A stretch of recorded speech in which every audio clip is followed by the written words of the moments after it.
There should be a Discord announcement. Unless I'm crazy.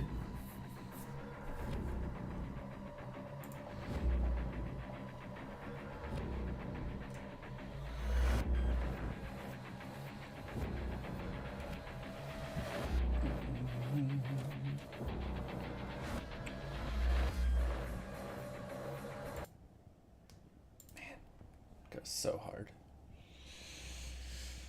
Oh, what's up, everybody? Yours was late. Interesting. Ran out of the children. No. Not run out of children.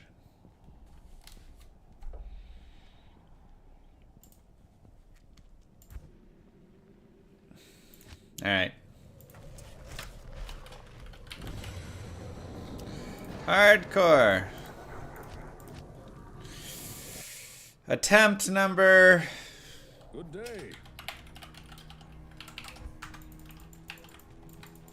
8.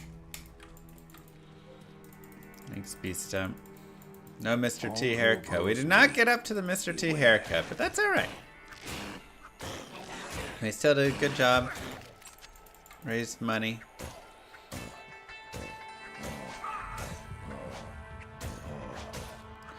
Should I go exploring Earth to normal and respec and freezing her at 30? I would respec a little bit after 30. The problem with respecing at 30... I'm in software game dev. Okay, yeah, let me switch categories. The problem with respecing at 30 is it's generally not quite as good. There's just like the first couple levels a lot of times just isn't quite there, you know? It generally needs just a little bit.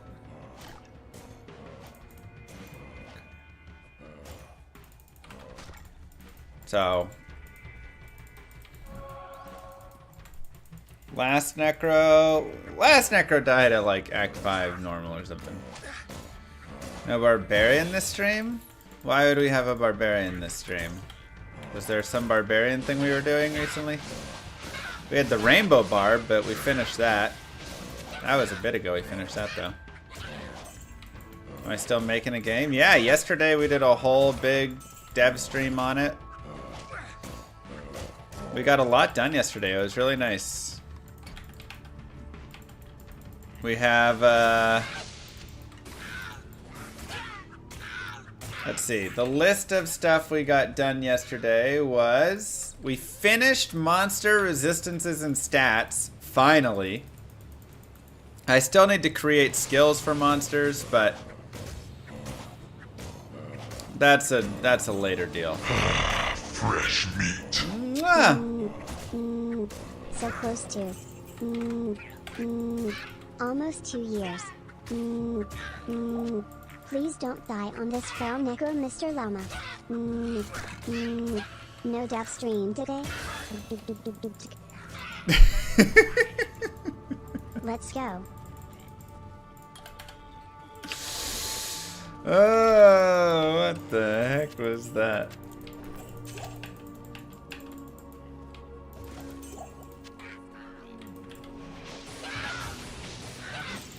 God.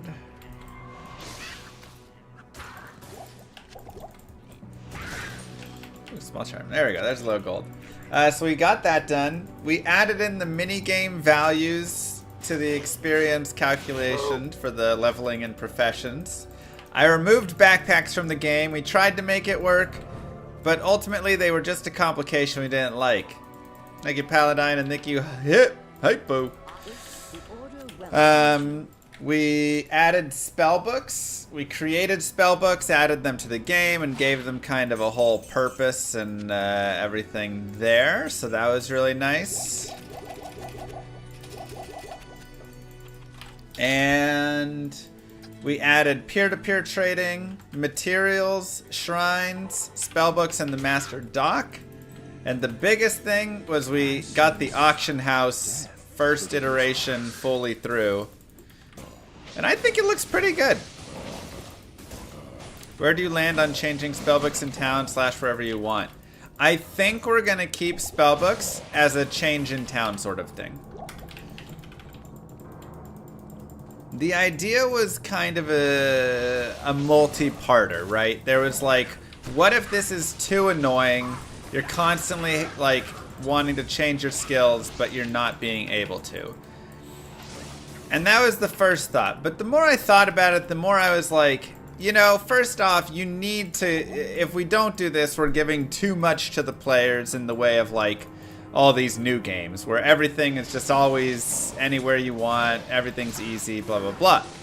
I need to stick by my older school gaming, which is, hey, sometimes there's a little grind. But with that grind comes good. So the idea is always sacrificing time for pushing forward whatever it is. And that's something that's true as well when you think about this game, or I think Pokemon is a great example, right? You could always, before you go into every single area, know what monsters are going to be in that area, and then go back to town and change your Pokemon out to have the most effective Pokemon for said area, right? That could always be a thing that you could do. Does anybody play like that? No. How you do play is you make do a little bit with what you have, and you build your team out to generally have enough variance and parity and everything within it so that you can do some other, you know, areas, and you can fight multiple monsters, right? You don't line up with just 6 water Pokemon and always travel around with 6 water Pokemon. You travel around with, you know, a little bit of a water Pokemon, a fire Pokemon, a shadow, right? Whatever. Ghosts, whatever they're called. And so I think that same sort of thing applies for us as well. Right? You're not going to travel around and constantly be going back to town and adjusting your skills every single zone that you're going to go into to maximize for that. Good day. Right. So you should be able to go around and simply do what you're gonna do, right? Do the basics. Let's see what we have for plus to teeth. 4,400.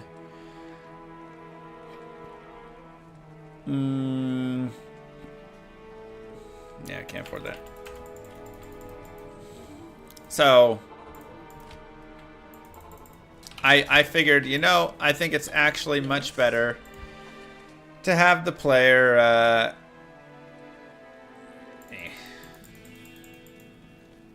yeah, I think we'll give it a try, Jorge. Good day. There we go. Much better to have the player go and kind of figure out what skills they want to have. Generally, they're going to take out, and then have the ability to come back and always adjust that. Right? Okay, this skill isn't working as well, or I'm going into this area that does have, you know, a lot of weakness to cold, and so I will change it out a little bit there. So I see people going and changing their skills out, but not as so often that you need to be able to do it constantly. And I think, again, from an RPG perspective, it makes more sense to me in the other way, and that's something that I do always try and value when I think about designing Llama RPG. I think from an RPG perspective and how it works in Llama RPG, you are not some master wizard whatever, right? Like, you are some regular llama. So you're gonna need to enlist the help of a master wizard to inscribe the spells in the book, so then you can go recant them and cast them. I think that makes more sense and is more fun, to me at least, than just always having it wherever you want. And I say more fun because, again, I think thematically I enjoy... Jesus. I knew that was going to happen. Thematically, I enjoy... yeah, Rakinishu. He needed to die. Nothing died. I knew that was going to happen as soon as he started running at us. One of those dudes needed to die. We were like one hit away from one of them dying, them all turning around, and then it being fine. All who oppose me, So, beware. that's all good.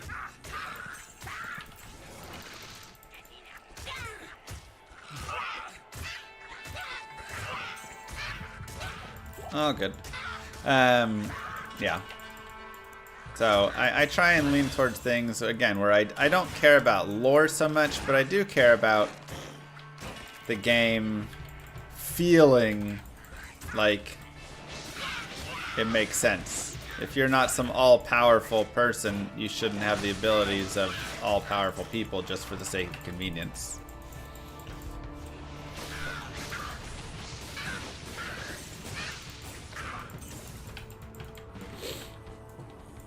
Didn't like it anyways.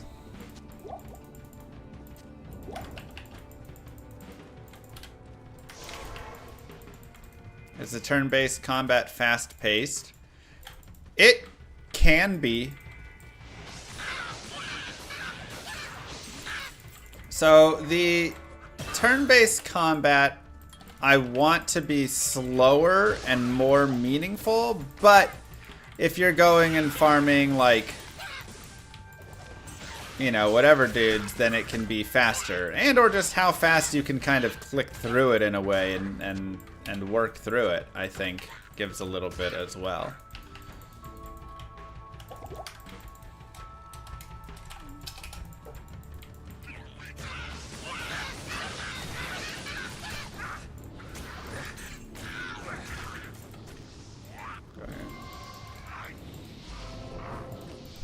So, yeah, that's something I'm thinking about and working on.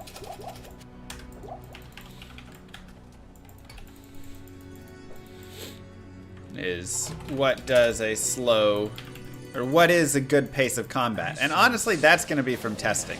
Within this place. That's going to be from you guys going out and testing it. But the general idea, I feel like, is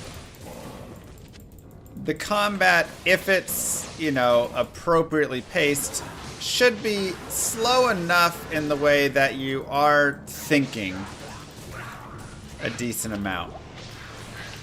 And I'm probably going to be adjusting, like, I finished Monster's Resistances, but I'm probably going to be adjusting Monster Resist even more and even harsher to really emphasize specific targeting weaknesses. Yes.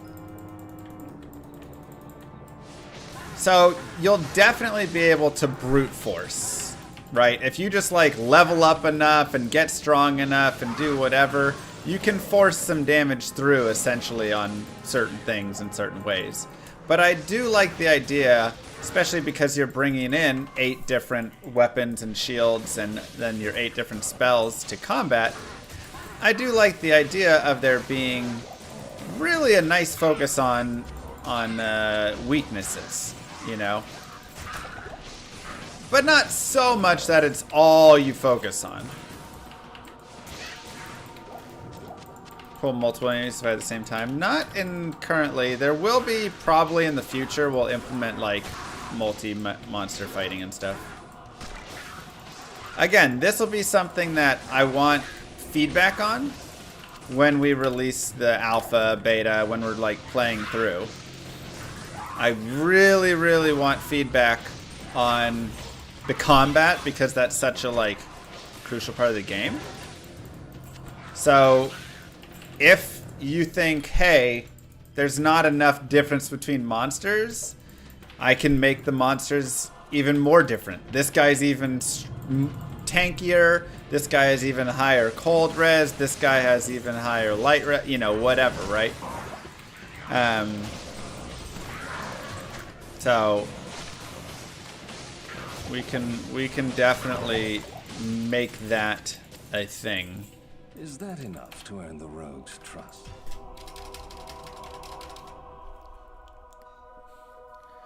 Good day. Yeah, it can be tough, MJ. Looking forward to Frog King. Heck yeah. Nice. Big ice blast right there. Okay. 2 to teeth should be a no-brainer here. 5,300 for that one. Let's grab it.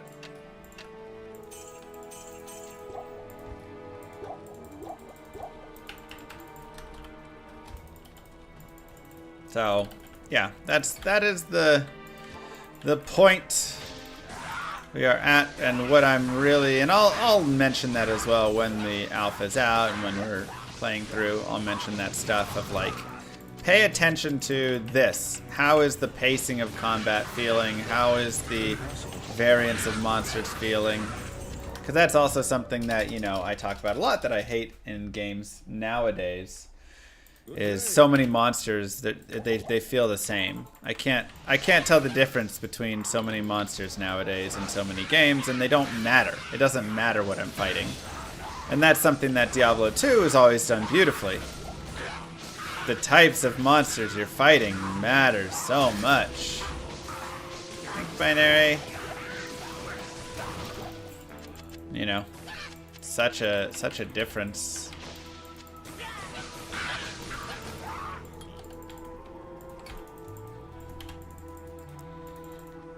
For example, Rakinisha is lightning enchanted. That he is.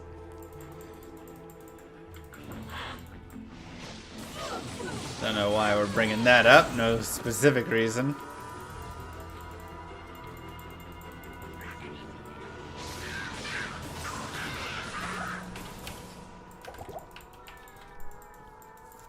But, yeah, not even the lightning enchant. I literally mean the difference between a dark hunter and a yeti and a fallen and all of that. And I think that's where I need to expand the differences even more so than I have. So I've got all the base in, but now I'm like, cool, what comes beyond the base though? Impossible. Right? Like that's all nice and dandy, but what happens after that? Let's get a focus going on. Jeez, every arrow hit is hit recovery.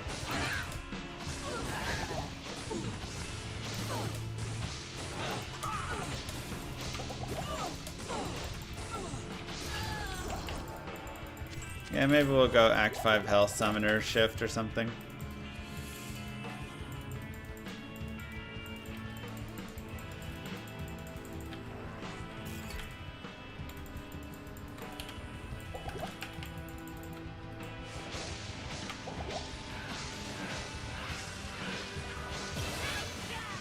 There we go. See, that's how it just needed to go.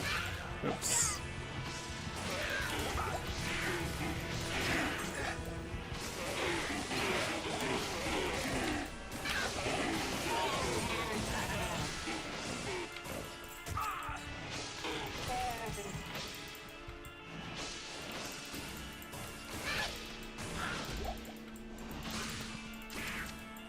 I sense many spirits around the stones. Oh, beautiful. Double shrine as well. Dex! Yeah. 2 to life, some light res. Hello. Yes, please. Fire res. Max stamina.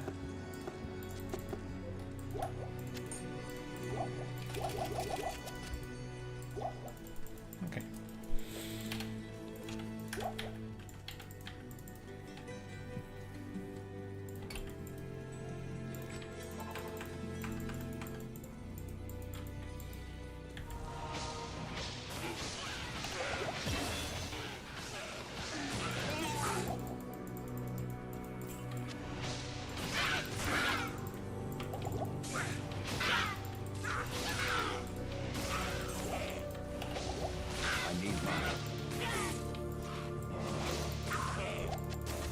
Okay. Ugh. Me too, Auntie. Me too.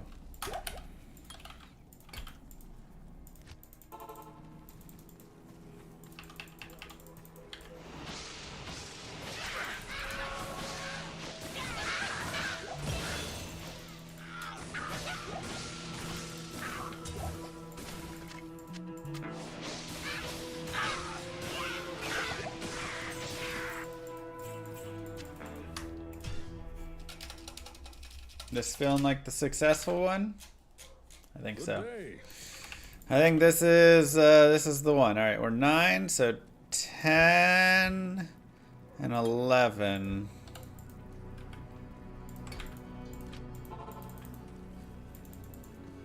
Didn't know this strat. Killer Rakinishu strat is a great strat. Impossible. Now, is Rakinishu very deadly? Yes. Do you need to be careful of Rakinishu's bolts? Also, yes. Does Rakinishu give you a lot of experience? Also, yes. Impossible. It's probably the last time. We're level 10. That's high enough. Z, you go there. Alright, we'll go. Jesus. Where's my experience shrines? I'm lucky.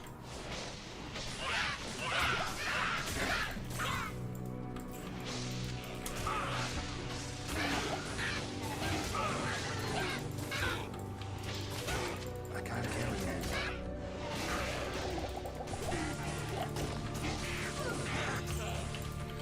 Okay, that'll work.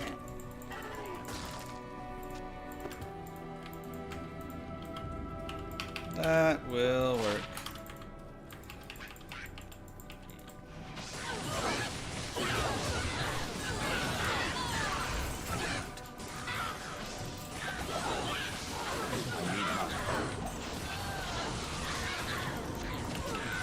So if you can stay ahead on experience with any character, honestly it really does help. It's kind of anti-speedrunny. But this run is also pretty anti-speedrun, if we're going to be honest.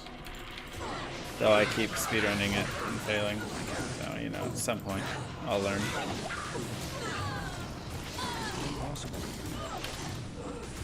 Darn.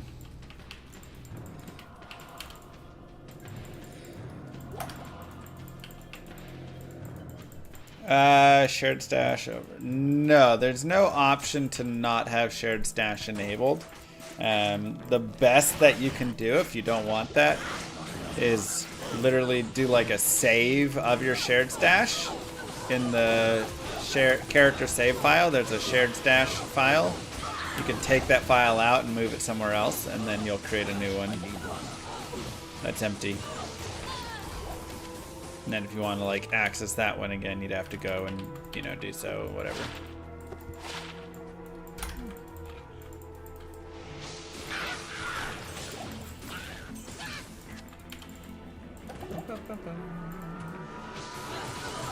Boss man.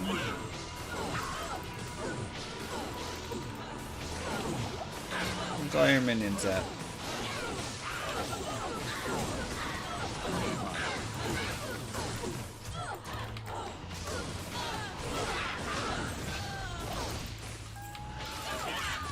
That'll work.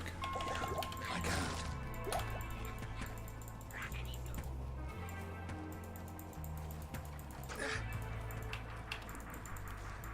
That sounds about right, original. Waypoint. Oh, wow, I put too much probably into energy. I need to just go straight dex now.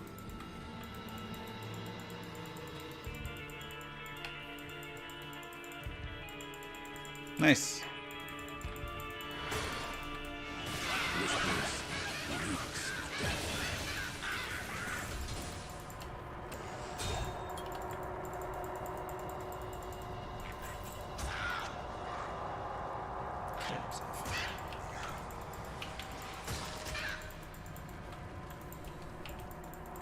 Where is our boss? Ugh. My least favorite boss group here.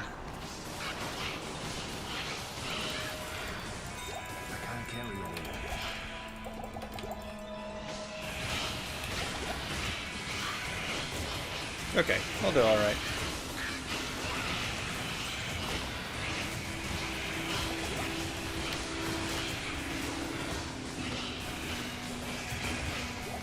Spiked club? That's fun. I can't carry anymore.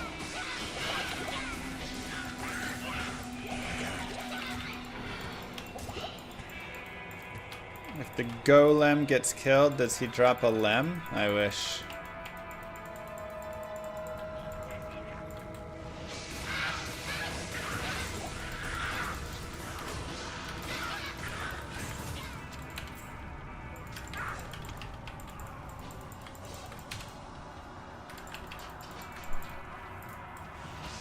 Yeah, we got light res on there.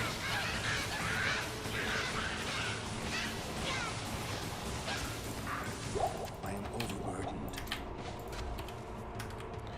Sure.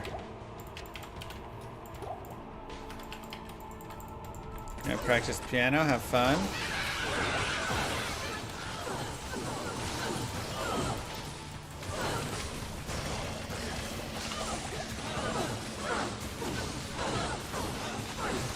Game still gives you the chills. Good game, man.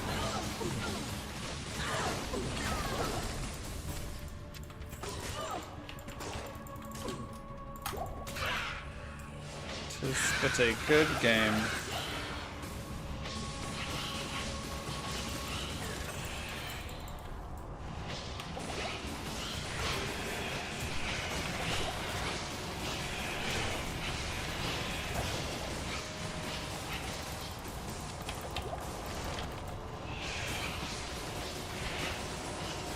Gonna practice dog walking.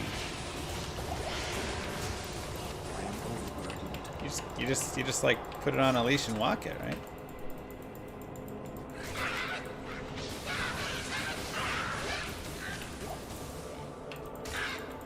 I can't.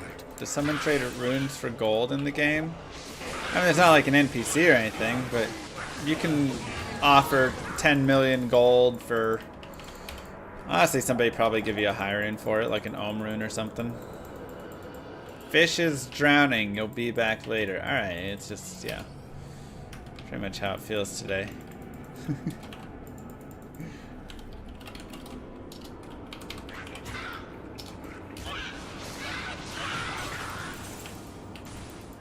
Impossible.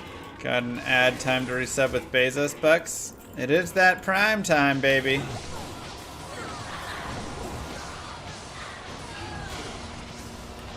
I do Ubers at this Necro. No Vitality Necro through Ubers. Don't currently have those plans. Huh. Well, that was nice. Tal F. Perfect.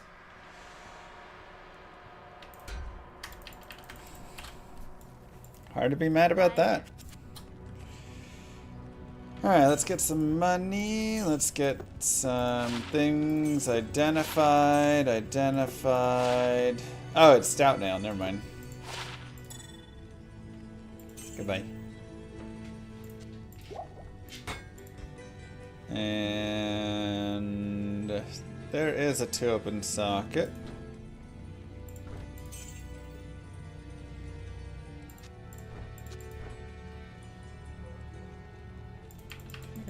You know what? I'm gonna buy a second 2 open socket helm while we're here and we have it.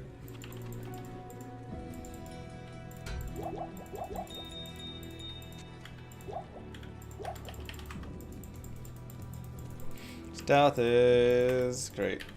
The order welcomes you. Sucks the devs forgot about us. Yeah. Such is life.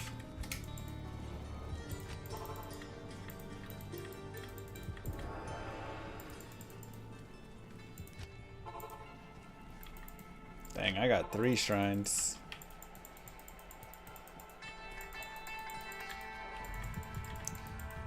I'm just gonna continue down here because 1, Ral runes are really helpful. So I'd actually really love to snag a Row Rune somewhere.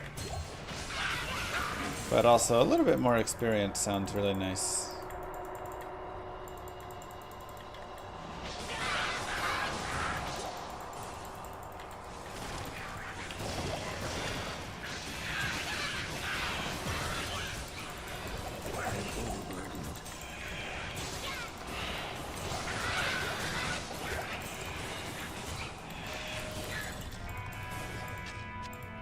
Okay.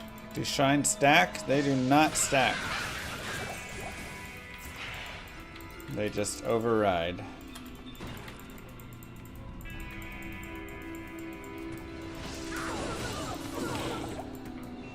Yeah, Golem, you're supposed to be the tank that goes out there.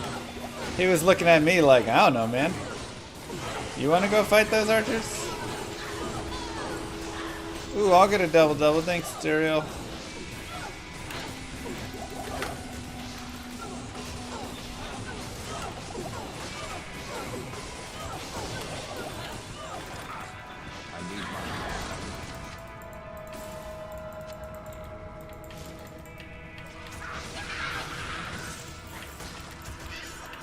Golem on strike, right?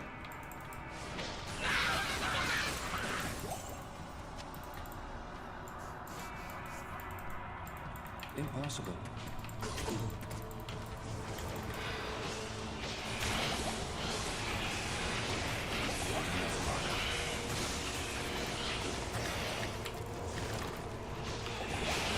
How was my weekend? It was a nice weekend.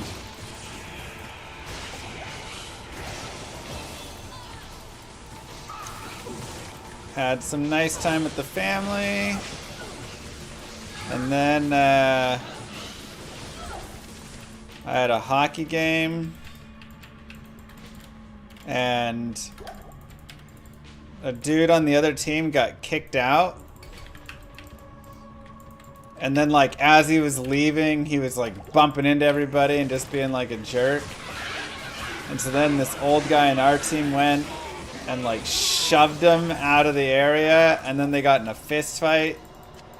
And our dude just like knocked him down. This was like an old dude too. He was like 50 something, and the other guy was like 30. And so he just like knocked him down. And the other guy was trying to stand up, and this kid was just like knocking down. And then after the game, I was talking to the old guy. I was like, what happened over there? And he was like, I used to coach that kid. He was always a punk. So I was putting him in his place. That was wild.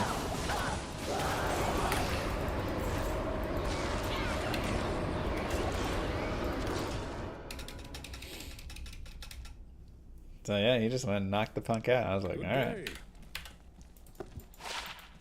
He just like owned him though. Wasn't even close. Yes?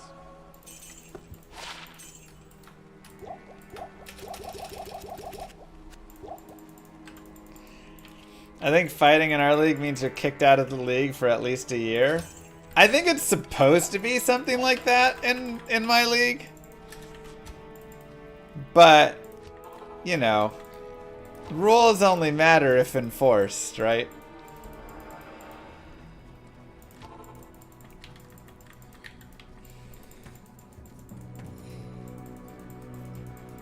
And the funny thing is, so our guy went out there and just like knocked this dude down.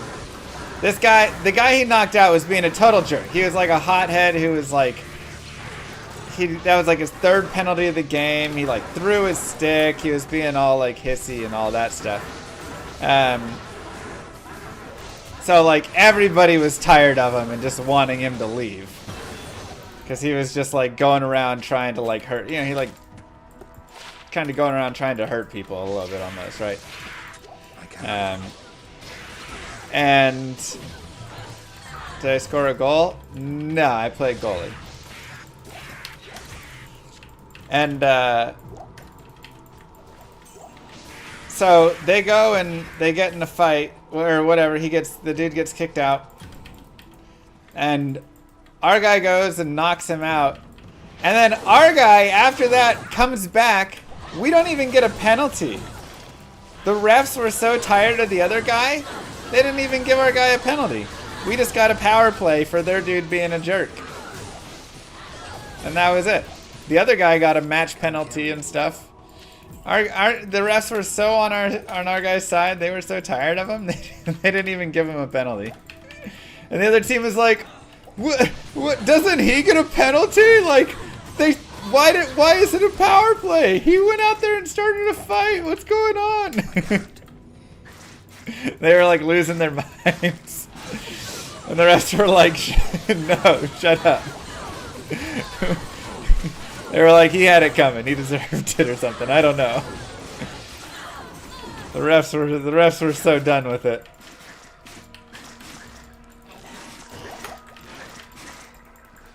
But that kid, I feel bad for him almost. Like, he's got some anger issues. As many penalties and everything he gets into. This beer league hockey, man. He is too into it or too upset, whatever. I don't know. Something in his life isn't going how he thought it would. Good luck, Llama. You know. Many spirits around the stones. Thank you, Down Toy. Sucks having guys who play cheap and rough on your team as well. Yeah, I mean, this guy's been kicked off of like 3 teams or something. Because again, I think everybody feels the same way. It's like, you can't really defend him. You're just like, right. And he goes out and starts cheap shotting. And so then sometimes that ticks off everybody else, and then they start cheap shotting. So now you're getting cheap shot because you have this guy on your team. And the game gets too rough and chippy and all that. Now the nice thing is the team, I was just subbing, but the team that I was subbing here for, like, they weren't like taking cheap shots at anybody else or anything. It was basically literally just this guy. You know, that was, they just didn't like him, and so he'd draw penalties and they'd, you know, chip him back, whatever. Jesus, special.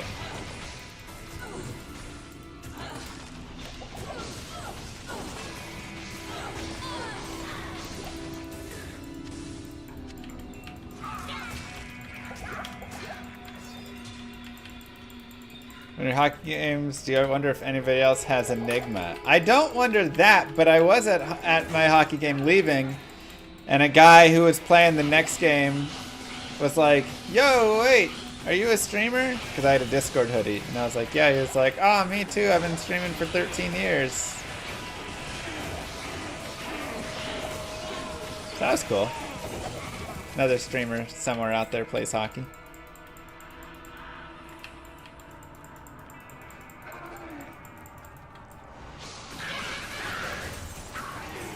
I was like, wow, 13 years. I was like, I've been streaming Diablo for 10. I've been on OnlyFans for 3, you know. I guess I started StarCraft streaming probably 13 years ago.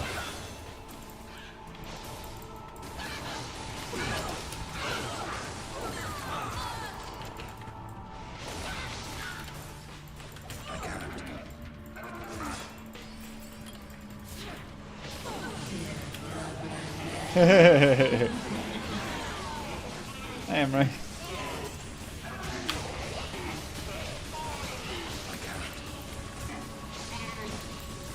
In the pipe, 5x5. Rowroom? Taleth.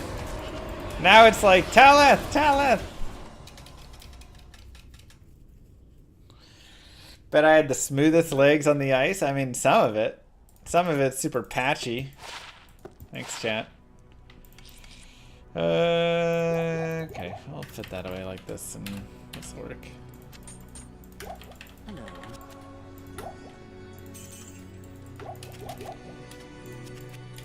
I've never had a goalie fight.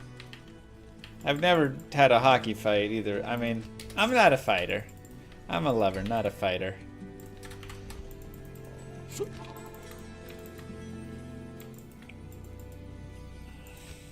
I say, why? Why must we fight? This place has the stench of demons about it. I've had a couple of concussions playing hockey from getting, you know, one dude super cheap shotted me. That one was really rough. Other time was just like accidental, whatever. But one time it was from a dude just taking a cheap shot at me. And yeah, I don't know. I'm just trying to go play hockey and come home every day. That's pretty much it, man. I don't have unresolved anger issues I need to take out on people or anything like that.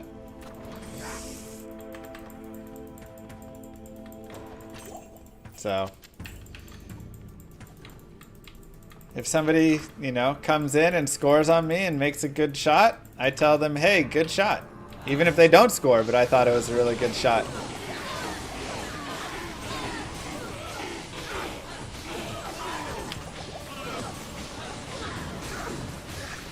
Like, we're all out there just having fun. None of us are pros.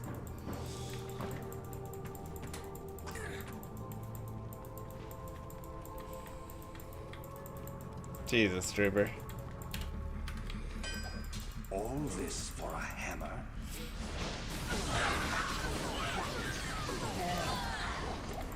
What I hate the most, and there's always the guys. There's so many of them. This is the most common thing I think that I find in the like hockey league. There is always the guy who doesn't start the fight, doesn't get in the fight like that, but always eggs the guy on. And it's like, just don't egg him on. Like, he's hot right now. Let's just let him simmer down. Nobody has to get hurt. Everything's great. And these guys are never the ones that go and start it or anything like that. But they're always just, as soon as the guy gets a little hot, they always just gotta start chirping at him. Hey, learn to skate, loser. Yeah, bye-bye. Bye-bye. Go sit down. Go sit down on your pretty little bench. Like, oh my god, stop. And then the guy's just like fuming over there.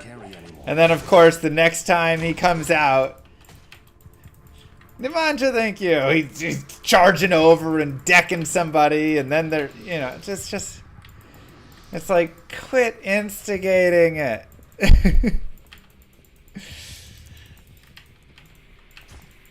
Or the guy who, after their dude, you know, does whatever, they're like, I'm gonna go, you know, shoot the puck into him.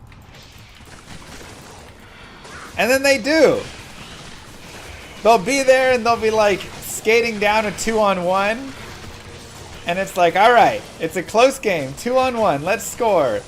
And they'll just turn to the defender because it's that dude and just take a slapper at his legs. And it's like, Jesus. Come on. We're down by a goal. Quit doing this.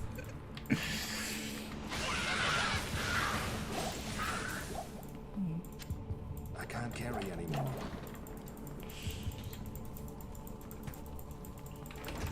That is the way more common thing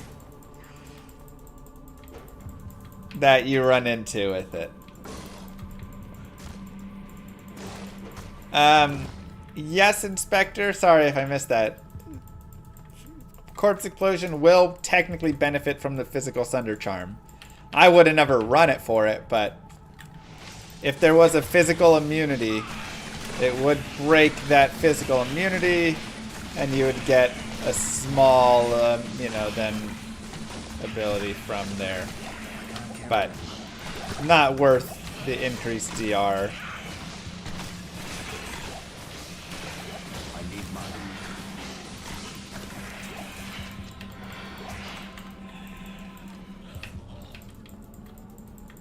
The thing is, I don't even mind some trash talk. You know, I think it can be fun in good nature.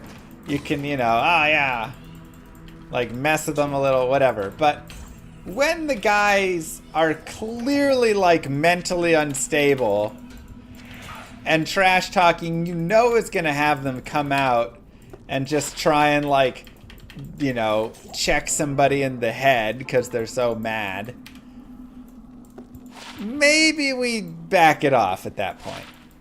There's a point where you say, the benefit here is not worth the potential risk of injury that somebody's getting, including myself, because sometimes, you know, then they come after the goalie in a way, right? They go sliding in a little extra aggressively, whatever stuff.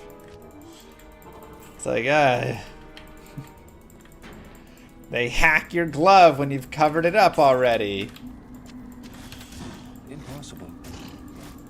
That's the point. There's just dudes who are, they're just mentally a little bit struggling. They've got some anger issues. We don't need to tune the guys up with anger issues who will then start making poor decisions to injure. I am overburdened. Have I personally sprayed with snow in the face as a goalie yet? I sense a demonic presence here. I don't think so. Again, I try to be as respectful with everybody as I can. Nobody has had an issue with me. I had an issue with one dude who kept hacking a second too late whenever I'd cover a puck. After like the third time of doing it, I just kind of stood up and walked over to him and was like, hey, you're just getting a little, it's a little late. One of them maybe was close, but a couple of them are just a little bit late. And then some guy came flying off the bench and came over and shoved me and was like, get out of his face, blah, blah, blah. And then he got a penalty. So I was like, all right, whatever. It's pretty funny. But I was like, yeah, I don't care to have my hand broken or finger or anything like that because you want to chop at a late puck. In your league, people are way overprotective of goalies. I mean, that's in my league as well. That's in pretty much every league. Like, Impossible. so if somebody, generally, if anybody like I need a key. does anything remotely, you know, whatever towards me, and again, I don't care nearly as much because I don't care to instigate and keep things going in any way. But my defenders and whatever, they'll go shove the guy down and things. I can't. How goes the run today? We're trying. Will Home Refugee have a mini hockey game? Yeah, we could probably put that in there. Warren? That's across the board all the way up to NHL? Yeah. For sure. I mean, goalies just get massive protection all over. That is literally like every team, every place. If you do anything to the goalie, you can expect to just get decked. And that's just... And the refs aren't going to defend you. Nobody's going to defend you.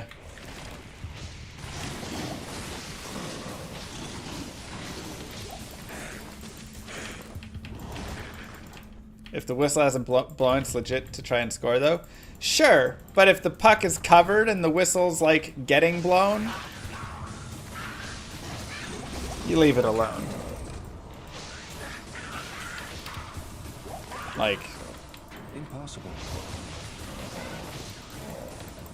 That's always... And that's the thing. If I don't have it all the way covered, sometimes a guy will come in, he'll kind of hack me a little bit, but I didn't have the puck like fully covered. I was trying to cover it. It was still kind of loose. And they'll kind of hack a little bit. And they'll be like, oh, crap, man, I'm sorry. You good? Like, I wasn't trying to hack you. And I'm like, yeah, puck was loose. Like, I didn't have it all the way. It was fine.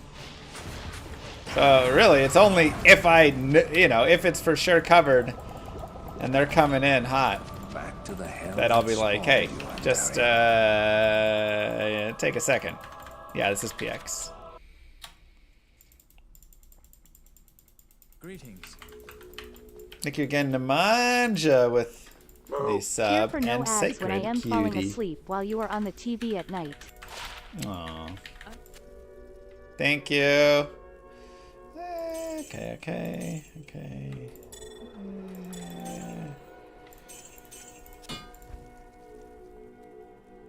So yeah, it's really just that. It's not even a whole thing all the time, whatever. It's just some of those times people,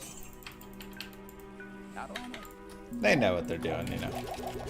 They're a little hot in the game. Can't believe you're excited for the new season Thursday. Wow. Yeah, and that's the thing, is I also have, you know, nice relationships with the refs usually, because I try and be respectful to everybody, including the refs.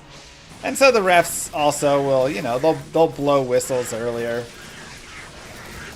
And every now and then they blow the whistle when I don't have it covered, right? I like think I have it covered, but it's kind of loose on the side and the refs blow the whistle. It's like, oops. But I'll take it.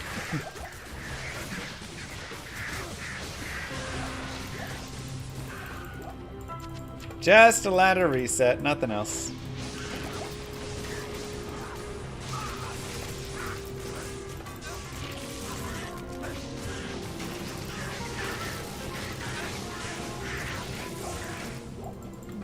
Alright, we'll give you a sight.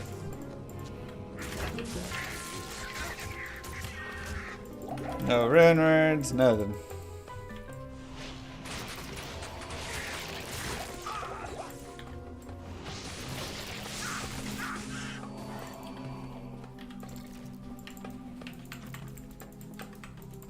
Hello, Eric. How you doing? Just like in NBA, NFL, abuse your stardom for better calls. That's right.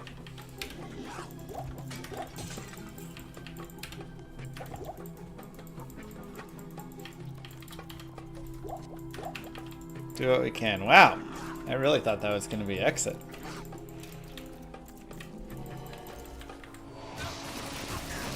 New season's in 2 days.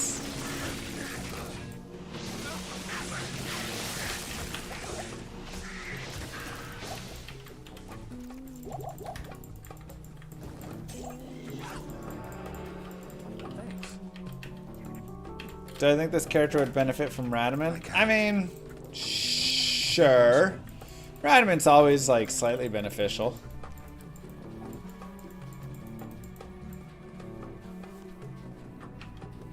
Yeah, I think I'll play Last Epoch's launch. Give it a try. We'll see. I mean, the question is definitely going to be, will the servers even be working that day? Because the problem is the next day is ladder reset. So the 22nd, I'll be doing ladder reset. So that gives us a day on Last Epoch. A lot of leagues, goalies play free. I wish. Goalies are half price where I live. Which is okay, but I'm like, I like goalies play free, man. Because when I used to play out, every time I skated out, we always paid for a goalie. Impossible.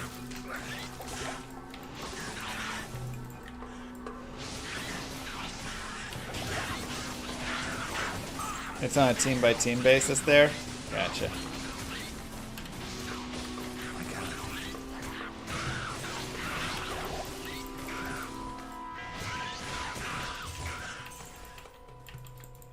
Ouch, binary.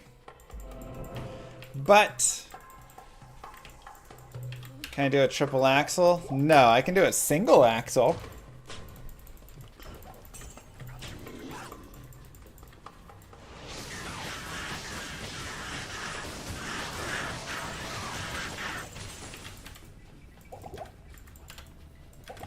I can't. But that's about it.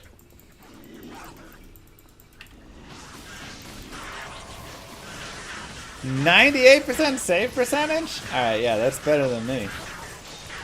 I can't.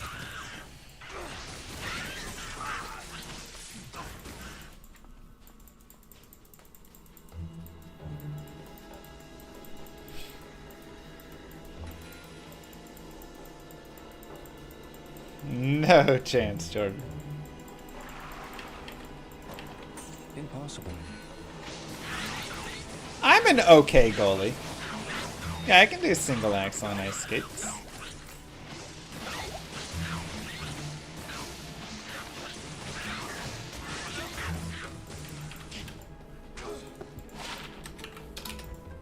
Like, oh yeah, and hockey skates.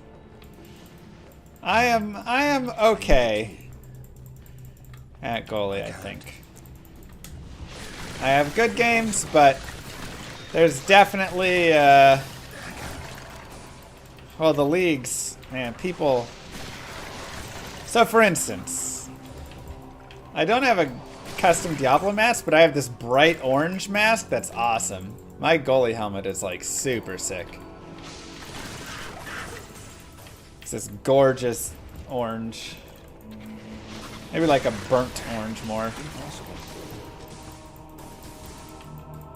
That's exactly it, Peyton.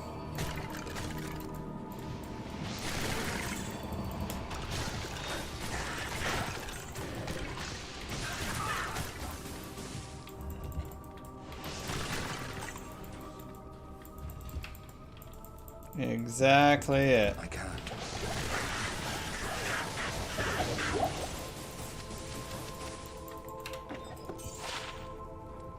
19 cold wrists, 19 poison wrists. Interesting. You think so, but like, there was a sports science where they had like sumo wrestlers go in the goal, and then the guy, like a pro player, was shooting on them, and they scored like every single time. I mean, it's just filling the net does a lot less than yeah, those are great gloves. A lot less than people think it would.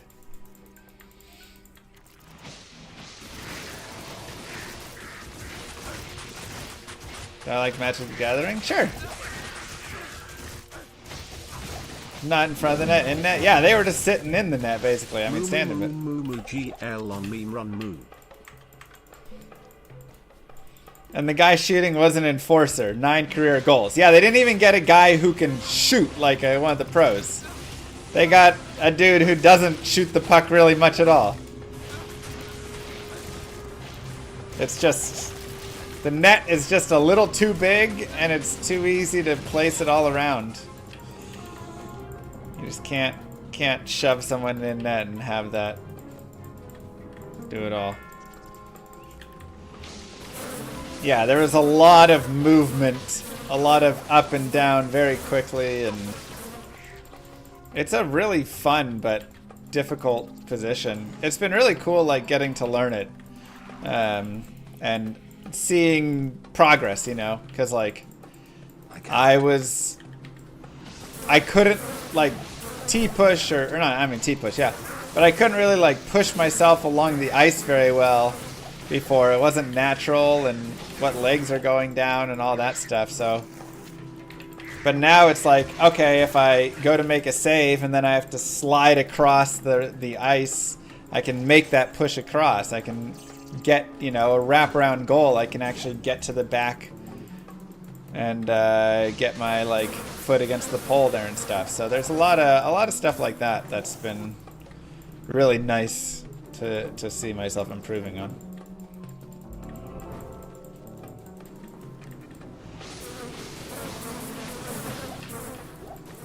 Essentially, Drooper. Had to learn. Can I do a split? No, I'm not that flexible.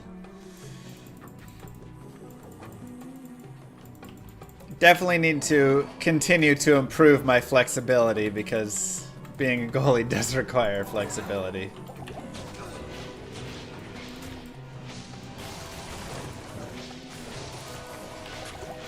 Dude, this Marauder won't leave me alone. But I was saying, the tough part with the league that I play in, which is just the general Dallas leagues, you know, all around overall, is they're so competitive Because everybody plays down like so much and the league doesn't do anything about it. So like for instance, I was playing, you have A League, B League, C League, D League, and E League. And then there's like upper and lower divisions of those. So I was playing lower C League. Which, you know, lower C League is probably said to be like, hey, maybe you played some growing up or you started playing as an adult and now have some decent experience playing overall. That's like what it's like recommended for. But like the dude who got kicked out used to be a AA player. One of the guys on my team used to be a AA player. A couple like weeks ago, one of the teams had to forfeit because they had two guys. This is lower C. They had two guys that were A-League players that were on A-League rosters, but were also on their roster playing. So it's like there's always just these guys that are in these top leagues that played like juniors or played like major, you know, whatever. AA, AAA hockey. And they're playing there and it's like, what? Get out of here. Go play in your league. So many Smurfs, man. It's not pickup. It's just the league doesn't like do enough to actually enforce it. So it's a lot of smurfing. A lot of very hard smurfing. One of the like first games I played, I played an E-League game. It was probably like my 7th game or something. So E-League, which says for beginners. People who are learning how to skate, people who, you know, like have never played hockey before, all of that. And I go out there and this game is like crazy competitive. People are like skating all over, doing tricks, lifting the puck up and juggling it on their sticks, everything. And my dad didn't like know, he just showed up to watch, but he didn't know what league it was. And he showed up and he was like, wow, is that like C League? Like an upper C League? That was a great game. Those guys could like really move. And I was like, no, that was E League. And he was like, no, that was not E League, Alex. That was C League. I was like, nope. It's just everybody.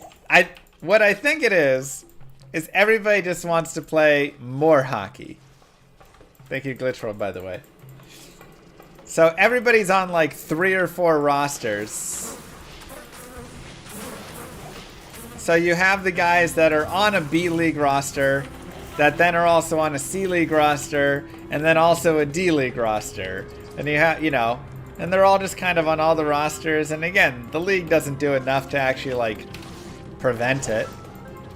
I can't. Oh, I like that special. Of course, Showtime.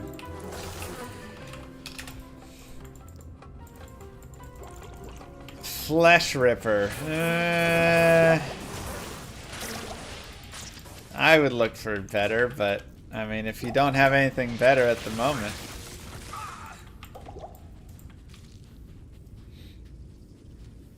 Ice time is a hot commodity, exactly.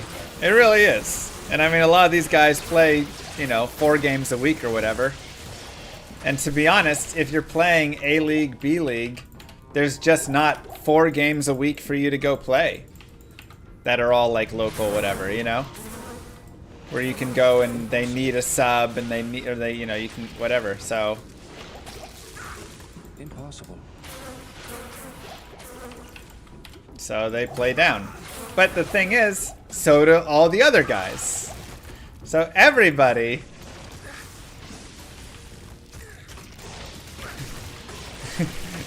Everybody plays down, and then you end up with that same scenario where the E League is full of guys that are all C League players. And they're all just enjoying and having a great time. And there's a couple dudes here and there who just, you know, can't really skate. But for the most part, it's just really solid. But you sit there and you're like, man, what do you do if you actually like are new and can't really skate? There's not a league for you.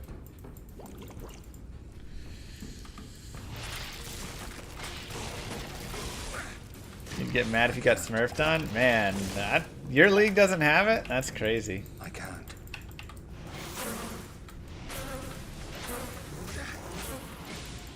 What if the smurfer gets smurfed by an even better player? I mean, that's ultimately what happens.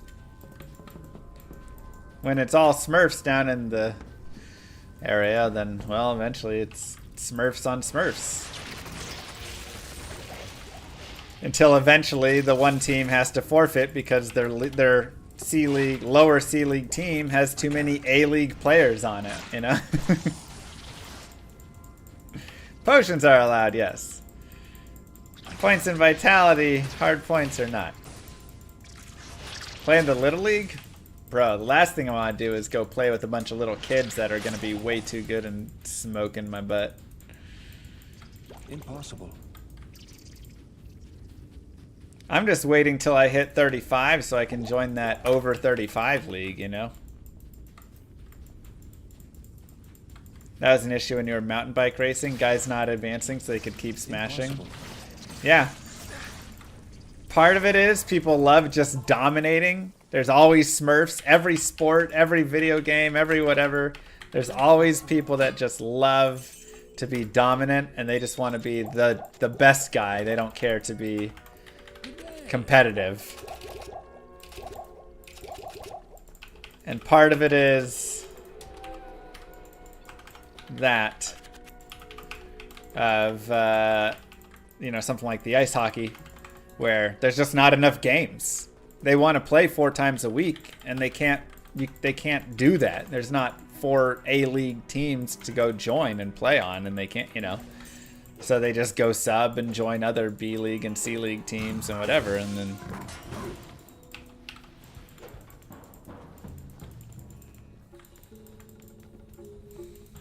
you get a mix and match.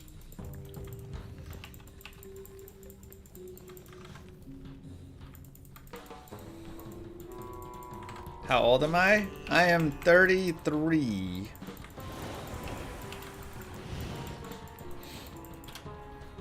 I say, hit me up with that 35, man. Over 35 league sounds great. Get away from all the young kids that can dance everybody. You too? I know. This is fantastic. I wish I had time to study this bizarre dimension. I wonder if it's just the area you live in. Yeah, I mean, I live in Dallas, Texas, where hockey is honestly more popular than I thought it would be, but of course still going to be like less popular than, you know, rinks up north and stuff, right? Over 35 league must be entertaining. Right, it's like everybody who's playing there, their body has started to betray them, you know?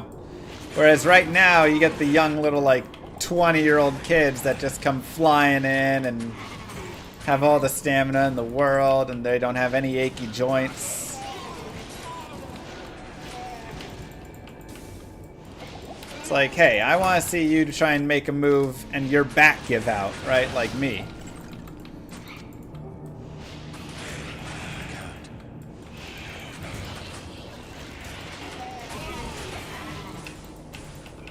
But no, there's actually like the Dallas Stars League is actually pretty solid. So there's actually quite a few overall, I would say, leagues and teams and whatnot.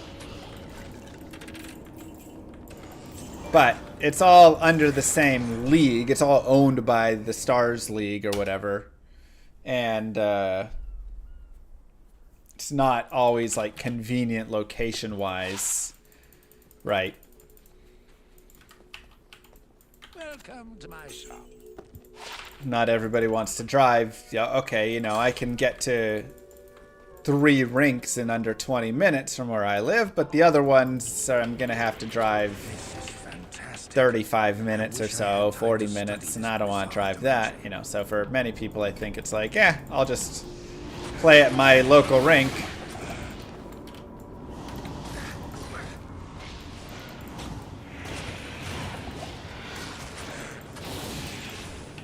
And that's just kind of their thought. Anyways. Kyle, thank you.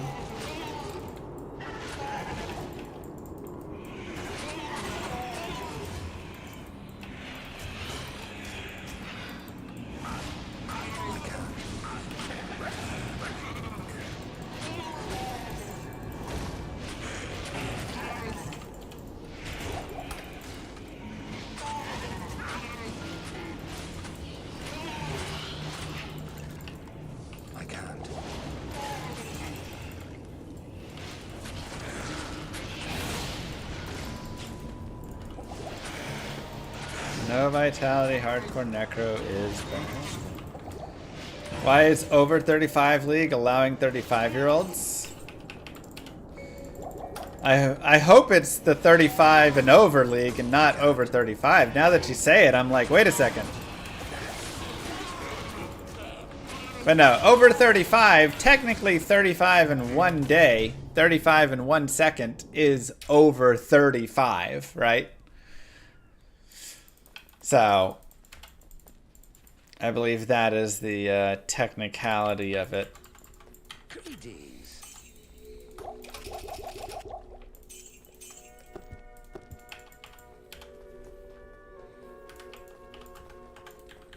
Let's see if we can find any bone spear here. 2 to teeth. Iron Maiden, I'll probably just buy that.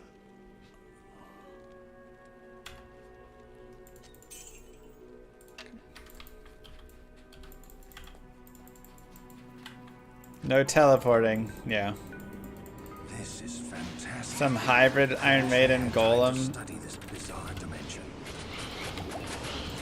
I mean, the thing is, we've gotten to Act 5, what, 3 times? Twice? We've gotten decently far on many of the runs. I just need to, like, slow it down. Like, I should really take 2 hours to get through Act 5, you know? Exactly, Jacob.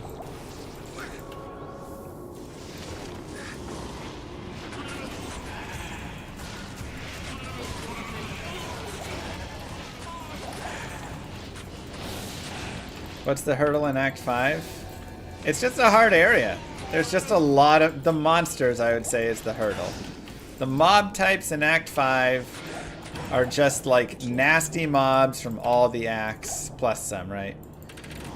You've got your Death Lords, you've got your Quill Rats and Burning Archers, you've got your Spear Ladies, you have obviously things like your Ancients and your Bale Waves, you have Dolls, you have Souls. There's just a lot of that.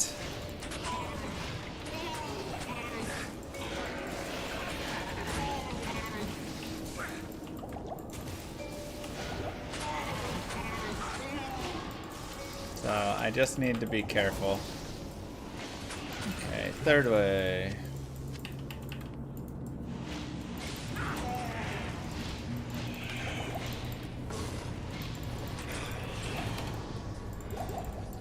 He was not horizontal.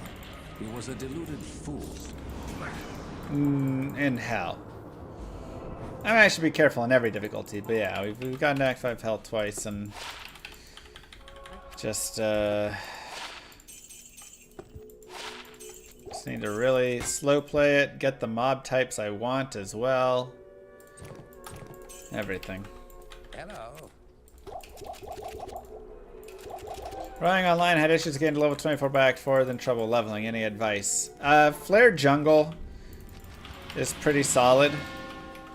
That'd be probably my recommendation, really, is Flare Jungle or Battlemaid Serena. Otherwise, you can just kind of try and kill things a little bit more as you're progressing if you don't want to just go back and farm. Just, you know, be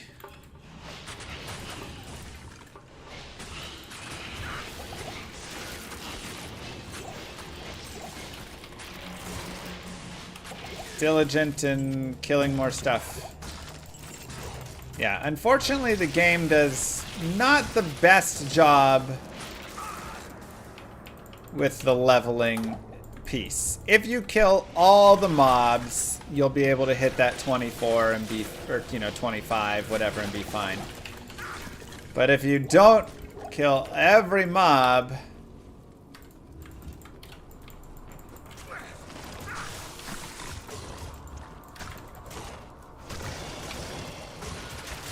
then it's like, okay, well, you're gonna have trouble. So slash players is really nice. I can't. But I think that was their intention. They want you to explore the game. Yeah, but it's something where, you know, a lot of times I think with games, it's really nice in a game when you kind of get to decide yourself in a way. So putting a limitation on somebody because they didn't explore as much as you wanted them to explore isn't my favorite tactic. Hey, Neil. Ooh.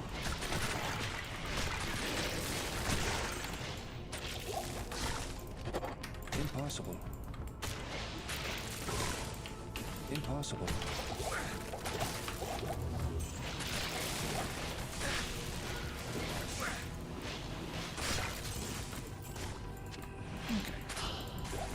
Good thing we have PX and boss packs. Pretty much. I mean, yeah, that's why PX, you know, ends up being so much better, because it does allow you then to farm the proper levels you need from the bosses along the way and monsters while you maintain a decent path forward as opposed to having to just wait.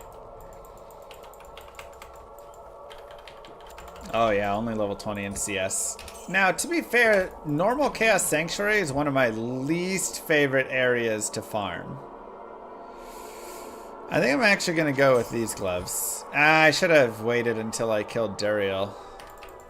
Oh well, doesn't matter, hopefully. If I die here, it's all my fault.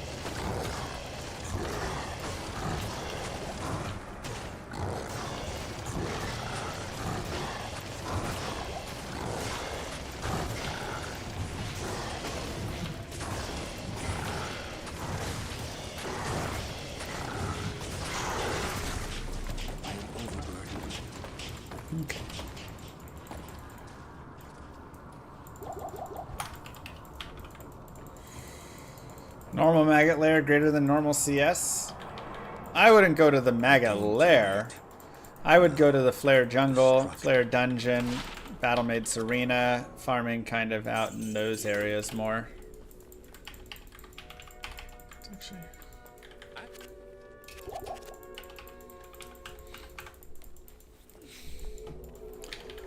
Nah, we could get the mercenary going if we wanted here again. 2 maid dolls in Flare Dungeon. Yeah, you can just stay out in the Flare Jungle then.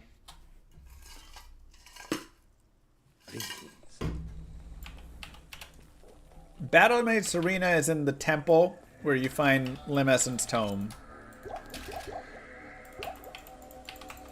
In the Kuros Bazaar. Only can use TP scrolls that drop from Duriel. Yeah, this is to get to 25. Jixira, thank you very much with the Prime sub.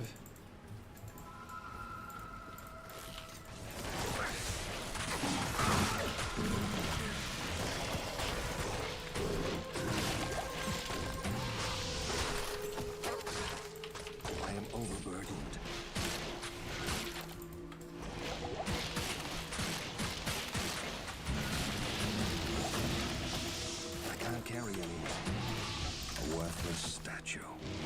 Perhaps I can trade this for something better. I can't.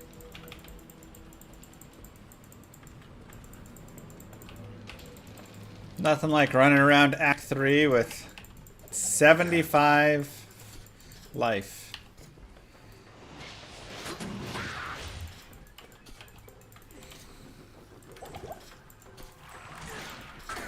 Impossible.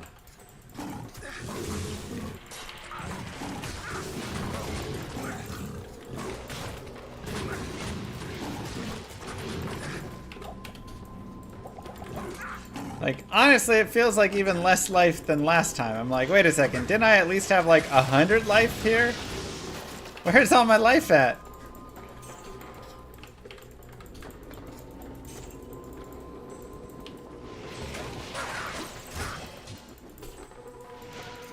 I had rubies in the helm last time.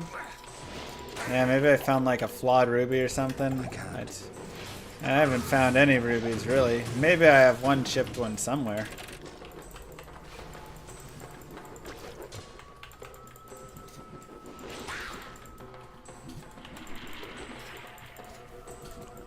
I can't. Cause of death. I'm not dying this time. I'm all died out. I can't.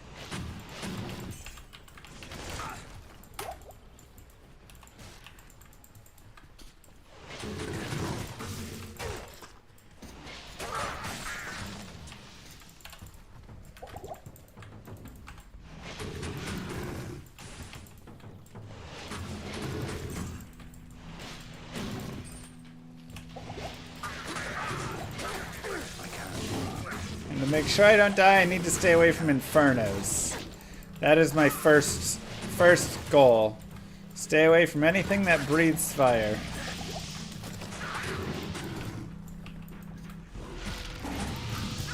Just say Smith spawn kill me? Oh yeah, that'd be the worst again.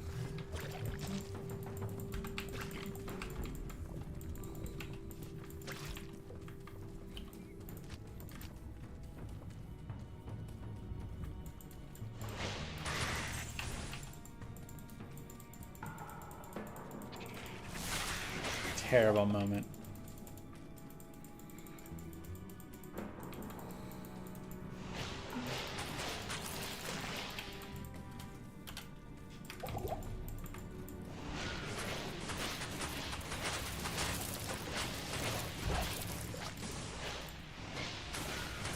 Got a great GIF out of it. Perfect. The worst part about the scale mail and the horned helm. The worst part about that, like, fire breathing from Venom Lords or you know, these guys, whatever, is that it's like a delayed damage. But that it like a delayed visual. So you'll be chilling there. They'll come up and start breathing fire at you, and for the first 1/10 of a second, it doesn't seem like it's doing that much or hitting you. And so you kind of relax almost a tiny bit, and then all of a sudden your life total just drops to 0. And you're trying to hit a rejuve, but you got the slight delay before the rejuve pops and works, and then you're dead.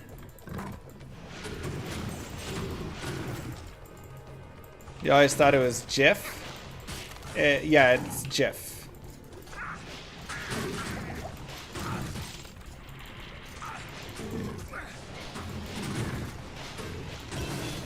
Got your Lenemo, GG.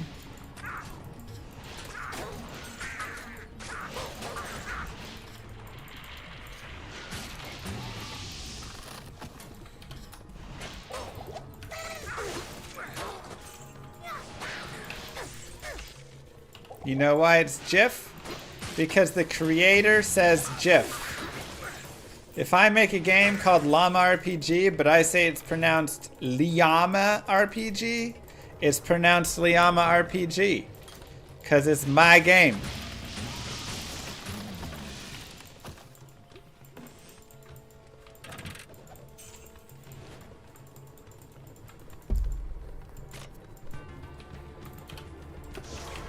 Plain and simple. Hello. Yes. And then what do you do if you keep farming accounts and can't get it? It depends what the rune is and what the importance is of said rune. I know that's not like the best answer, but you know, if I'm like on a zealot and I'm trying to get rhyme, so I need that shale rune. The importance of shale rune is very high. Plain and simple. I need cannot be frozen, so I'm going to farm until I get rhyme or until I get hearth or whatever, you know, cannot be frozen there is. So graphics, interchange format, GIF.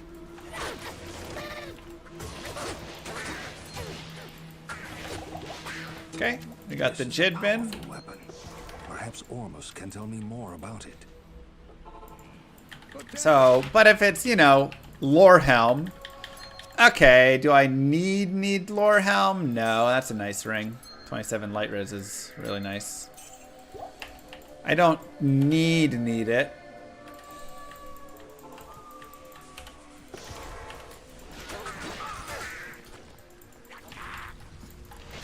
Tiny bit of life, strength, mana, but 27 light res, 16 poison res, and a little damage reduction. Pretty nice overall.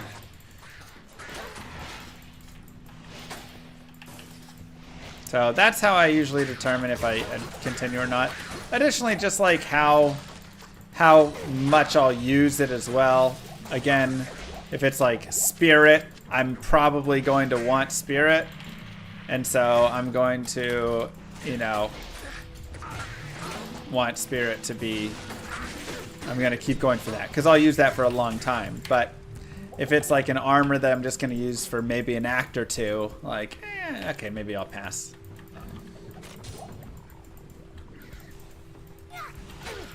Ooh, there you go. That's what I'm talking about. Stay away from fire breathers, man. What would be a GG fine for this? If I could make Lionheart, that'd be pretty dope. Additionally, just like, I don't know, a 4 open socket, you know, Armor of the Whale. Let me just get like massive life there.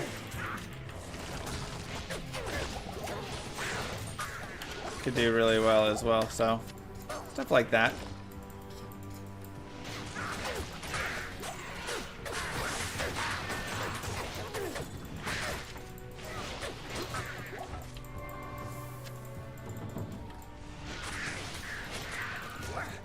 Inside Act 2 Mercenary. Weapon base. I mean, you can use multiple. Giant Thresher is a really nice base. Cryptic Axe is a faster base if you want them to kind of hit a little faster there.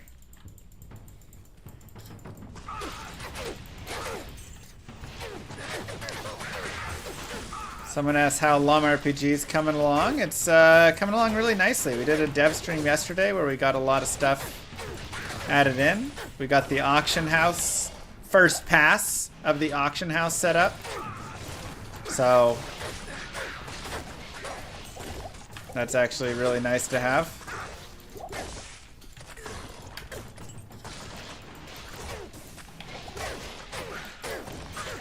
And by setup, I mean designed, not like actually implemented, but.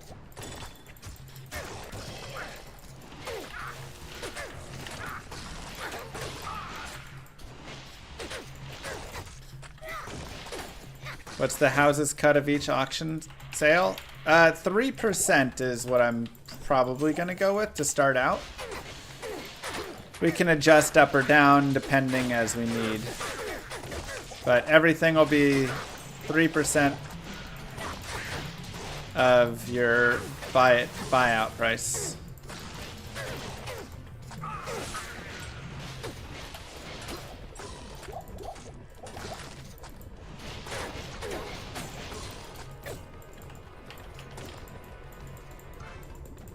Nice lady.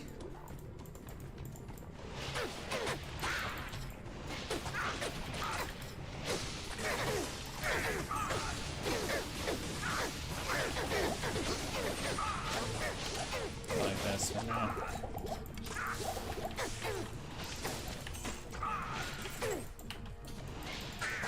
I think that'll be decent.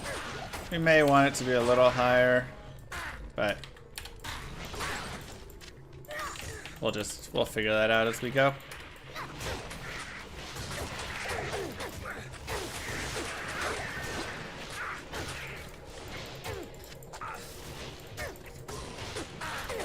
There could be a cut that goes to a pot and then there's a lottery each week.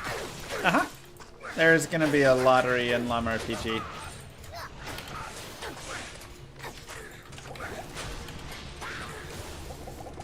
Impossible. Just a fun, you know, again, the game is supposed to just be fun, right? So there should be a lot of little like things like that. I can't carry anymore. Will PayPal be an option? Not real money. Groot God, thank you very much for the Prime sub. Do I know who won the World Championship in SC2? Did Sarah win?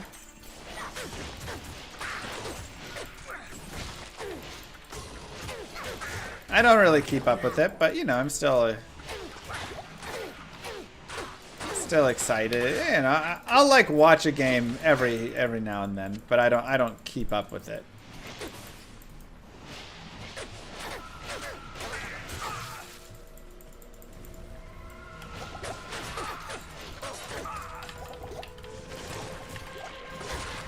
It was Cyril?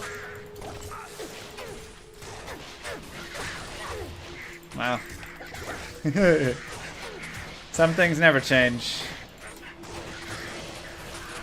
He's so good, man. It's insane how good he is.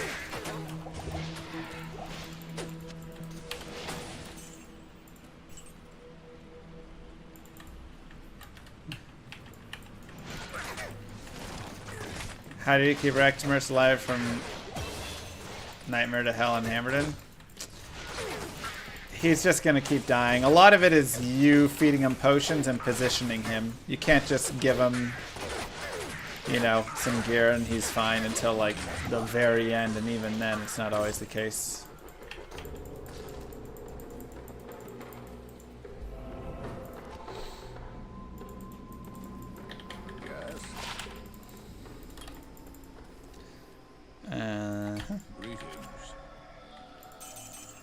Ooh, 10 FCR, 24 light res. Our light res is off the chain, man.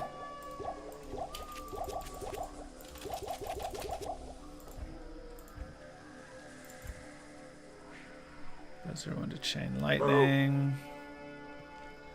One to bone spear for 51,000. Probably a little too high. Murdo Cloco, thank you. And wait, I need this to sell as well. Okay, let's see how many chip gems we have. 1, 2, 3, 4, 5, 6, 7, 8, 9. I really don't have many. Pretty sad chip gem finding.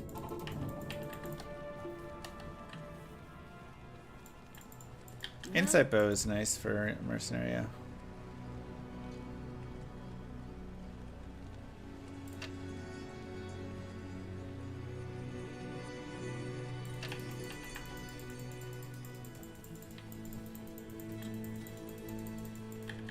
Yeah, I'll probably play Last Epoch tomorrow. Okay. That's 3. How come you don't see NECROs and 8-man comps? Corpse Explosion doesn't really do a lot in 8-man comps. And that's kind of one of his like best skills, honestly, right?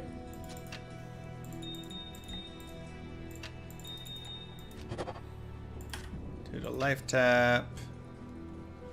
That's all I got. Alright, I guess we'll go here and here for now.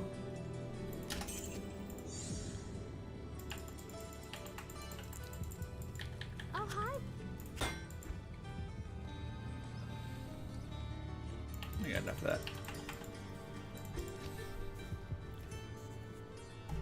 Thank you, Murdoch. Any games other than D2 I've been playing this year? Not really. I mean, maybe just go 20 FCR.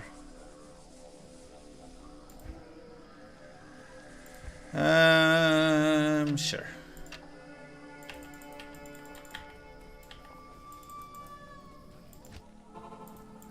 Three perfect gems is for like, it's different. This is 3 chip gems will socket an item. 2 to bone spear. Yeah, I can't afford a lot though. I did not take a bite out of an onion yet for Zekeeds. Greetings. 3p gems will re-roll your like charms and stuff though. After stealth, treachery. Treachery's, if you can get a Lem rune, yeah, treachery is like huge.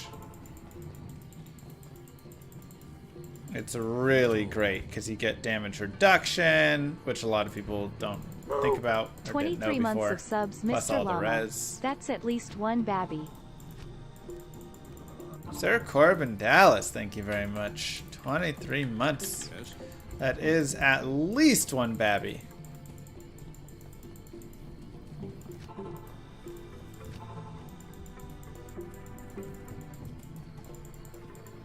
Good evening.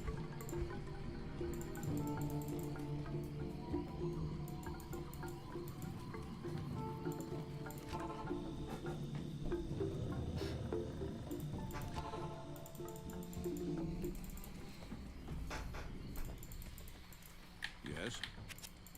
Speed and FCR go down when doing so. Yeah, I mean, your FCR, right, because stealth has that. So generally, I mean, for the faster run walk, you know, just make sure you have like 30 or 40% boots, and that does enough. The FCR, you know, your spirit, and then you can look at some like rings and ammies to kind of help get you to whatever breakpoint a little bit. Greetings. Looking for a staff that will kill him.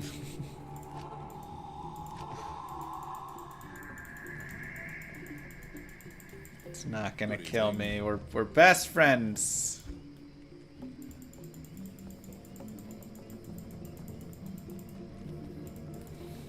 What break? Now that never. Welcome back, my friend. Remember. Okay, let's go here.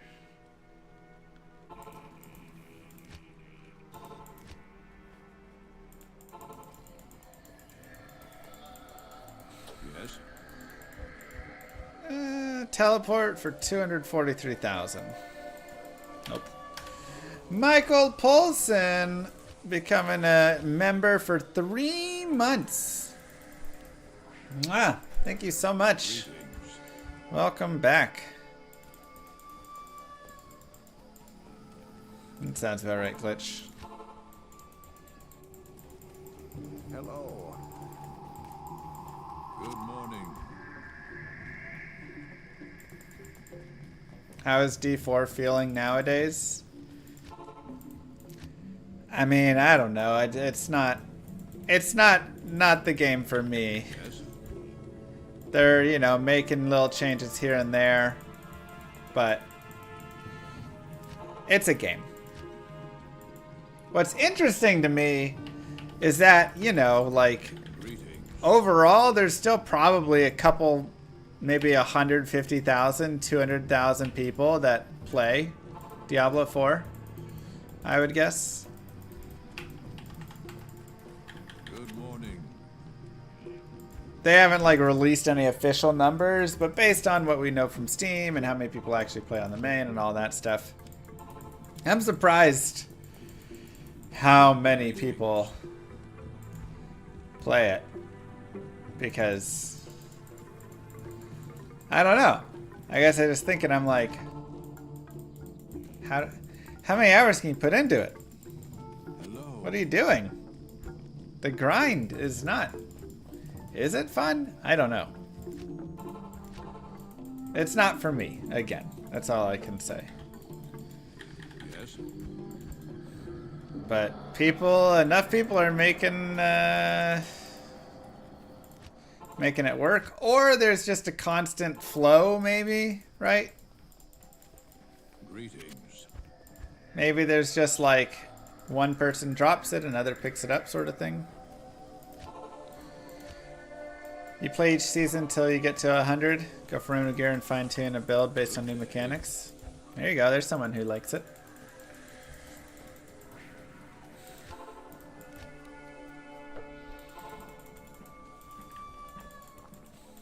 Yes. Yeah, we weren't gonna get our names on the D4 statue.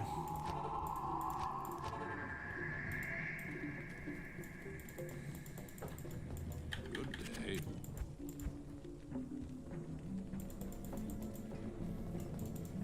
Oh my god, this is some horrible farming. Where are the teleport stabs today?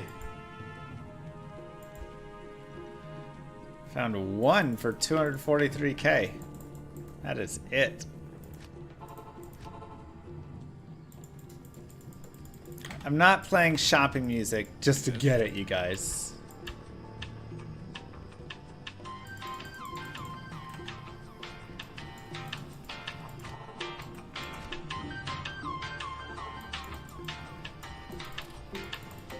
Good day.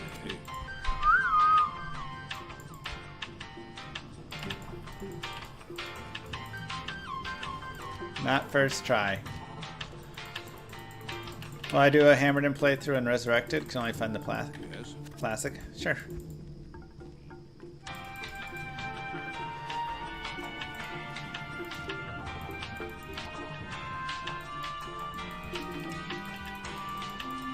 Which one, Reaver?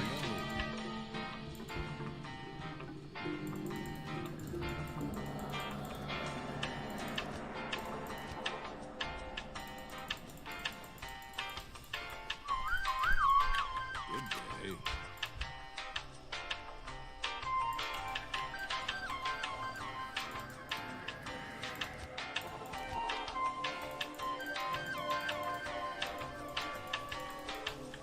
Hello.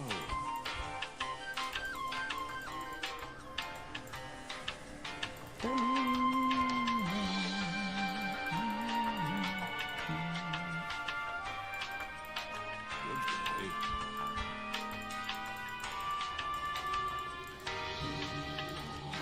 day. Llamas, I guess, is less than Smite, more than Hammerden. I mean, it's the same game, really. So you can take it over. It's the same idea, you just have to smite around.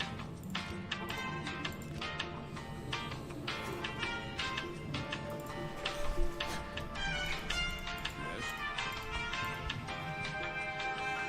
159k. Sheesh.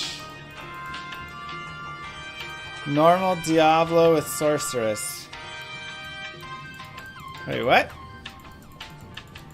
Good day. Normal Diablo. 134,000. Normal Bale? Like, or you mean LOD or what?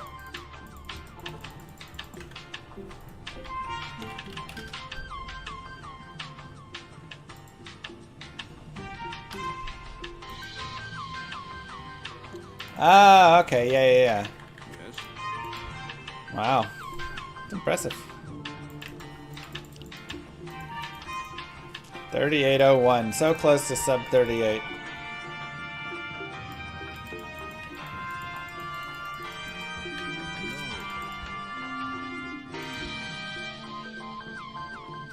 So I found 3 teleport stabs, all of which were over. Yeah.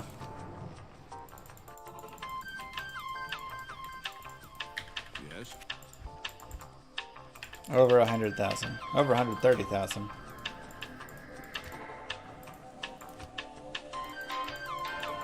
You remember when the source ones were just getting sub 1 hour, now it's sub 40? Yeah, it's kind of ridiculous. 135,000! Ugh. They sell for as cheap as 16 to 17k. But you can find many of them for like 60 to 70, which might even be hard to afford, but I can maybe get it. I swear one time I found one for like 15,928 or something. It was the only time I've ever seen it below 16k, and I was really confused because I thought they always were at least 16k.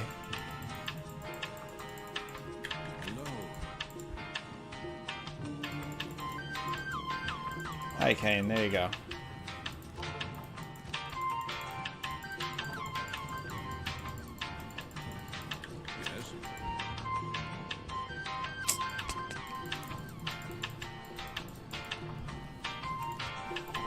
It's wild.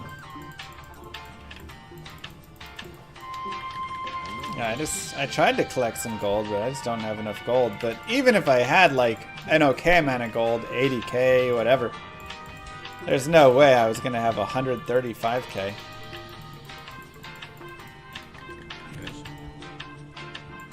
So those were never gonna be possible.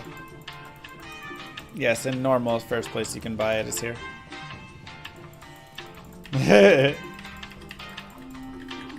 Tuning in Strange Days, Ted. We haven't done no Vitality Necro in like a couple weeks.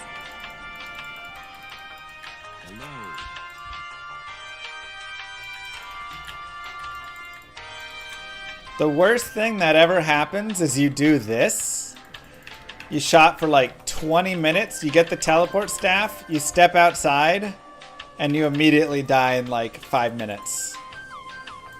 And it's like, great, I'm glad I wasted 20 minutes shopping the staff so I could just die.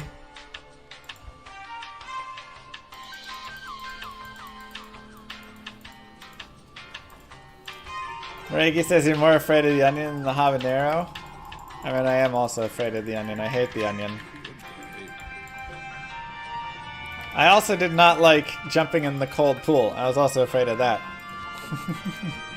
Fear of all.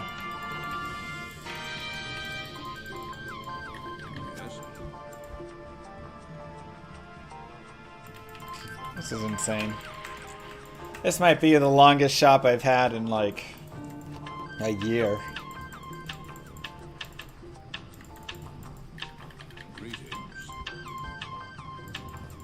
And we're not even here yet.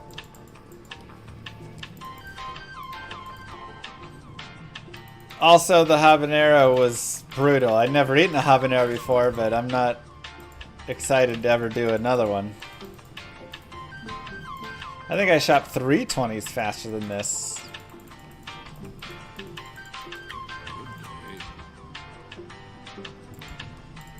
First time gamble 320s. Who remembers? Who remembers that?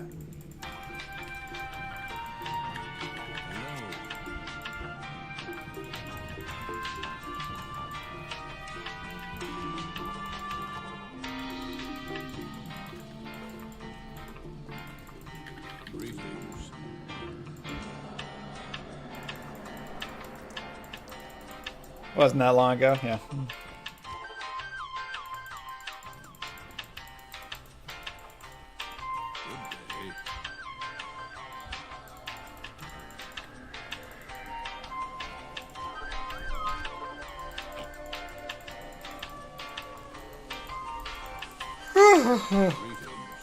Come on. Jeez.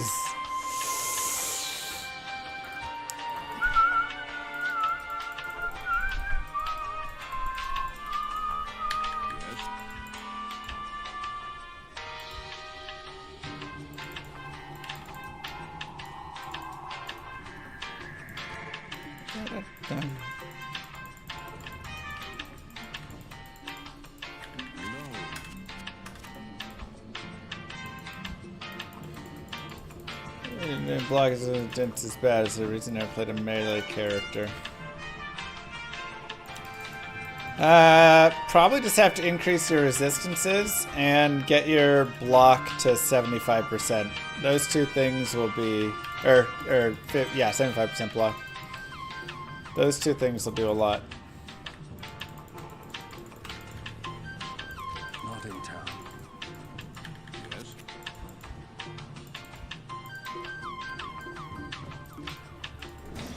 Alright, Golem, quit looking rude. Maybe he's the reason we're not getting it.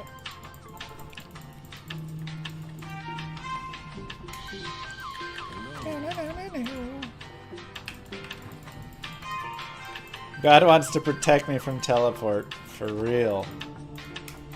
Yeesh.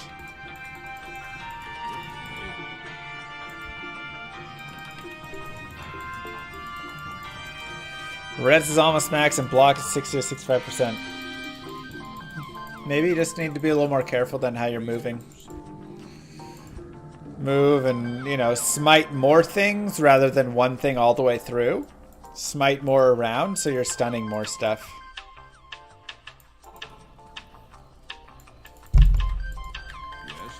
I can't afford 130k. I have 2 wands that are maybe worth 15k a piece. So I've got like 35,000 available. At most. Between everything. Right, Bryce? Can you play D2R on a mini PC? Yeah, probably. I don't know what's the best option for that. I play on a hefty boy.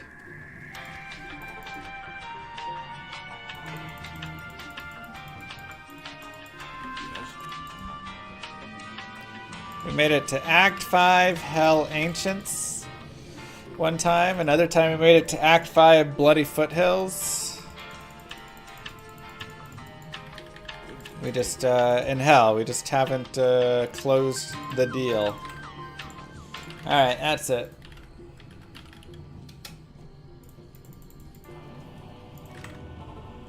Many moons have passed since I left the town of Tristram behind me. Since then I've tried to forget the terrors I beheld beneath the cold earth and the twisted nightmares So much that have talking haunted to my chat. every waking moment. There's something dark within me. Maybe Immortal King will bring us luck. Merengue with the 10! Killer's mastery class in orbit ice. A centrifuge recasted the fast of frozen mass. They shattered into glasses of ash. A chilling blizzard wizard. You can learn a lot about llamas by watching this stream. Just through 3 days of observation it's become clear that while the scary looking habanero gives llamas pause, what they truly fear is the onion. One they eat right away, the other they avoid. We got it. Whoo!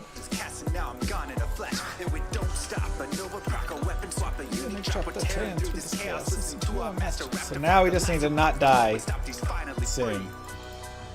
Not even death can save from me. Holy bolt, holy shield, holy freeze. I might smite the Lord of Terror unto his knees. I'll set free the beast within, just to watch him bleed. Pure concentration, no salvation, just to restore peace and bring order to the world. Desecration from my sword, we start a war. I'll massacre the core foundation of the law. This ain't no soul, in search of answers, just a hero with the T. And by the time I finish playing, there won't be the other 3. Onion will happen. Lord of corruption, Lord of the hate, and I instigate a blow so great, eviscerate the syndicate, I decimate, eradicate my foes in turretonic state, they suffocate, choke on my name. Lord of seduction, Lord of disruption, Lord of the lies, flaw, hides inside, he's terrified, mass genocide, my master rhymes identify the stale while they listen as I amplify, specify. Okay. Yes, face.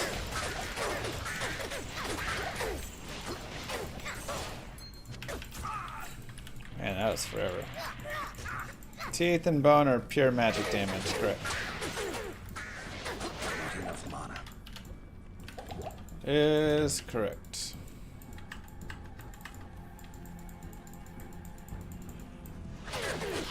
What was I gonna say? I was gonna say something.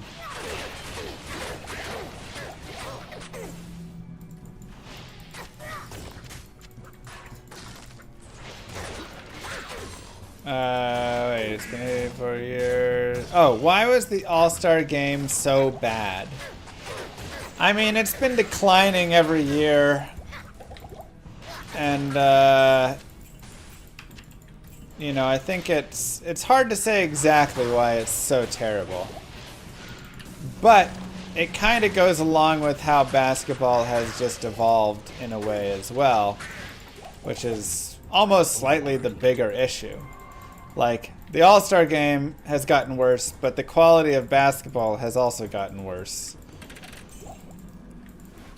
Now, what was the biggest issue that I would say? Oh, that's nice. The biggest issue is the All-Star game, or the NBA now, is just three-pointers being chucked up from everywhere. Which makes sense from a statistical point of view. That is the way to go. That is how you should play. You should run down and chuck up three-pointers, and that's it. And like, people don't seem to understand how much it's evolved. Like, in the last 10 years, there was a post detailing this. In the last 10 years, like, the Golden State Warriors, who were, you know, had that 73 win season or whatever, were like this crazy juggernaut team, all this stuff, led the league in offensive, you know, 3 points taken, they led the league in offensive efficiency, all that stuff, would rank like in the bottom half of the league now. Just 10 years later. I can't carry anymore. And that's just because that's just what the game has evolved to. Everybody can shoot the three ball now, and everybody they just bring 3-point shooters in, and that's it. And so everybody just shoots the three ball, and that is the whole game, is chucking up threes. And games, you know, used to have maybe a team would take, you know, 15 3-pointers in a game, and now they take 30 something. You know, it's like life.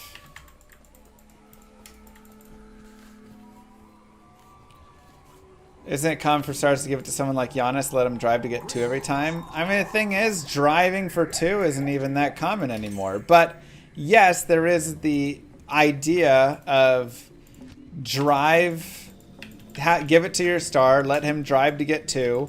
You have to throw 2 guys on him to stop him, and then he dishes the ball out for an easy 3 ball. And that's it.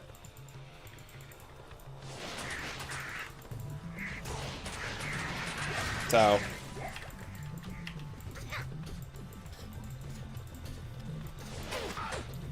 you know. So that's just where the game is. It's just kind of in statistics hell a little bit at the moment.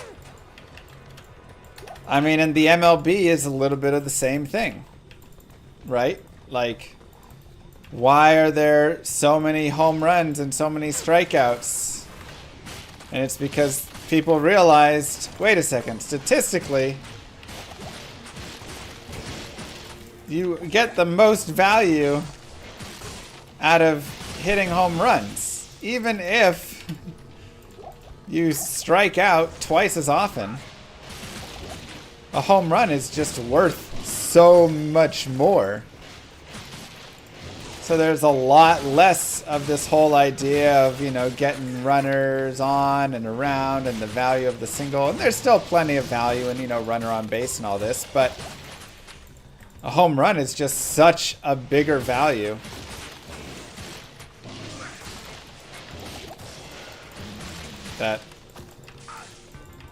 That's it. So everybody just goes for home runs. And they strike out more, but they hit home runs more, and that's good. And the NFL We haven't even seen where it should be in the NFL. This is like the crazier part. The NFL is not even there yet. It's starting to shift towards becoming more of a passing league, but it still has more to go. Instead of hitting 300, hit 260 and get more home runs. Exactly, it's worth more. You don't even have to hit 260. Hit 200 and get a home run instead of 300.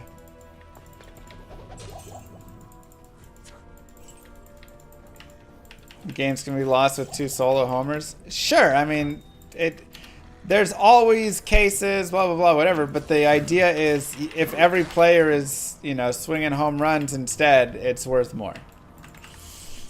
It's worth more for them to swing for the fences than it is for them to keep just trying to get on base. And a lot of that's just because it's hard to get on base in baseball. Baseball is not easy. It's very difficult. Even balls in play, a lot of times you won't. One day in the NFL, everything will just be a Hail Mary. I don't think it's going to be just down to Hail Marys, though with pass interference where it's at, maybe. But it's definitely like going to have to keep shifting further and further away from running. Teams are still running the ball too much and not passing the ball enough in the NFL.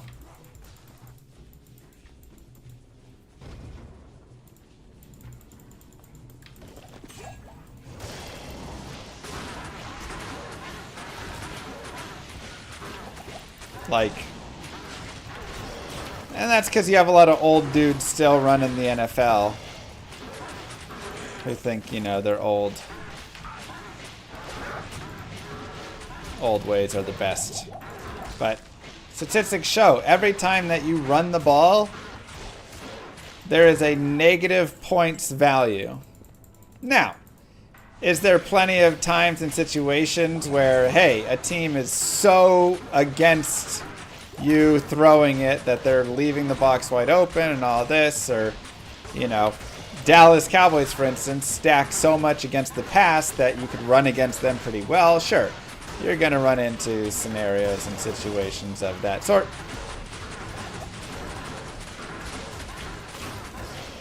But in general, the value that you're gaining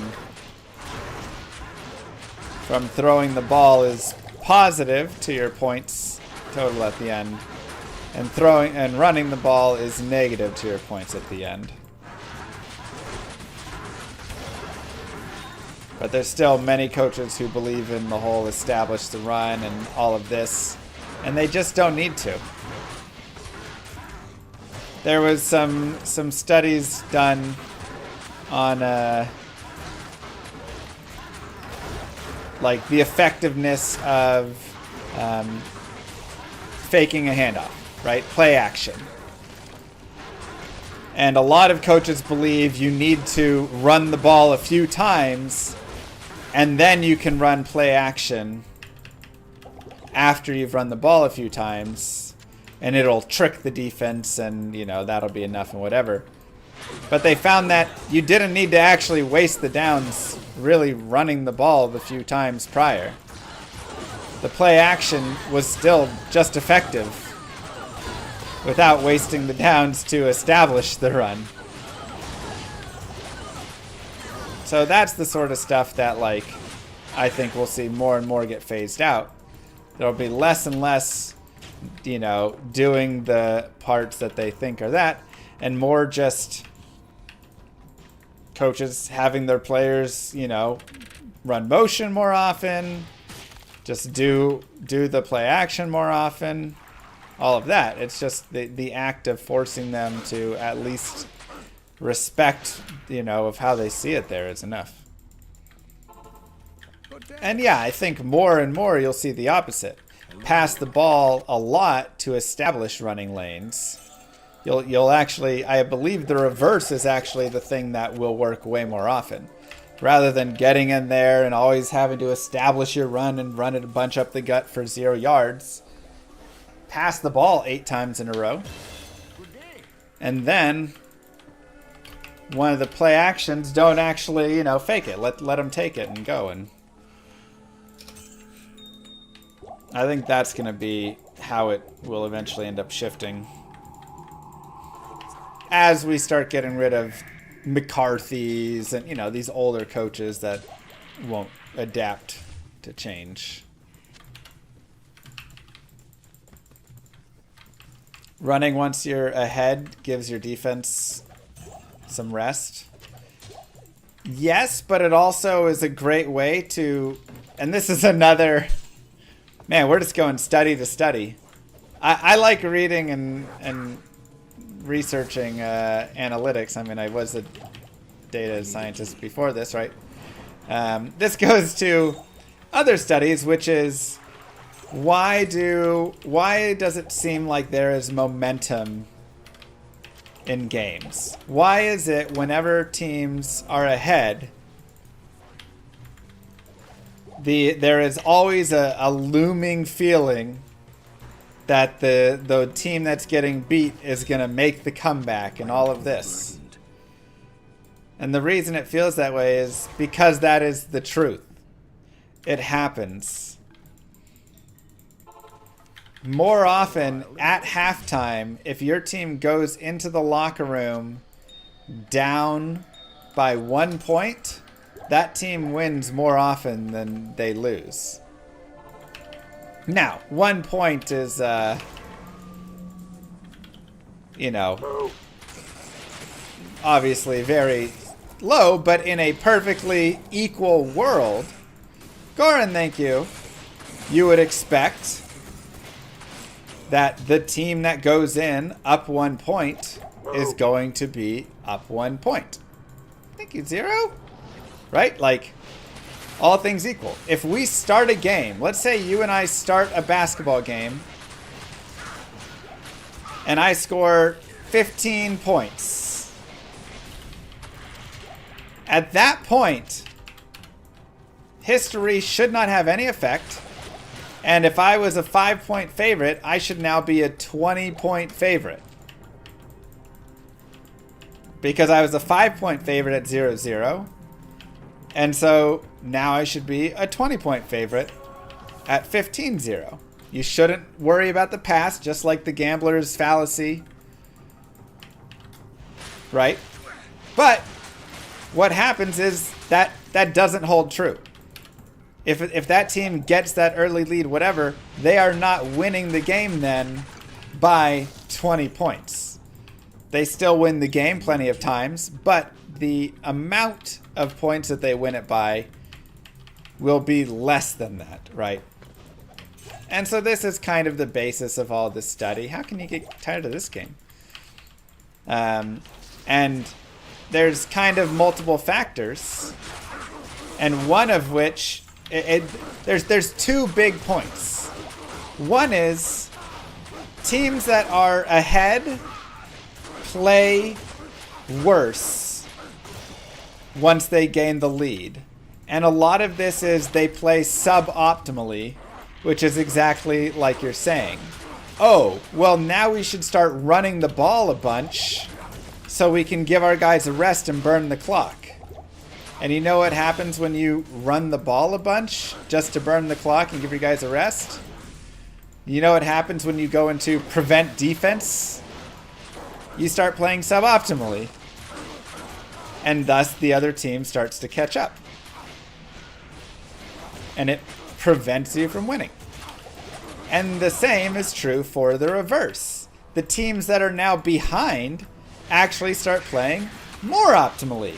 Again, in the NFL, throwing the ball has a higher net value than running the ball. Plain and simple. It is plus points when you throw the ball and minus points when you run the ball. And this is just the truth of the matter. And yet, the teams when they get ahead all start running the ball and playing suboptimally, and the teams when they get behind all start throwing the ball and not running the ball anymore. And so this is the Yo, Goron with the 25. Who is this big lad? Starting all this drama. It's me, bitch. Hello, Mr. Llama. I've been getting back to Diablo 2 lately and love it. Nice. Your videos helped a ton. Thank you. Of course. Glad they helped.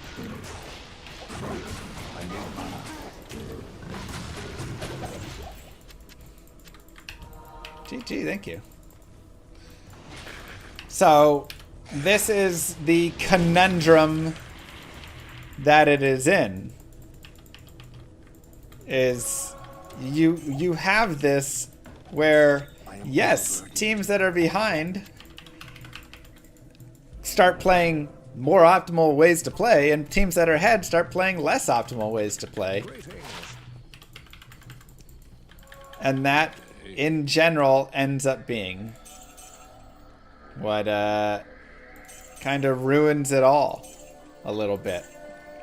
And why there's so many comebacks and why there's always that, you know, looming feeling and all of that. Because teams don't just play to put it away, they play to win, but playing to win a lot of times ends up not being optimal playing. And while there are cases where it can be nice and helpful, overall, it ends up teams just have a overall worse record and worse time from ahead than they should. Gil, thank you.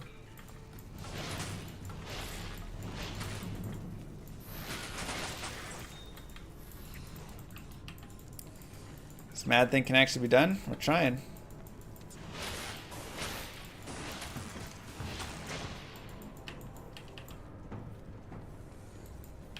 These are also bare frame entertainment. Sure, I'm trying to look at it from a everybody is trying their hardest to win perspective. Wow, it's right there.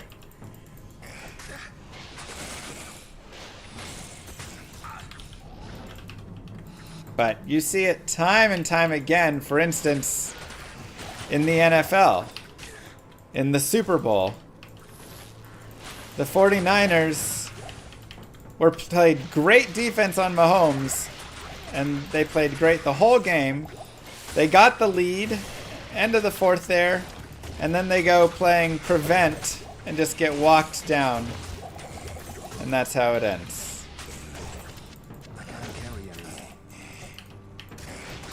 You know, walks it down, ties it up, whatever, and all that.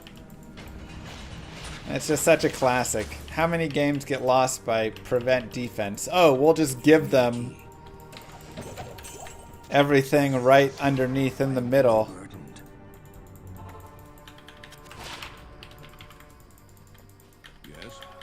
Oh, 7 yards here, 10 yards there, 5 yards here.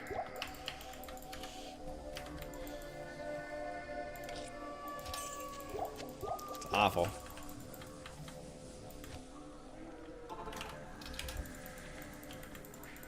Bills did the same. I mean, this happens all the time. I've watched so many games with so many teams where they're looking great and then they just decide, we've been handling them really well, it's the last drive, and the coach suddenly is super scared that they're going to get beat on some long over-the-top ball, so they say, just give them everything underneath. And they do, and then they get... That's it. That's the game. They lose.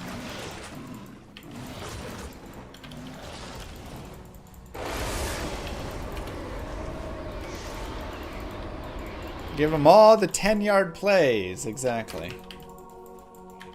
It's awful. Why am I not an NFL trainer? I'm not certified in any health care thing of that. Do you mean why am I not an NFL coach or something? Because coaching has got too much you gotta work yourself up through the ranks of the whole, you know. The real question is why a game where you throw the ball is called football. Yeah, we all are still wondering that one. Start with your local little league, and then you work yourself up to a middle school, then you get a high school gig for years, then you get a college gig, and then maybe after a long time there you have potential. But I mean, it really is. Like, when you look at the NFL, which is billions of dollars industry and how much it's worth to take your team far and stuff, you would assume and think that owners would be like really eager to go and get data scientists and people who know what they're talking about to really study and give a lot of good stuff. But that's not the case. It's just kind of got the good old boys club, you know, and you just have the same coaches that keep failing and are mediocre being rotated around the NFL over and over. And this is true for just a lot of the sport, not a lot of it. There's a lot of mediocrity.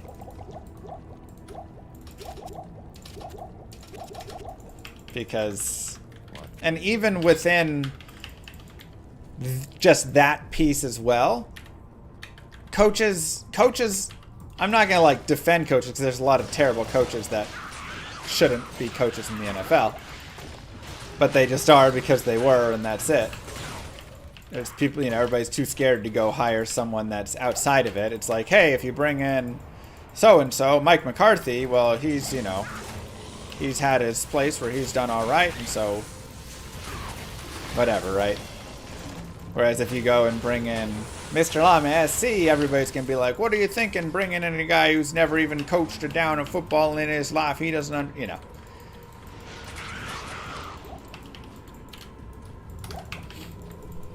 But if you, you know, the difficult thing that I would give to the coaches is they're not really allowed to properly coach because they constantly have to succeed. And that is the biggest issue, and that is where you see coaches that have been given the time to build. And that is where, you know, you see success a lot of times. So, you know, the coach has to come in and they always sacrifice the future, right? Which is a terrible strategy. How many coaches trade away so many future draft picks to try and, you know, build up now or get the pick now? Talk about the goat sport. It's ridiculous. Like, Nunky, Alexander, thank you. It's actually crazy. A first round pick in this year's draft is going to be worth more than a first round pick in a draft 2 years from now, from a actual trade value.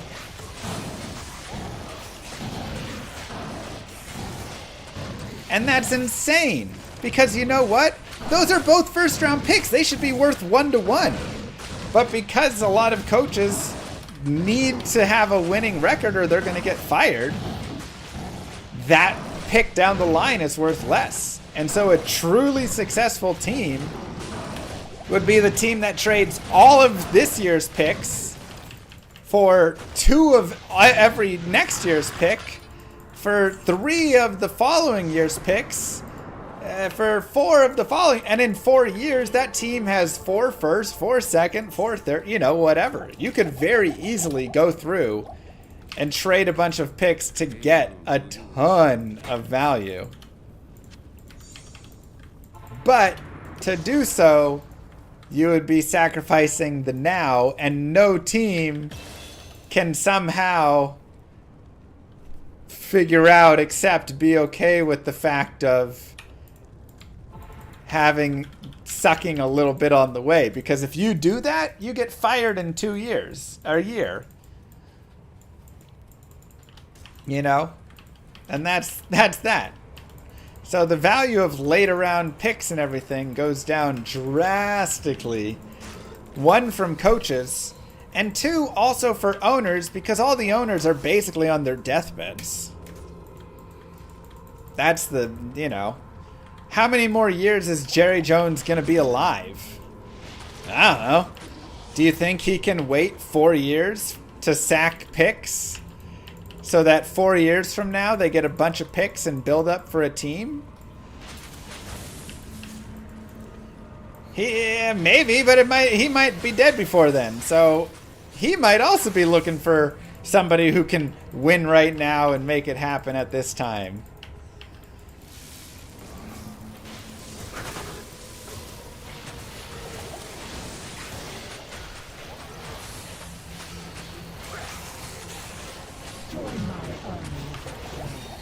Mr. Llama, did you hear about the new rune word? It's called Stains of Honor. It gives 15% chance of gushing below, 20% enhanced depends, and 100% chance to leave streaks in your underpants when you die.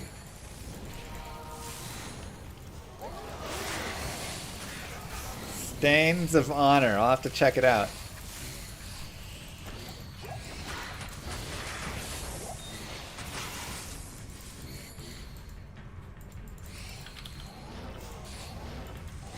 Wow, I don't know why that failed 3 times. Twice. Gushing blow.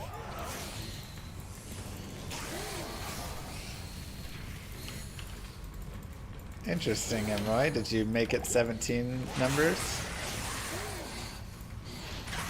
So, it really hurts me watching sports.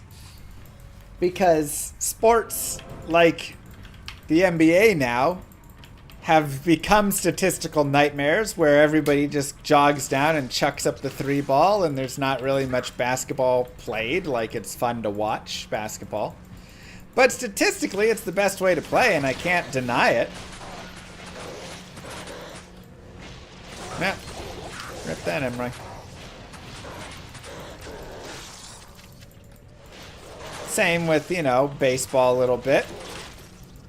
You're losing a lot of the things that made baseball baseball. And getting there. But at the same time, watching stuff like football and watching terrible analytical decisions be made constantly, which, like, thank God we're at least getting away from the kick the field goal on 4th and goal from the 1. You know, at least teams aren't doing that really much anymore. So we're, like, starting to advance ever so slightly.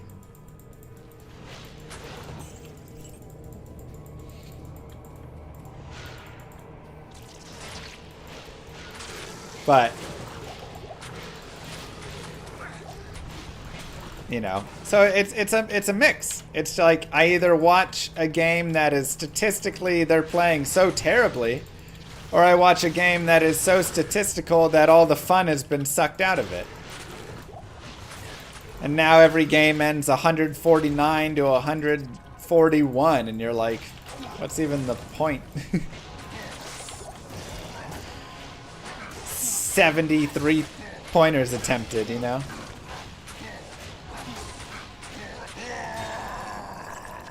I can't carry it. Banning the shift has helped it. Yeah. I mean, hey, my Rangers won the World Series. Let's go.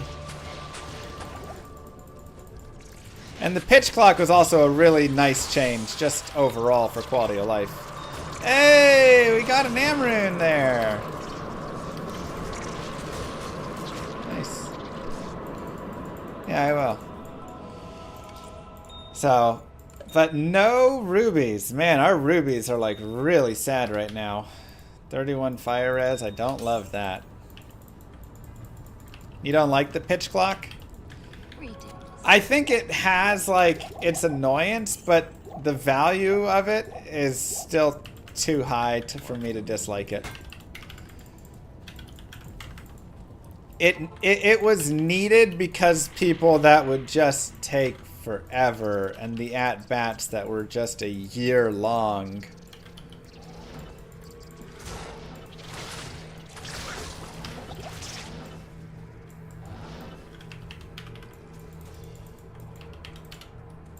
If the bases are loaded and it's 3-2, let him take a few more seconds. I mean, he can. He can always call his little, like, time and stuff.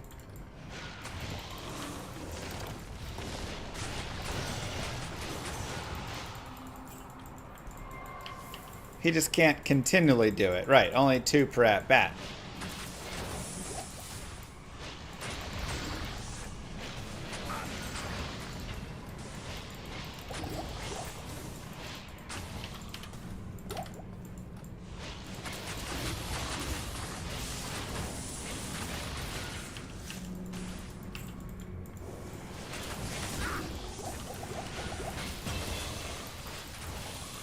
Now the funny thing with baseball and stats,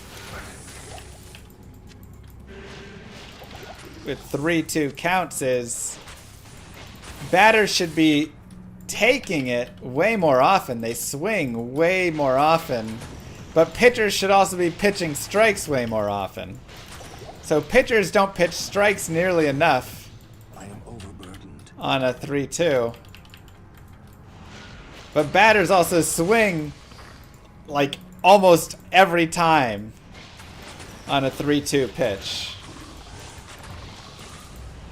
They have like 80% swing rate or something when they should only be swinging like 60% of the time. I think a lot of that comes from the mental aspect of looking like a doofus if you get caught staring at a strike on a 3-2, you know? Some things are, no matter the stats, you have to factor in how much you look like a doink. The embarrassment of getting caught. So even if you're swinging too often at a 3-2, don't want to be the doink that gets caught looking or get rung up.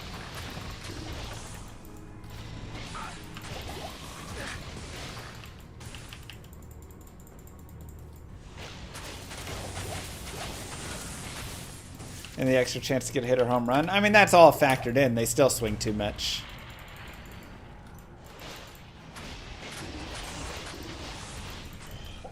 Walks are great. Now, if there's runners in scoring position and stuff, now you have a different, you know, factor. Yeah, you should be swinging more often, blah, blah, blah. But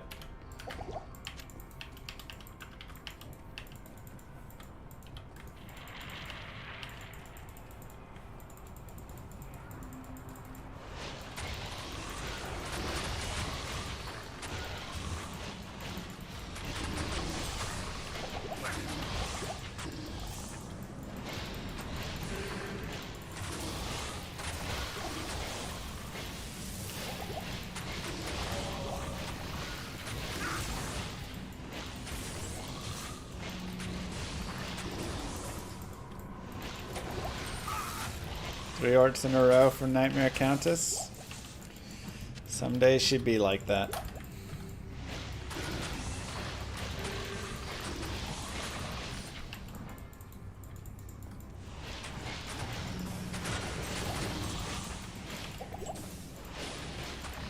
The day Angel Hernandez is out is the day that baseball begins to improve. That's a good one, Gunza. Good way to do it.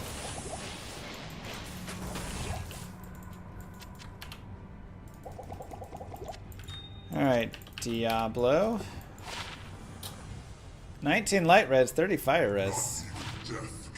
And 2 open socket on this one, but nothing good.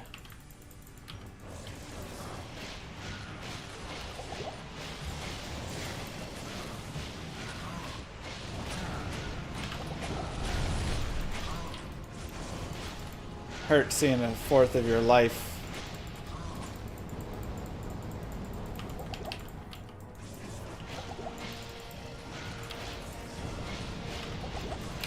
Jesus. Or half your life.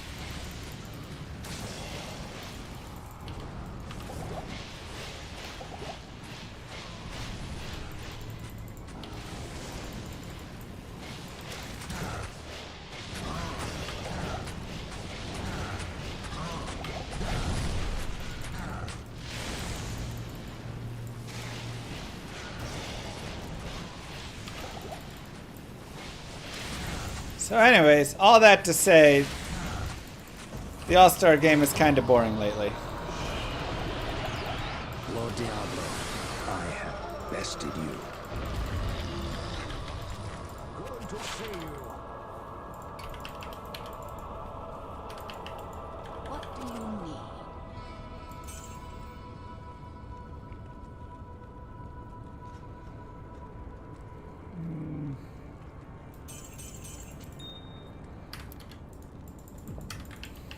Exactly, Beastum. I can't carry anymore.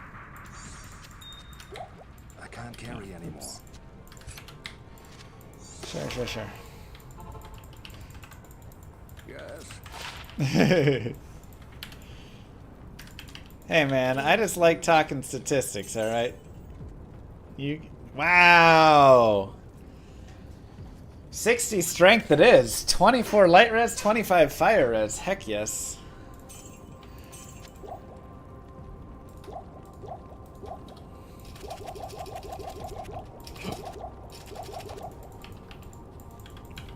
Hail to you, champion.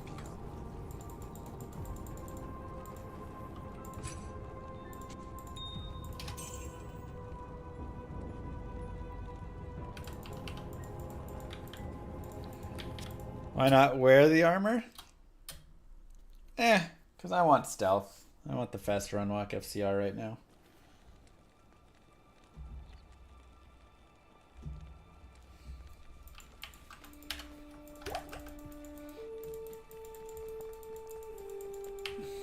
Oh yeah, C-dub. It takes more than a siege to stop me. It's just interesting to see places where stats can really be utilized, and sports is such a great place for it.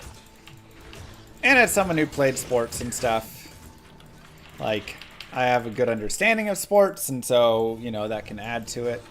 But then additionally to see also just how much it changes certain sports, or how certain sports have still yet to adapt.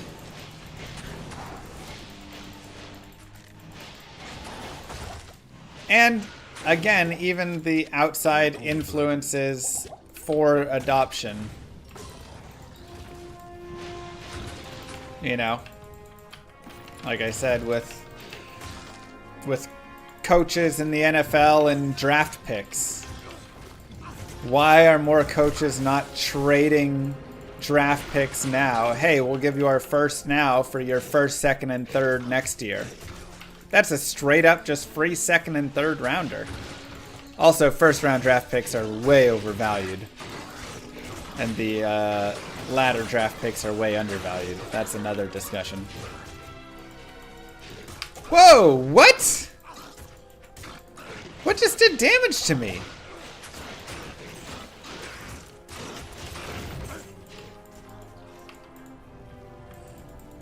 Wow, Kerms. They're so desperate for the Mahomes pick that they're not willing to see that, like, yo, you can pick Purdy up later on. You can have a, you know, give a chance and try all these 5th, 6th, 7th. Honestly, even second and third round picks. A lot of the NFL is filled with second and third draft picks. What a That cost a tenth as much or less. I'm pretty sure that was a ghost charge bolt catapult. And man, I was almost really mad.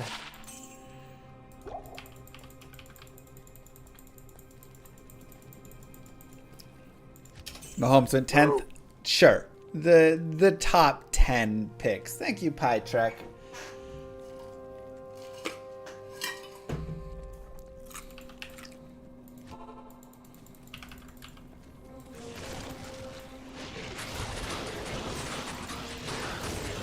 The Josh Allen went #1, right? You know, like, that's what they're all looking at. But there's plenty of first rounders that bust, plenty Hey, of Mr. guys in Llama, the tops that haven't bust. been around much. Hope life has been treating you well. Whatever happened to people saying I owe doll? I miss the days seeing which cereal company was sponsoring you from day to day. Yeah, it's been, you know, baby life changes things. How you doing, Rhyme Time? Take it.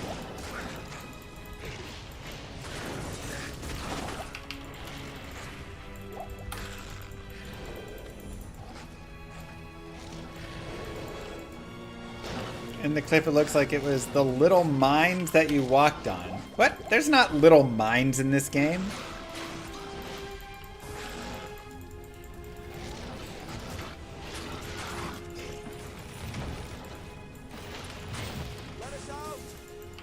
Yeah, the point is there are absolute ballers of players outside of the first round. Again, second round, third round, Mr. Irrelevant, Brock Purdy is a great example, but that's like the, you know, oh, you'll never know with that. Sure. But you know how many 7th round picks you can get for a first round pick? Enough to make the value and the chance worth it. And that is true with, again, all of the picks running down. Every team way overvalues the first round picks and way extra overvalues the top 5 first round picks. There's so much value thrown on, you know, that first, second, third, fourth guy picked up. And while in general, on average, they are better than, you know, the second round picks and whatever, they're only marginally better on average, which means you'll get plenty of guys. And if you can pick up, you know, again, how many picks is a second round pick worth? You could probably get 4 second round picks for a nice first round pick there. You are almost guaranteed to find a better player or a better culmination of players across that second round.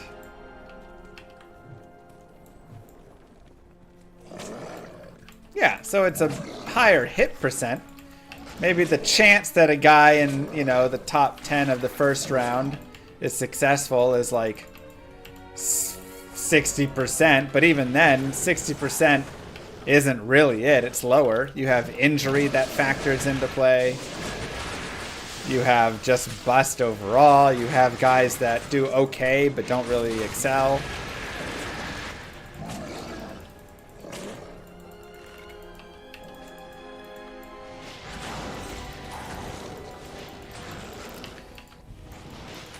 Yeah, I mean, I'd be curious to see how many first round draft picks are still in the NFL from each year. Audio Engraver, thank you.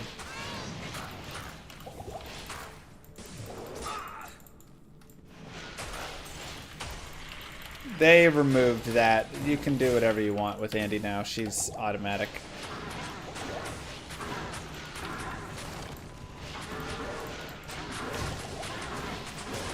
RG3, sure, he was a bust, mostly again. Injuries and stuff, right? Cam Newton was the #1 draft pick. He came out, he had a flashy show of it for a couple years, and then that was kind of it. Then he fell off, and that was the end.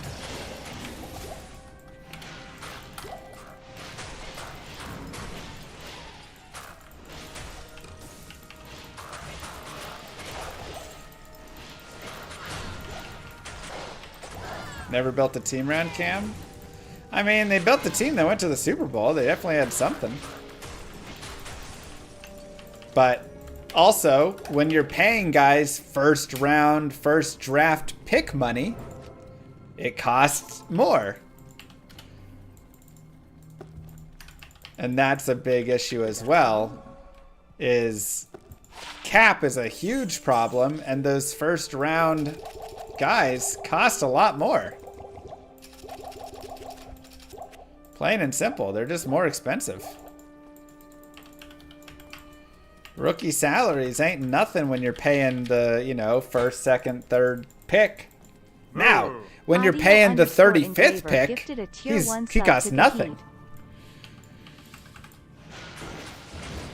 Thank you, audio. And that's where the real money and the real value is.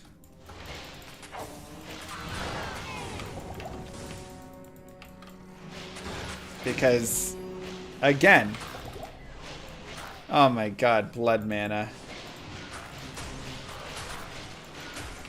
I need more life.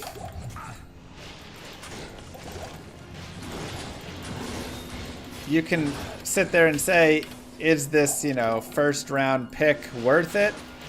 You know, probably not. In some ways maybe, better chance, blah, blah, blah. But money-wise, is he worth 10 times that of the second round pick? No, not at all.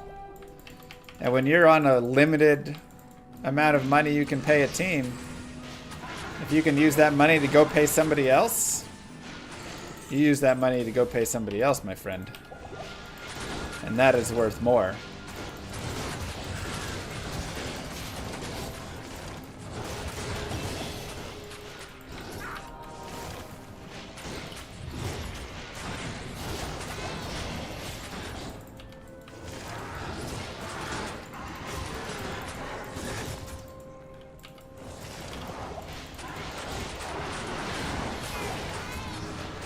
Sample's super nice there, yeah.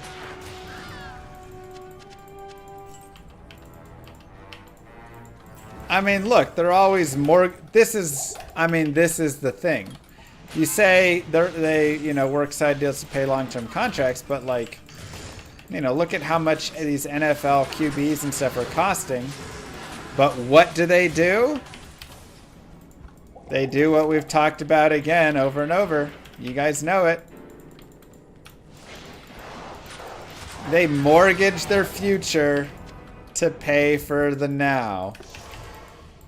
The most consistent thing that we see over and over again.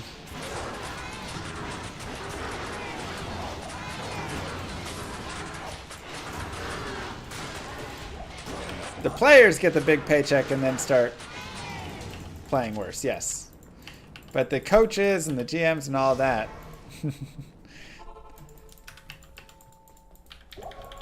They mortgage it. And they push it all down the line. Look at the Saints right now. The Saints are still broke and paying all crazy stuff from Breeze, you know?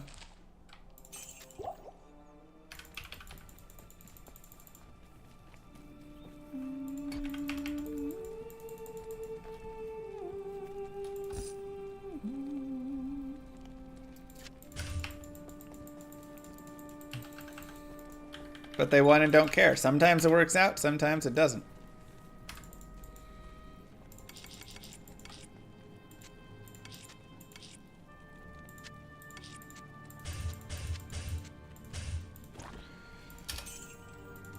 Okay. Wouldn't I like my team to win while I'm still alive? Sure, it'd be nice. Thankfully, I'm not 90 years old like all the GMs and owners. So I would have the ability of waiting 3 or 4 years. My reds are all maxed now with that.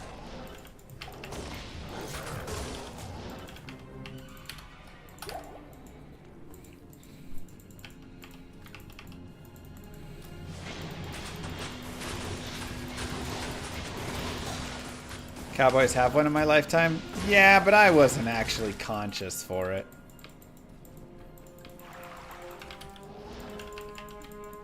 Saddest thing ever, but I didn't start watching football till like, probably like 97.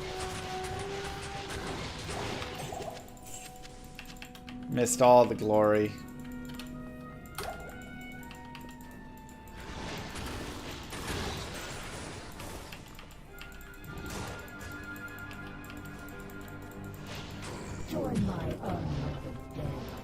If teams valued later round picks, there'd be nothing for those tens of thousands of sports analysts to talk about. It's true.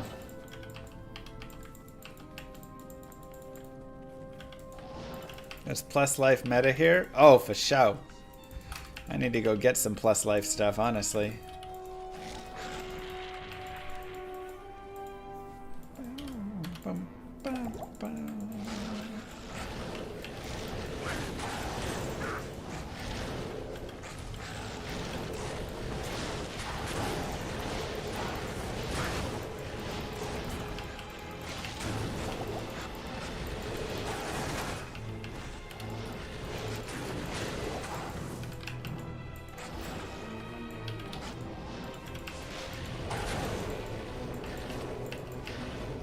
lot of teams trade away their first round pick. A lot of money, too much risk for a young unproven player. I don't think nearly enough teams trade away their first round pick. I wish more teams did and brought the value of it down to a more reasonable spot.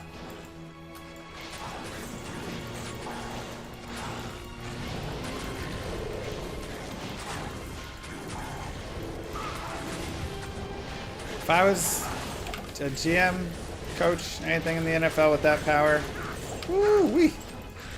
You'd be crazy to see me taking first round picks, especially top 10 first round picks. Late rounders, sure, but I would be trading that away so fast.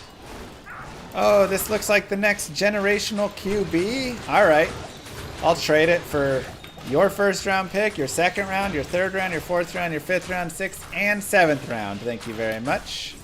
And they'd be like, here, take it, please. Num num num num num. Oh, and next year's second round pick as well. Deal.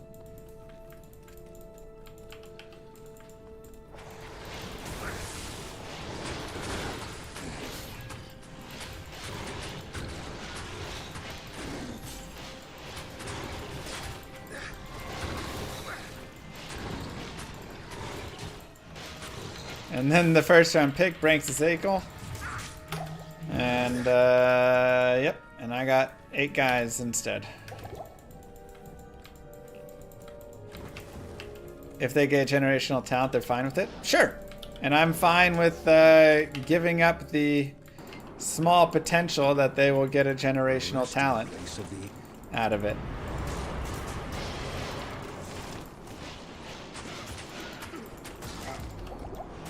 Because I've got 8 guys that I may get a generational talent from, and or someone who's just really solid, or multiple guys who are really solid.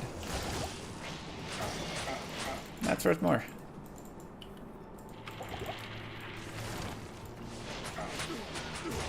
You know what else sells tickets? Super Bowl teams. You can have your fun little show. I'm gonna pay my dudes way less money and bring in more money when we win that Super Bowl. Ah, should gun strength. Easy.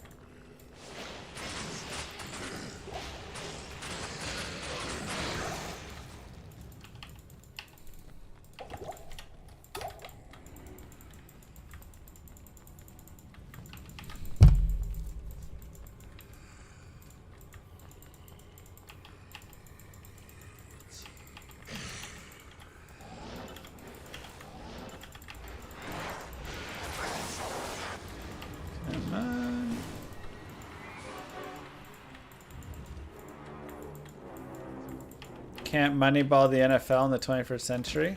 Oh, you totally can.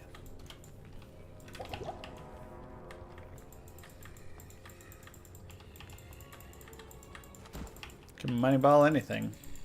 I'm gonna write an email to Mr. Jerry Jones. I'm gonna say, Mr. Jerry Jones, if you will give me 4 years of your time, which I know is precious, I will bring you a championship team in a way that Mr. Michael McCarthy hath no way to give you.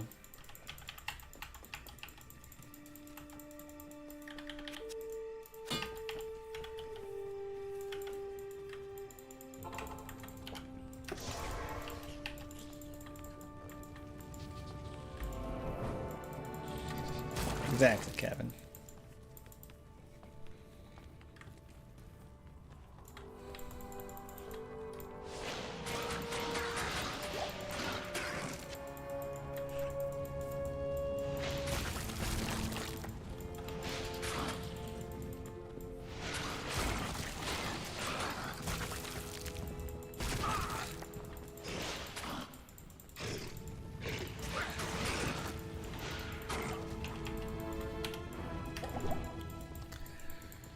What points do you level with no vitality?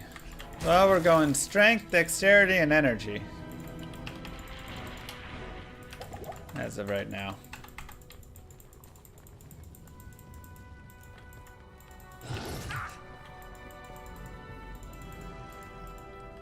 I mean, you can hold down the mouse. I don't care to really, but it is something that can be done in D2. And that would help you if you're having finger strain.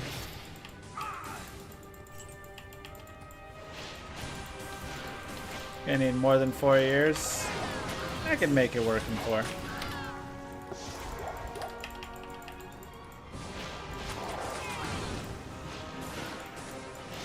I mean, Dallas is actually a pretty bad team to try and start it with, because they actually have a high quality team. The biggest issue is they have bad coaching with McCarthy. Very lame duck.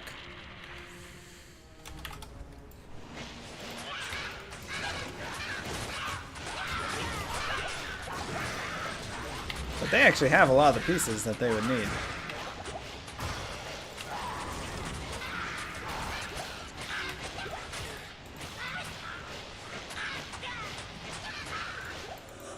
And Jerry is not the guy that's going to let someone else make decisions. He wants to be way too involved, and that's really the big issue with Dallas.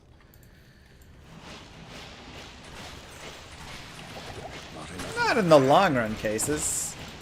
When your team wins the Super Bowl in the long run, trading those picks is great for all the sales and money. Winning equals money. This is the ultimate, because yes, that is the thought is, hey, why don't you take that pick? Why don't you, trading that pick away is bad because you're trading away ticket sales and all of that. But a lot of people forget winning is the most profitable thing in sports.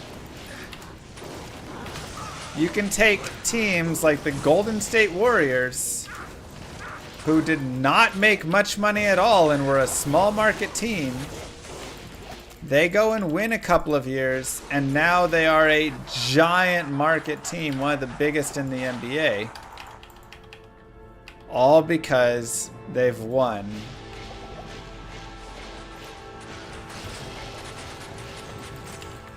So, again, if you're short-sighted, you think of the ticket sales this year. If you can think about the future and actually be analytical about it, you can recognize and understand if you just wait a tiny bit, it will pay off.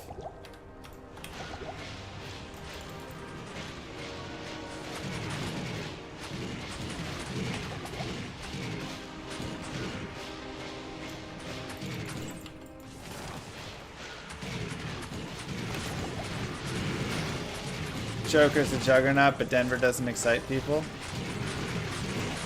I mean, this is also, we'll see how Denver is in a few years. But I will agree, Denver has less of that overall. Joker really is like the most workhorse, least exciting player. Everybody just like hates playing against him. He's so good.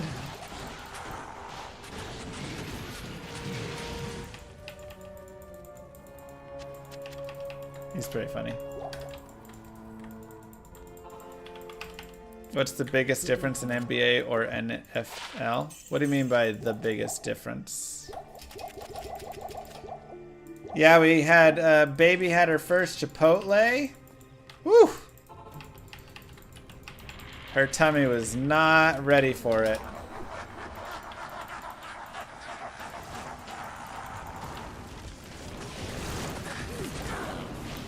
Oh, Jesus. Jesus.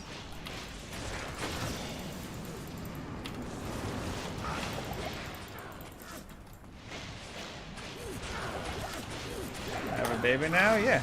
Almost a year.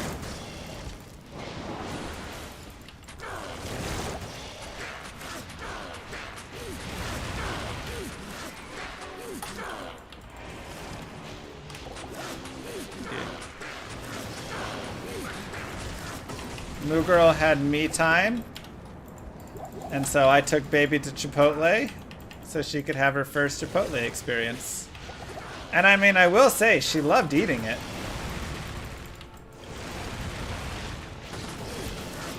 But afterwards was rough. Kids cheese quesadilla? Nah, she had a burrito bowl. Medium salsa, corn, cheese, lettuce, black beans, white rice, chicken. Girl was going at it. She looked at the kids' meal, she was like, I'm good, Daddy, thank you. I'll have a real meal. You can't afford guac without Moo? Well, Moo still paid for it. I used her account, but...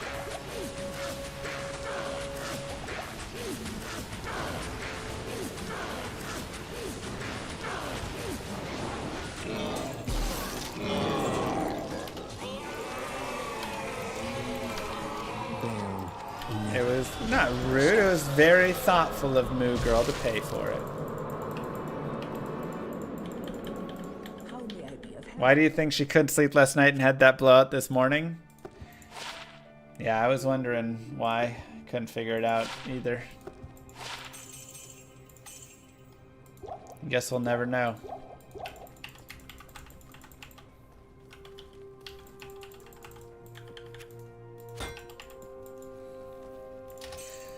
I guess we will never know.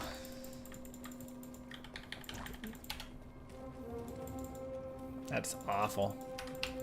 How much gold's that worth? 587? 727. Ooh. How did Moo get so lucky? Aw, that's sweet.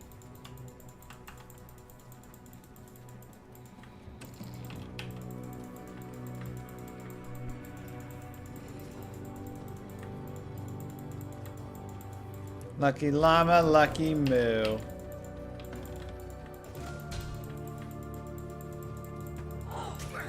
Now some cows. You know, I actually probably don't need to do cows. Gem Shrine. Do I upgrade this to a perfect gem to try and craft, or do I just go after the ruby? Ugh, it's just a flawed ruby though. I don't think I can do it. If it was flawless, I'd do the ruby, but just plain? I can't do it. I can make some crafting. Yeah, I don't know if I want to do cows actually here though.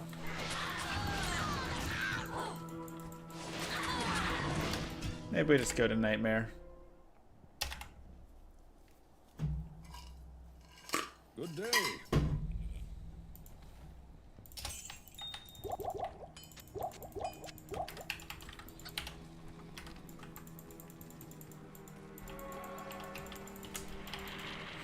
$113 life, not great. All who oppose me, beware.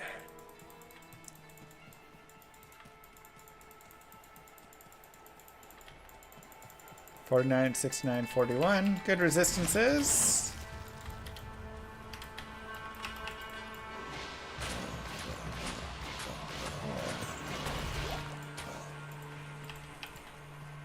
Can't craft hardcore if you're dead.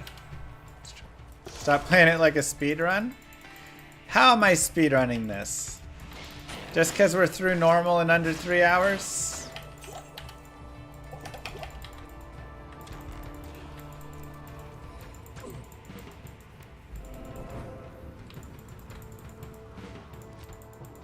Oh, I stopped playing like a speedrun. I have to. I need to stop more. I sense death within this place.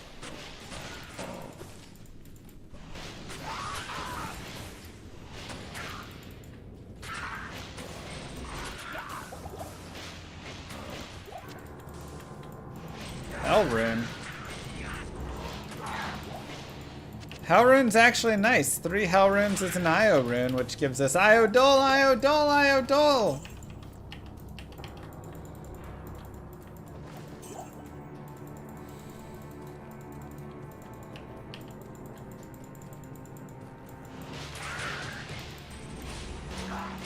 And I believe I have a chip diamond already, so 3 hells plus chip diamond makes the IO.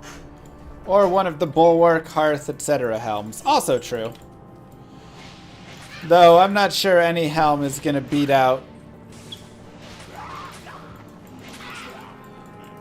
just having 3 perfect rubies in a helm, or Ral or Thol or something.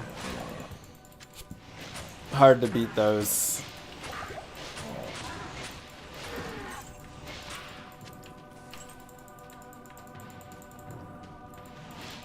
Sorry, Pietro. Doll rune! What is this den of evil? Holy cow! Ooh, sharkskin belt rare. I like that. What a hacked den.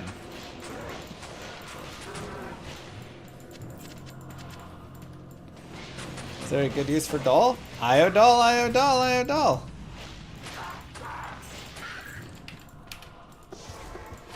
Oh, it's absolute garbage.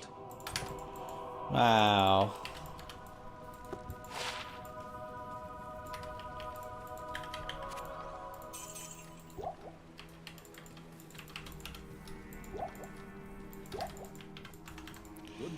I know, it's still 16 slots, but ooh. Trash is trashy.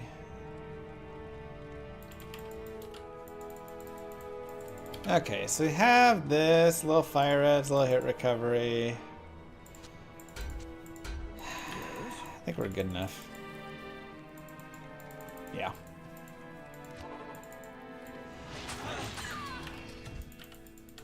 Let's go players.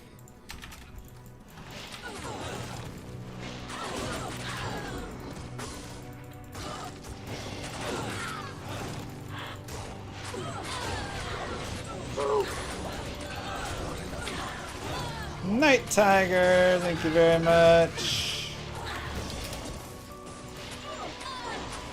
Hope you're having a nice day.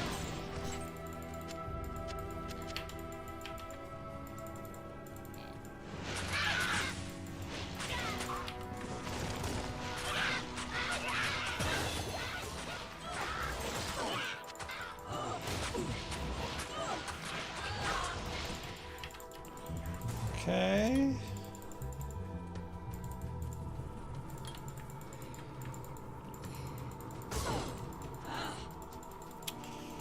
Not there. Strength.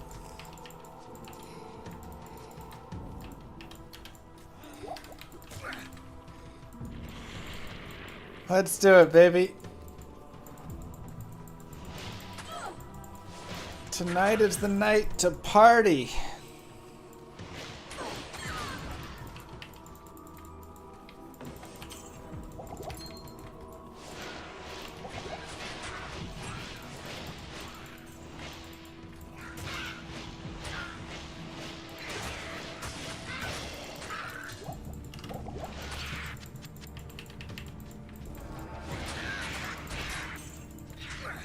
Ow.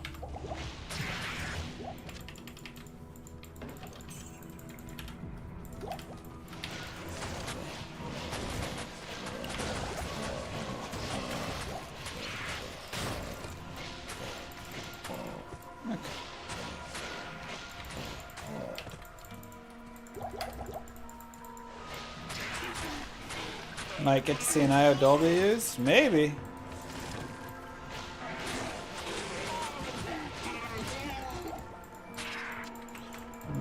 Maybe. Wasn't that a waypoint by Rakinisho?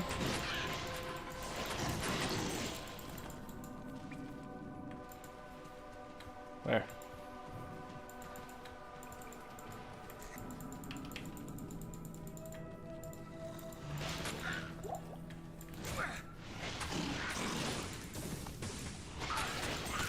Do I have a good one base yet? No, we'll have to go shop something later.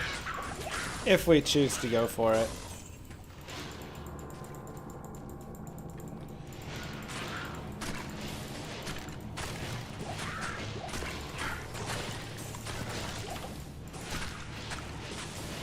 Let's have to see what happens.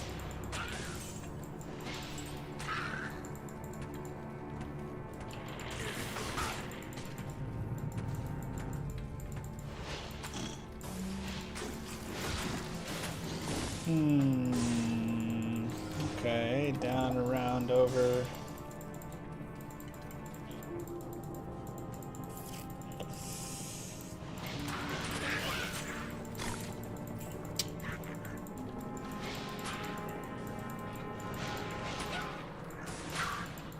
See what we got. Nope. Just dead ends.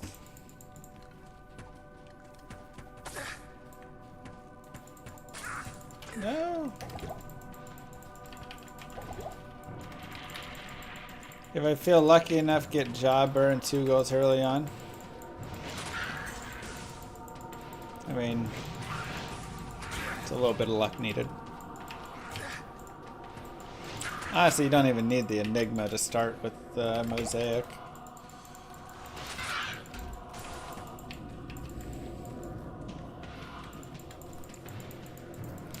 How am I feeling about this run so far? I'm alive. I'm alive. We have a decent ring, 1 decent ring, a decent Ami, but the Ami could be improved later, but decent enough for now.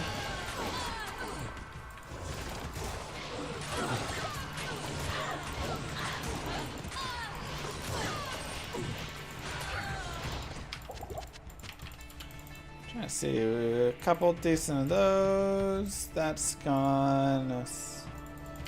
Yeah, there's definitely room for improving. Yeah, we'll try crafting an amulet later, see what we can get. Hope for a big life. Hope for a big plus life, Ami, you know. With a little bit of res.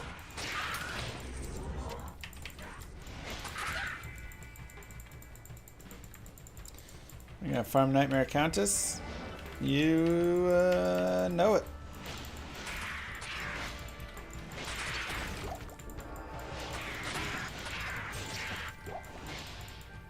My build's a bit off. 114 health is just a little silly. Yeah, it needs to be a little higher. I haven't found rubies from anything yet, really, and that's been the big issue.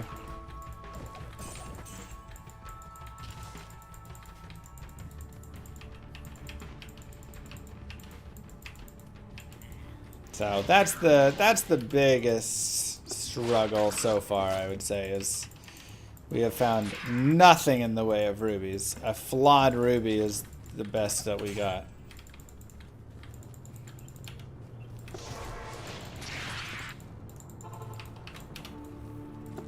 That's an amulet. Good day. Sure.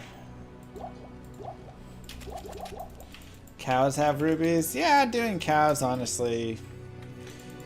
But there also is potential. Oh, there's the waypoint. For rubies down here in the Countess.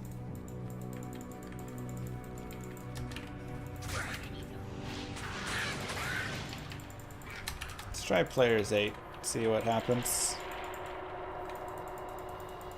Okay.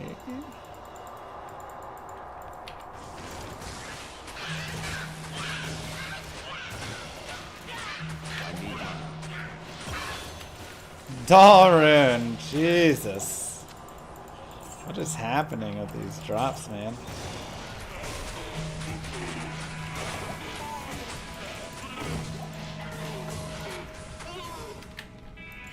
Insane.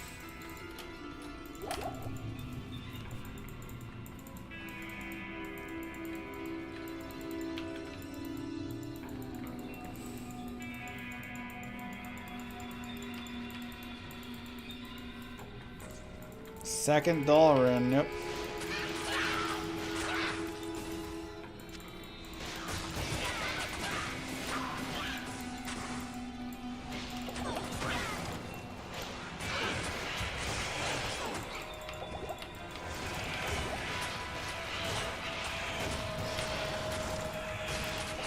Don't love the speed on these guys.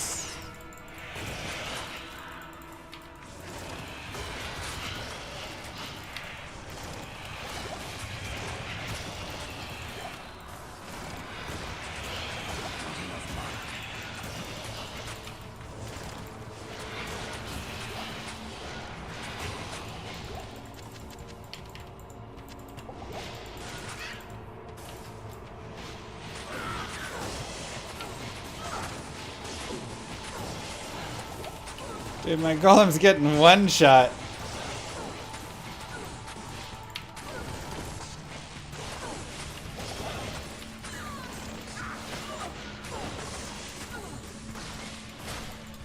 Probably it's time to respec. And yeah. Probably time to respec. Less golem, more bone prison.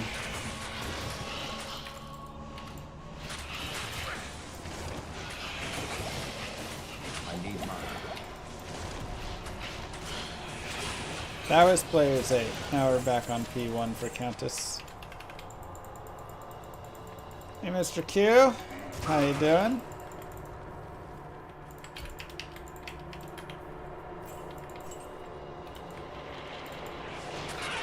Don't forget to hit the like button if you're over on YouTube.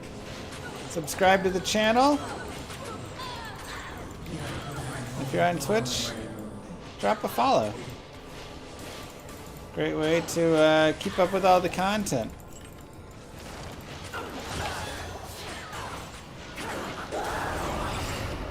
I had a feeling it was going to be a dull rune. Just felt very dullish, didn't it?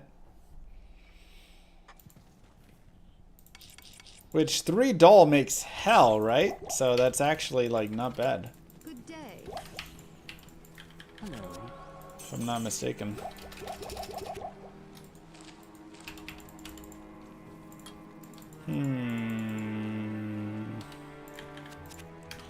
Okay, let's respec. No summons, no curses. Let's go max here. Max there.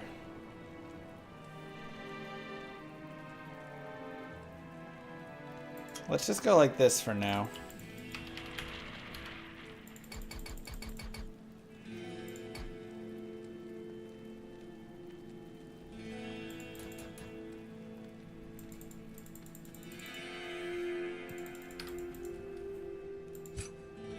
Nice.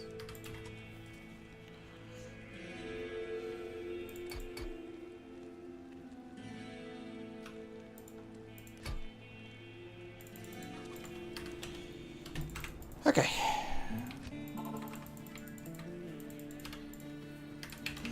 Gem Shrine. At this point, I have nothing better than to just take the ruby. So weak, but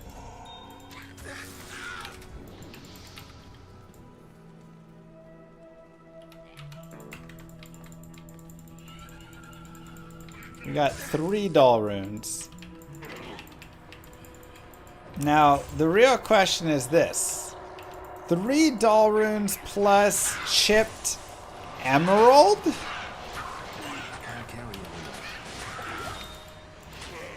Is that right?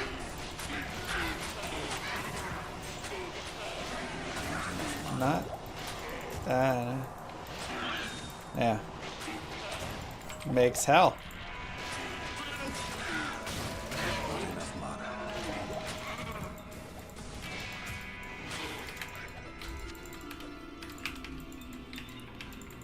Okay. Makes a heck rune. Sorry, Warren. What good is a heck rune? Well, we already have 1, and 3 of those equals IO.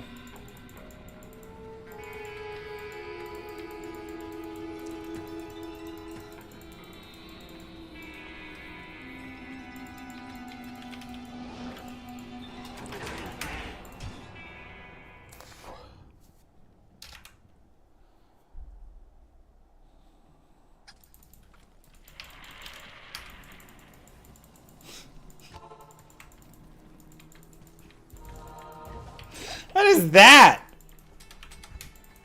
Jesus.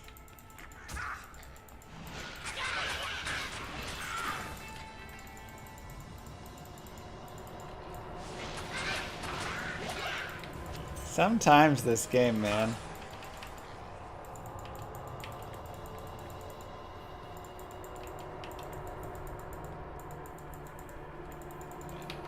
Almost punished for teleport shortcut. That wasn't punishing me for teleport shortcut.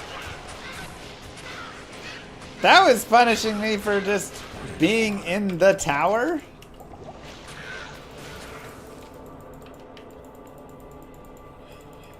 Existing? Ish.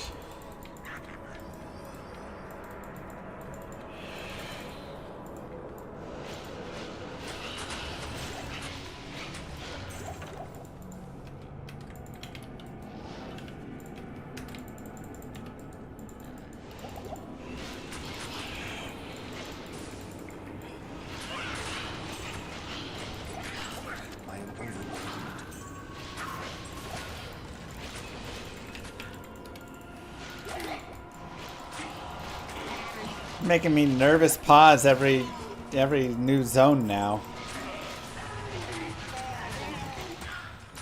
Ridiculous.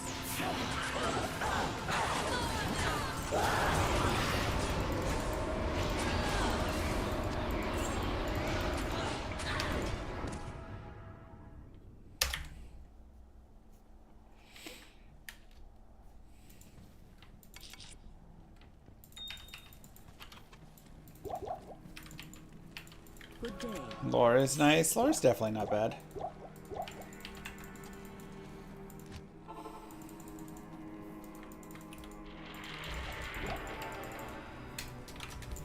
Alright.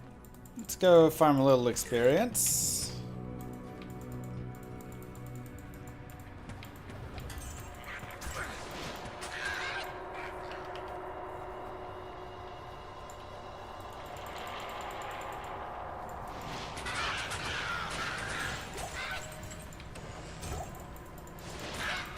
No boss groups, man. There's one. Curse.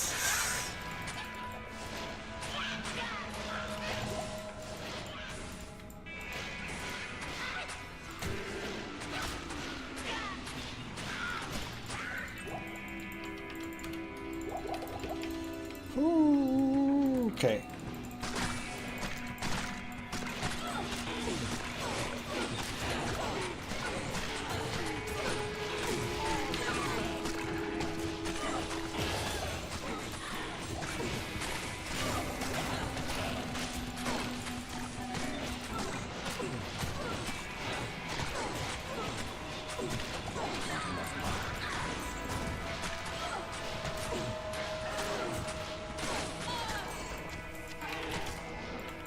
Not enough mana.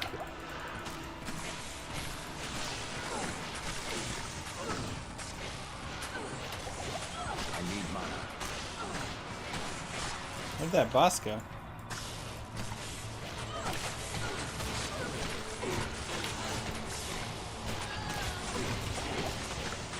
Godliest ever nightmare find? I don't know. Who keeps track of that specifically? We've definitely had some really amazing nightmare finds before.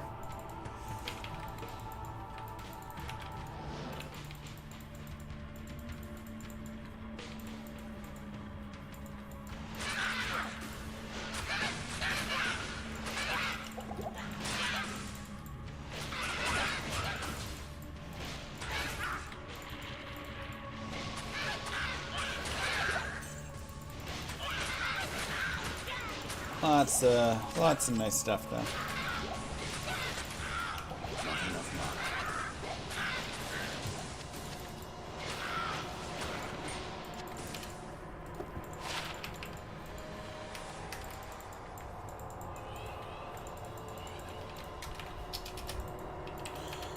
Okay, let's see what we got.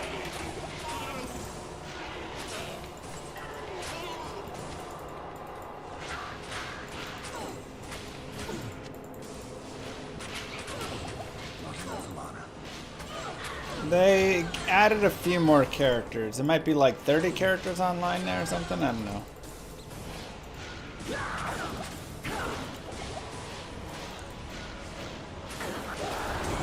Hamtout's here. Have we cooked enough children? We did a nice job cooking children. No points in energy. We've got a little bit. I just don't want too many points in energy to where I have more mana than life. Because then you start getting whacked from that. Nice. Hello.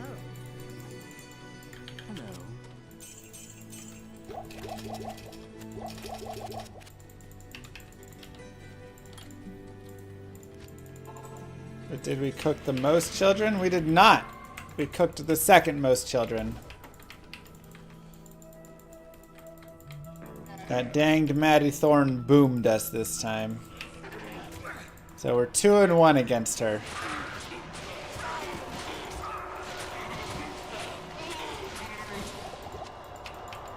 Next year we'll have to get her back, you know.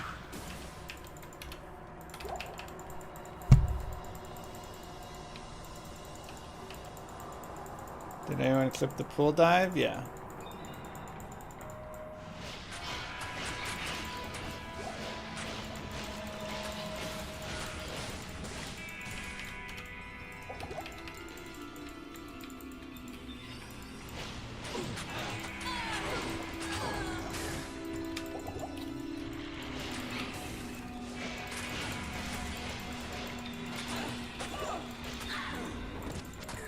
I can't carry anymore.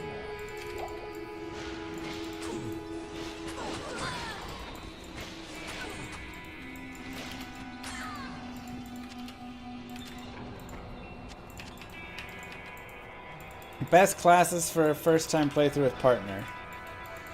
I think let your partner pick whatever they want to pick, and then you complement with something that is solid and can do damage, can tank a little bit, and help them out. So, you know. The only thing I wouldn't say is don't let your partner pick like Barbarian to start. They might not have a good time, unless they really want to. But if that's the case, you just need to do all the damage so you can keep them alive. That's pretty much how you have to view it, though, is like, this is you running around, keeping your partner alive, doing enough damage for the both of you. That way, no matter how good or bad your partner does, you are taking care of it and keeping the pacing and momentum fun enough for them. But the biggest thing I would say is don't just play purely a support character.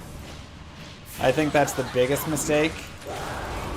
People will try and work with their partner in a way like, oh, okay, well, they're going to do damage, so I'll do this. I'll run Conviction Paladin, which honestly is fine because you could run Foe and it's okay, but like, I'll run, you know, Curses Necro, and they'll run Sorceress, and they'll do all the damage, and I'll do this.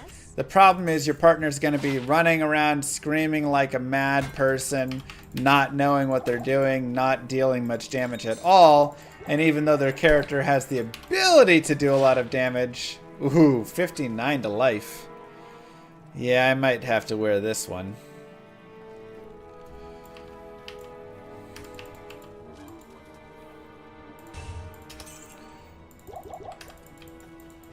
They're not going to do said damage. And it's going to be a bad experience because you're going to be sitting there unable to kill the stuff. They're going to be not relying, you know, they're going to be relying on you. It won't be that good of a time. That also works at June. Can I wear items that give me life? Yeah, of course. I just can't put items into Vitality.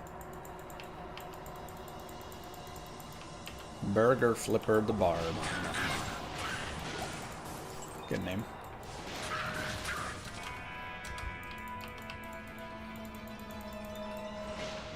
Not at all, Mr. T. breaking the rules of the contract. Spraying water was not an addition.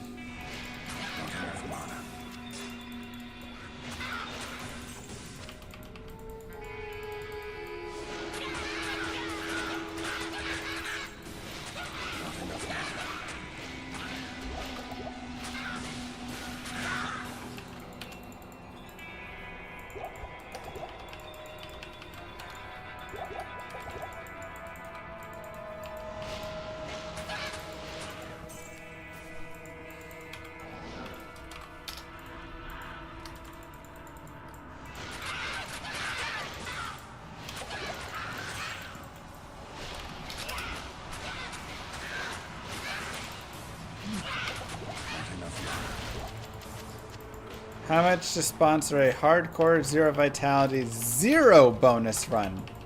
So like I don't get to wear anything with plus to life either, you're saying?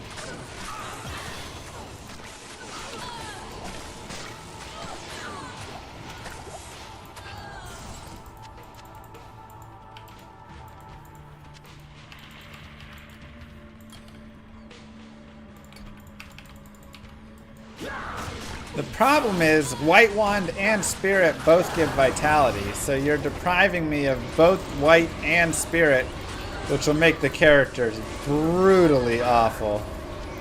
Not having either one of those.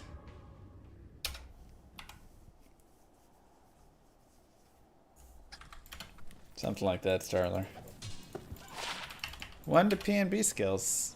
Yeah, we'll take it. Order welcomes you. 8 to life. Yes, please.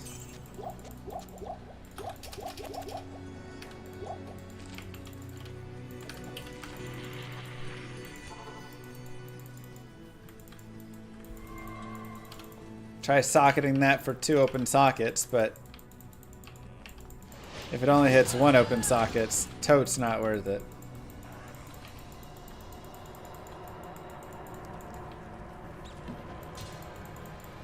Hello from sleepy Finland.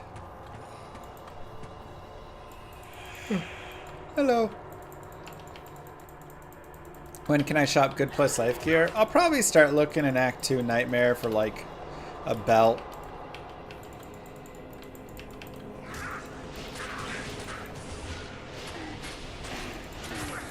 Ow.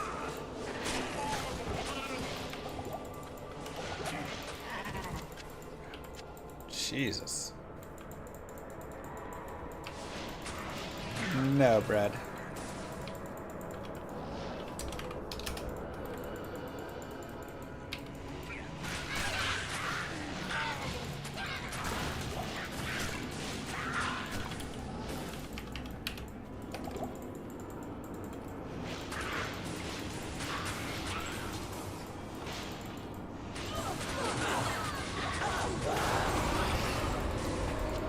All right.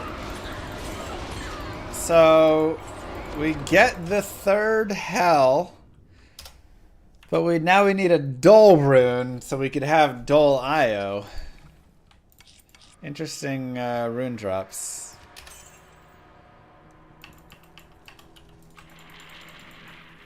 How come when I'm fighting Mephisto, his life will just go back to full? Are you fighting Uber Mephisto? Because he has regen. Oh, I know who. It's because the Travancore members are healing him. Yeah, the council members that are down below or around, one of them is too close, so they will do a heal on him. It's really annoying.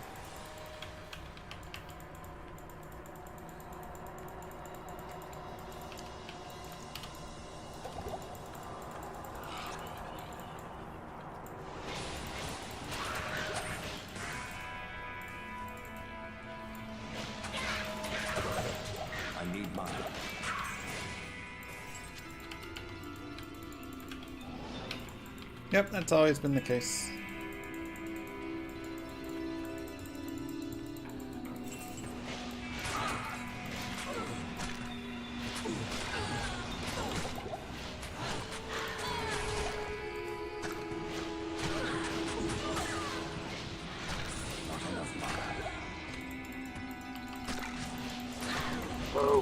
smiley face. Unique ring.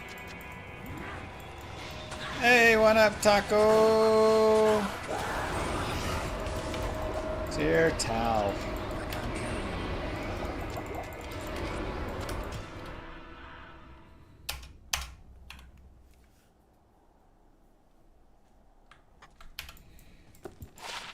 $50 to life. It's like the same armor we had. 26 Nagel. All right.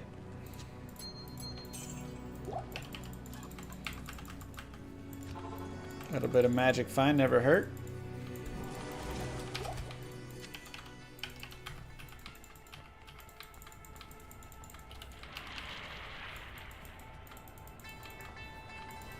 No, character level won't affect your high rune drops from monsters. That is based on their level.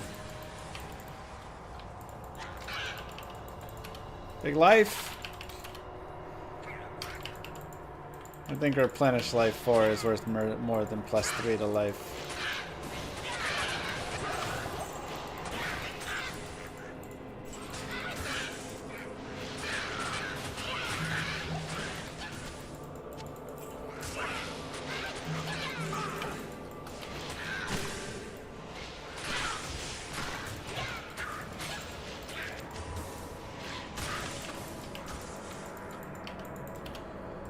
Okay.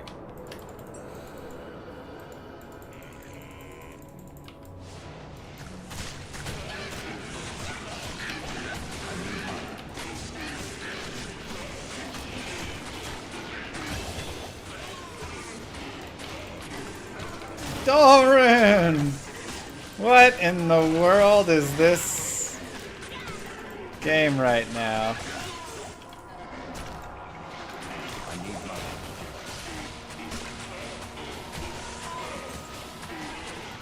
Four Dalrin drops, 0 from the Countess. Absolutely insane.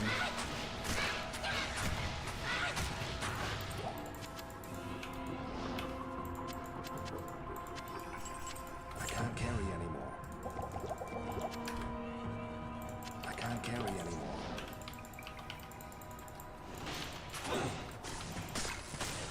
Not enough mana.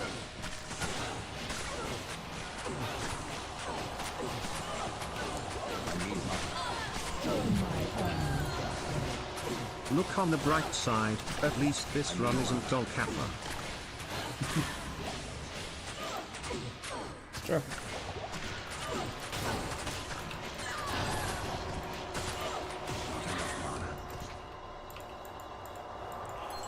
That is true. Thank you, glitch.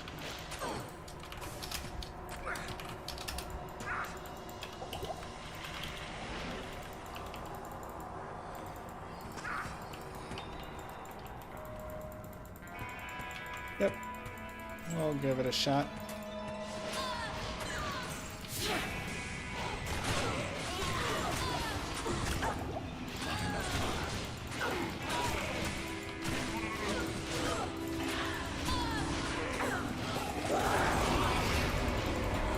Tirthal. I mean, I don't hate like running around here, but I don't have a chipped emerald. So that is a problem. Ooh, that's nice. Wish I had more life, but not too bad.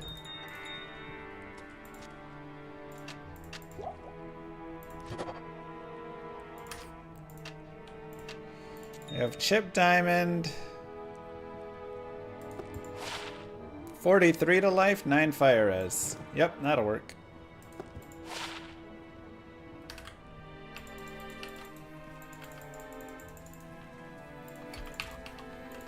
Greetings. That will work.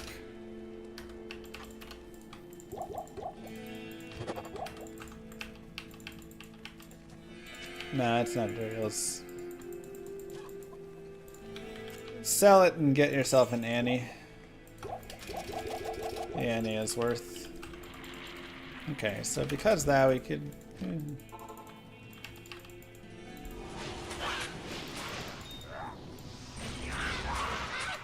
Again, I'm enjoying at this point. We're only 36, so I think we can do a little more leveling down here.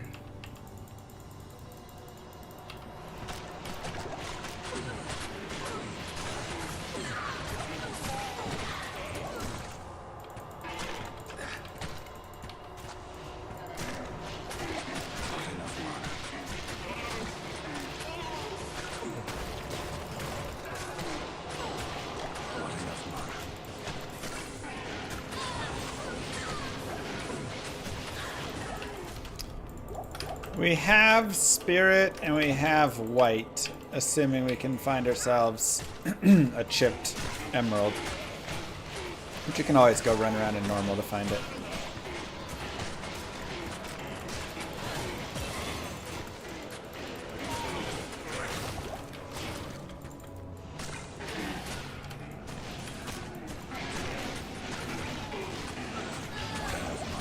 But we have a really nice waypoint here. And we're leveling up in here. So, I mean, 37's probably, we're getting to the point where we could either do a couple more runs on P1, just go really fast just to get there.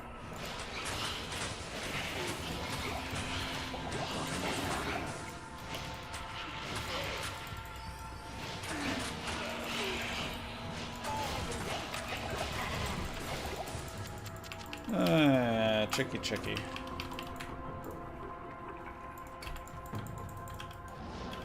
But good naps as well. That's... I would love just an IO straight up.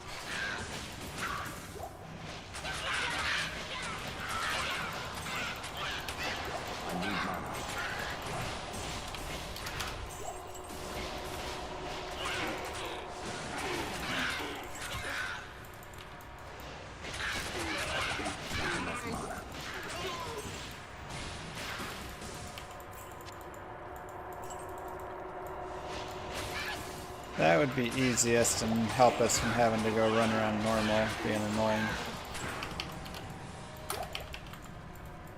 But we'll see. If it drops, you'll subscribe in this game. Alright, well, roughly a 3 to 4% chance getting subscription.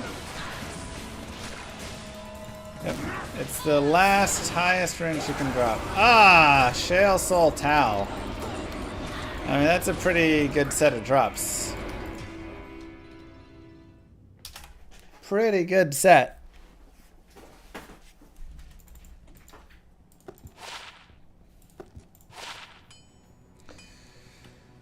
Okay. Towel. Let's get rid of some extras of stuff. I need that.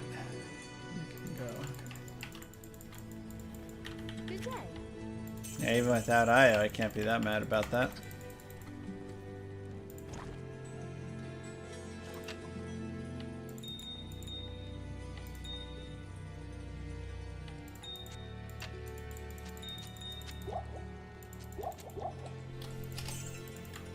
I am overburdened. What up, Mike? How you doing? 78 to life. See, like, ultimately we could grab like this. Something like that. Just try and get like 100 to life. I would like a better set of boots. My boots are pretty garbage.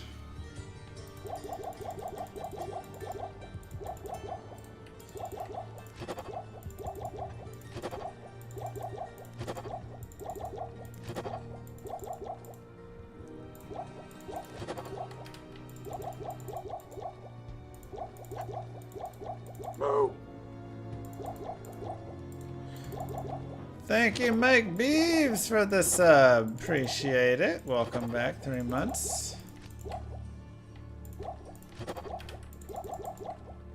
Okay. How far away from Llama RPG Alpha? Hello. We're really working hard. I mean, I want to say we'll get something out, you know. Looking to have a stable build by like end of the month and kind of see from there. Let's go one more.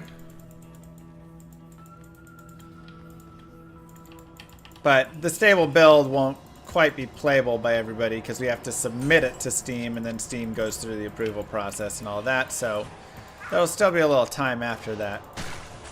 But, you know. The hope is that's when we'll have something submittable to Steam that we can then, you know, make adjustments to as needed and they can approve.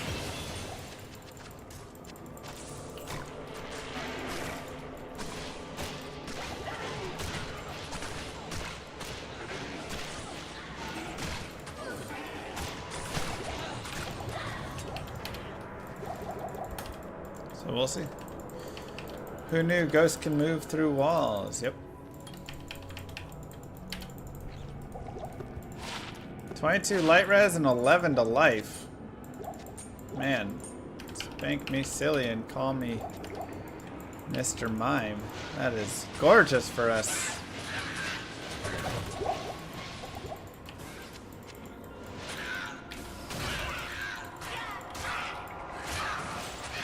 What?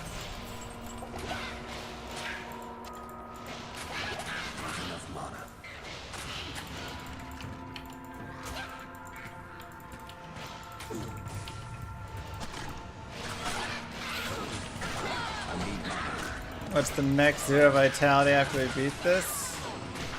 It'll make me do more.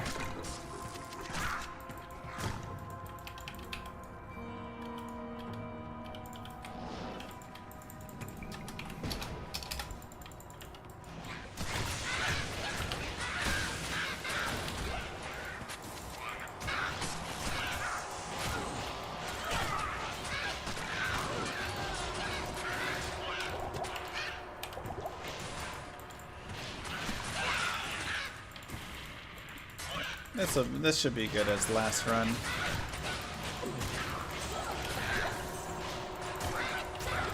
Part of me wants to use the soul rune we have. The other part of me is like, we only have one soul rune. Let's not waste it. There you go. There's a spirit if we want.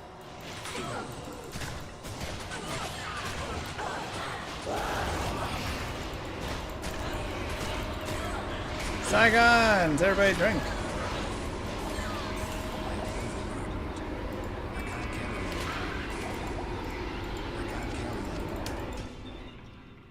Okay.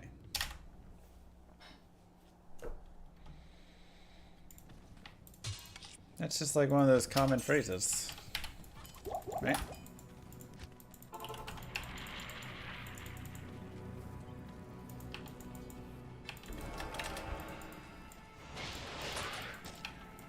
Isn't Saigon Shield +1 skill? Yes, it's also minus 48 resist all. I don't want to do that.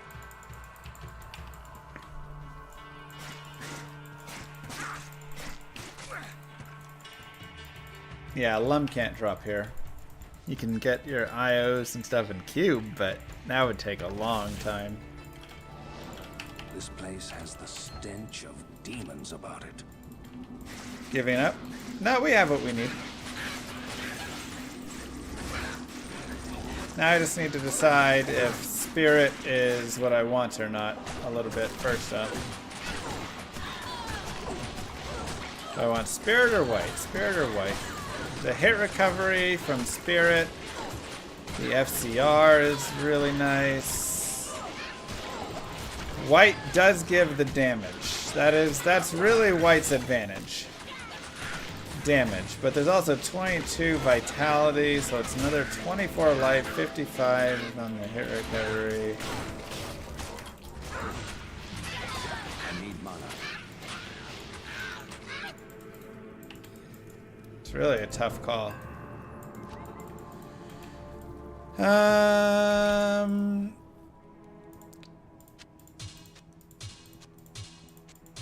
25%.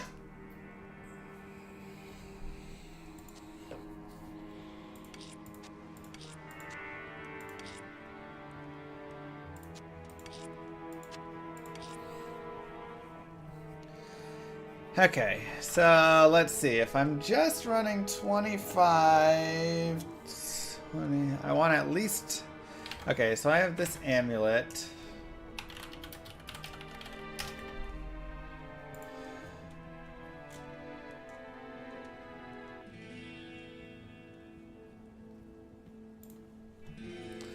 $25, $35, so that's fine there. But if I had 35, I could go 45. I want at least a 28 probably, and then one 10 FCR ring. So I can drop stealth and be on the 48. So I'm going to... I guess we'll commit one of the hell runes. Yes.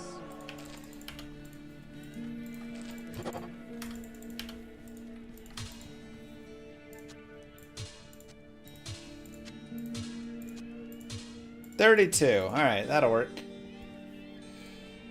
Only 3 magic absorb kind of sucks, but that's alright. Okay, so now we go 32, 42, so we just need, 52, 62, 67. One more gets us to 75, and then we can take stealth off as well and be on the 48. So 10 FCR. Players 1.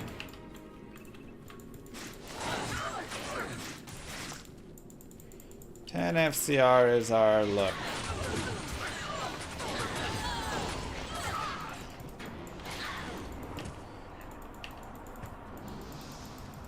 Hope life is good. Life is great. How can I complain? I have a beautiful chat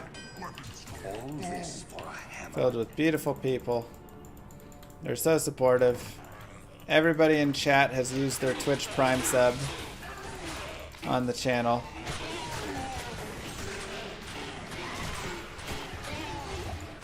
What more can you ask for, you know? Everybody's followed the channel already.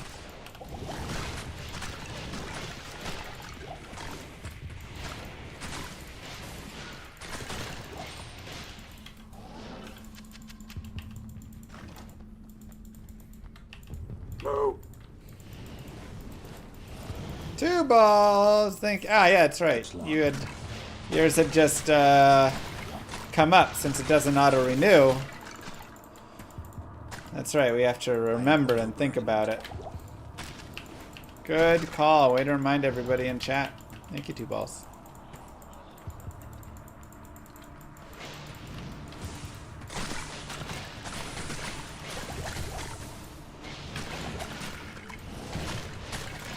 Do I have some video about my game?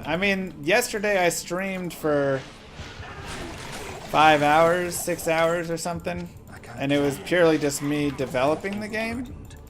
I don't have like a marketing video yet built out. The game's only been in development for a year, and honestly it's a pretty expansive game when you really look at everything we're trying to do.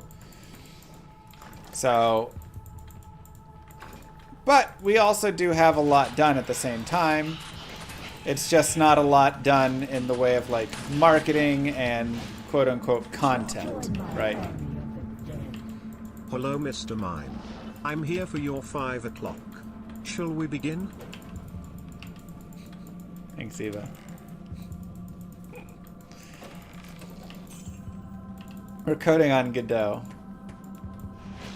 So what I mean by content is like a lot of the systems are in play and work, but there's not a lot of areas to go explore. There's not a lot of, like all the monsters are designed, but graphically the monsters don't exist. So there's not the fights and all of that. So there's, you know, there's a lot of quest design, but the quests aren't in the game yet.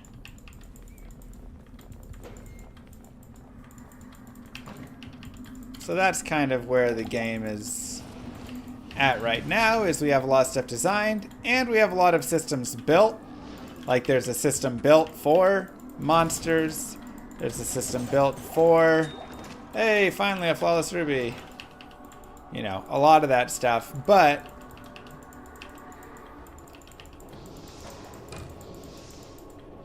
the, you know, the game's just not there in that capacity yet. But there's other things, you know, like yesterday we designed the auction house. And by designed, I mean we like actually designed it. I already knew what the auction house was going to be, but I didn't have each of the tiny pieces in there. What is everything that you can search for with it? What is, you know, what are the buttons for this? What is, right? None of that stuff existed. I just knew the auction house is going to be somewhere that players can go and auction items and someone can search for it. It'll, you know, whatever. But that's one thing with game design that has really been like, whew, tough and interesting, is designing it in a large way is much easier, for me at least. But the nitty gritty details are just insane. Like, okay, you've got, you know, some of that design there. But where exactly is the button? What is every button that somebody can push when they're searching? When they search, what is everything they can filter by? How expansive is that search? You know, is there... What's the amount of time the item is up for auction? Is there a buy it now price? What is that called? What is that? How is that portrayed on the items?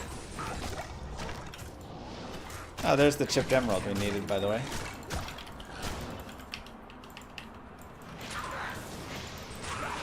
I like MS Paint for my design because it allows me to design it in a way that I know, and then I give it over to art people to like fully, you know, make prettier.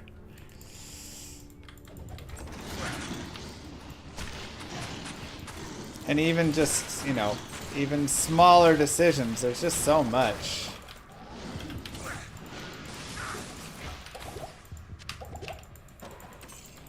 I need a key.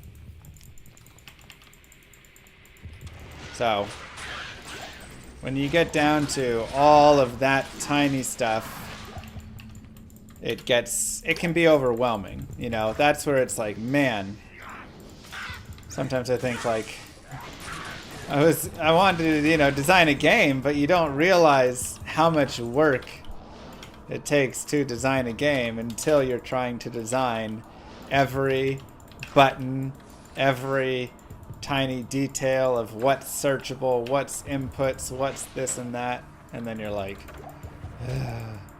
there's so much in this game to think about.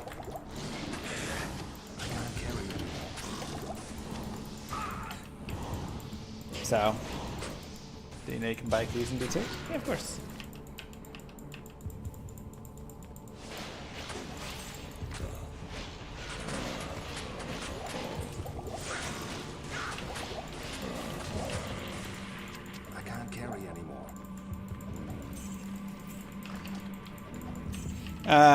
How many people are involved so far? So it's definitely had like in and out, you know, from various people. Part of that is probably because, well, you know, people aren't being paid a ton or anything. Turned out making a game requires working kappa. Ask David Brevik how he did it in 1995. Right? It's crazy.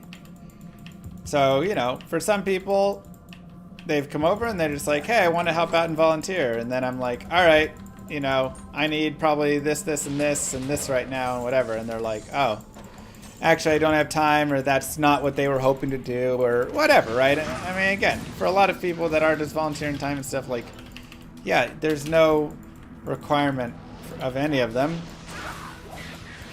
As much as they can help is amazing. And I am always wanting to, you know, anybody who contributes meaningfully to the project, I want to give them the ability to, if it does Turns out well in modding a any stream way. requires timing out. Black Ava Kappa. Ask me how I know. That part is true. You know, I want to give back to them at least in some capacity. But I always tell them, look, if you're coming here trying to like get rich developing Llama RPG, this is probably not going to be for you. Like, just,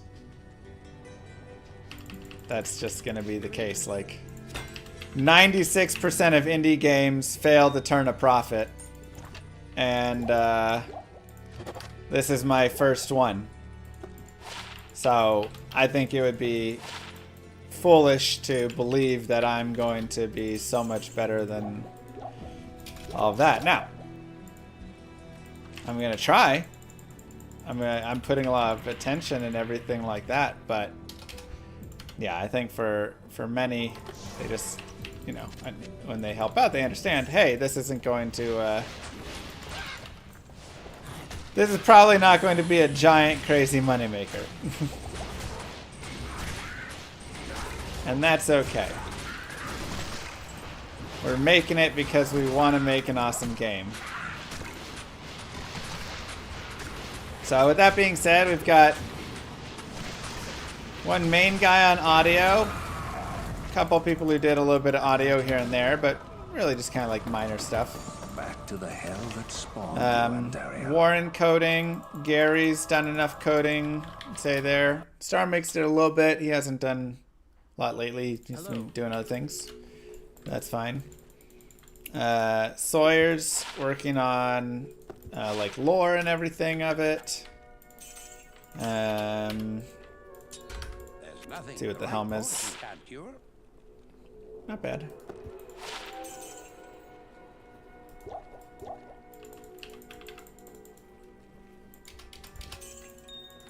Nations and Nibble are starting to do some level design. Jeff did some level design before. Idle Evo and Working are doing some graphical work. Thanks, Tippo. And yeah.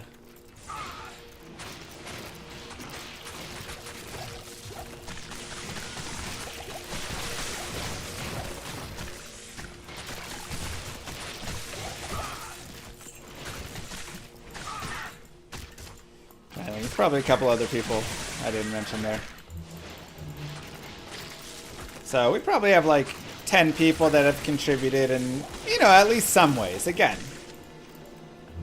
I've put in probably like 1,000 hours.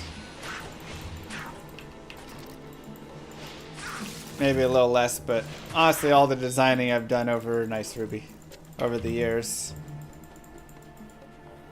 This is Diablo 2 Resurrected, Gray.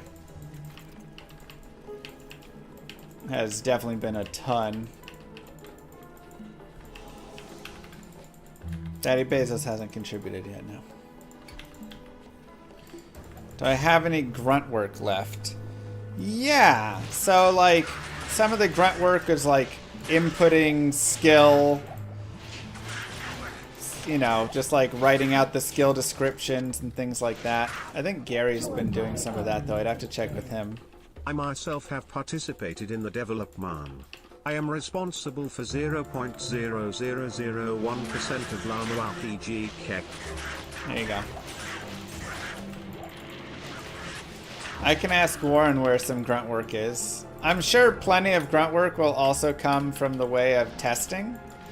So honestly, when we get to like a little bit further there, that's probably going to be a place I'll definitely bring in like a few people. Right? If we can have a few people, I mean, I've put more into D2R dev than Black ever put into this.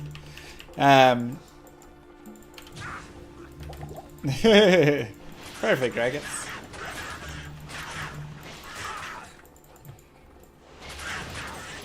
Just like documenting bugs and you know, going through doing all the tasks, all the things to break, all that stuff. That'll be really helpful and important.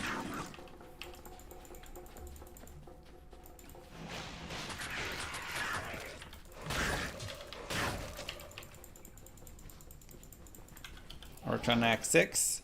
Shh.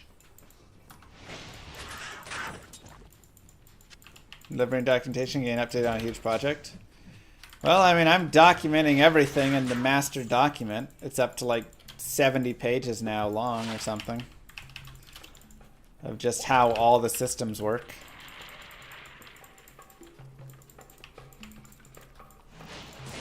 Ultimately, that master doc I may send out with the game at the end for people. Make it like the guide for the game almost, you know?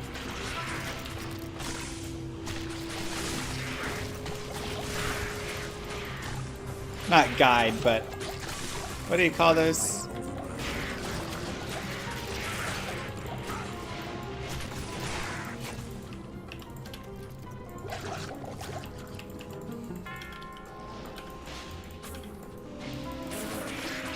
Part of the battle pack, yeah.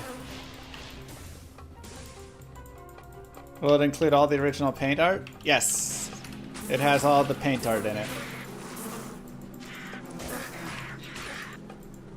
So it'll be like the full design. There's like a couple things. You know, Llama, I've been thinking, mod me for 2 minutes and unmanned at Evo_demon for same amount of time so I can time him out for a nice style, you know? Turns out my birthday is coming in 7 months. Wow. Just saying, Keck. Alright, maybe in 7 months we'll think about it. I thought something that would actually be really interesting for Llama RPG is kind of a full history, and I'd have to organize it, so that would just take some time, but a full history of the development of the game, where I started with some of the, you know, like notebook pages I scribbled in, to later on ideas that came out, to how systems were, you know, for launch, all that, whatever. That could be a fun, quote-unquote, collector's edition thing to have.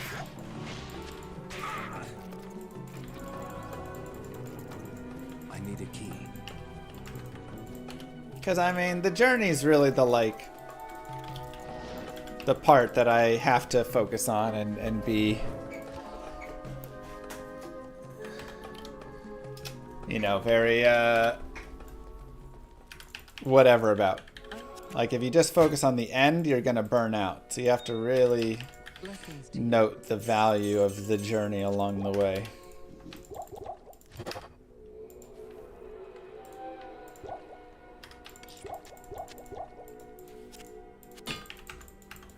Good day.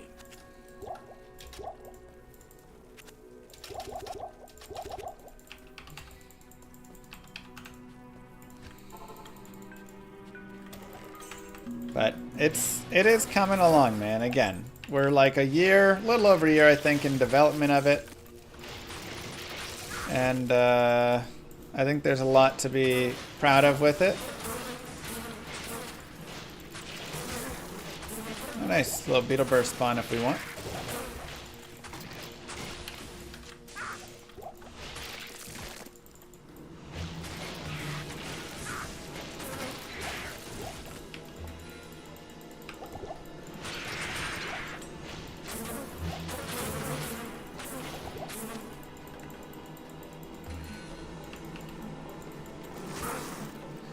When will the next MVS happen? I'll have to talk to Moo Girl.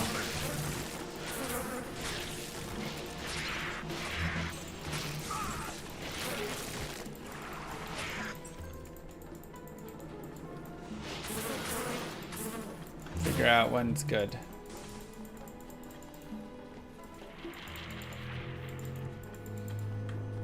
I can't carry it. I am overburdened.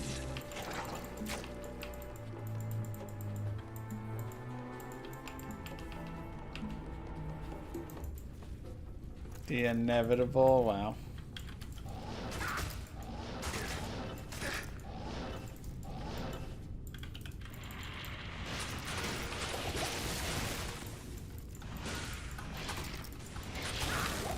I am overburdened.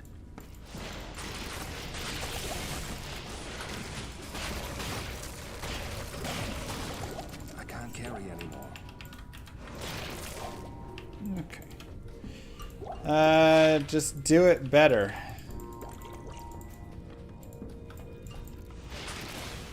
That is the strategy.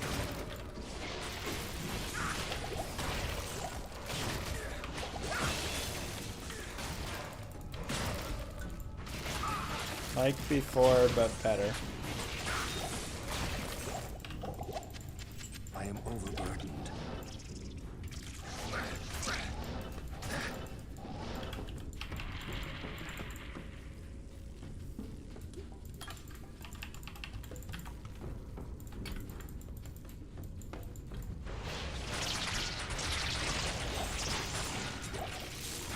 I am overburdened.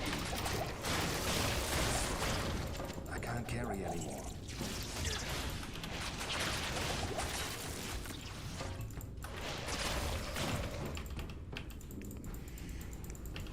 Maybe play it a little extra safe in Act 5 hell. Probably the biggest thing to focus on.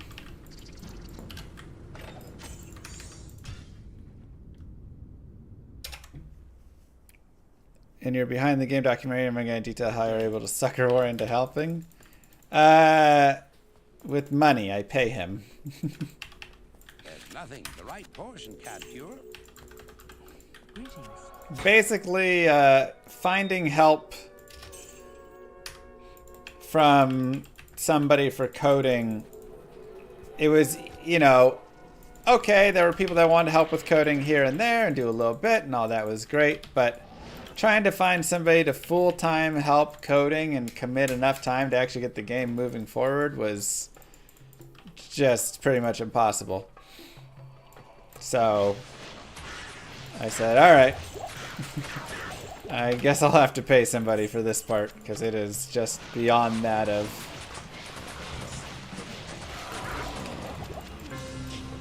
simplicity. So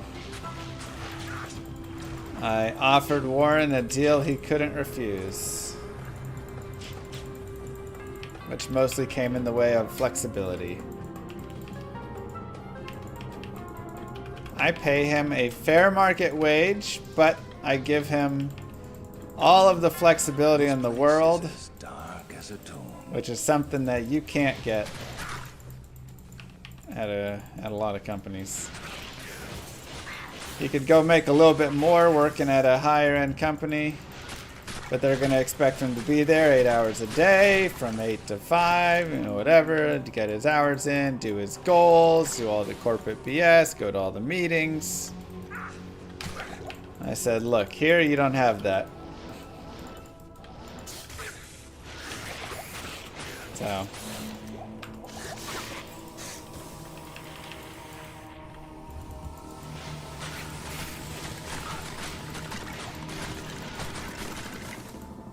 here, we're a family. That's right.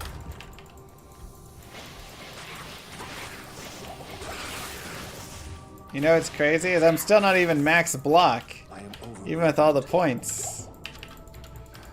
Still only 64%.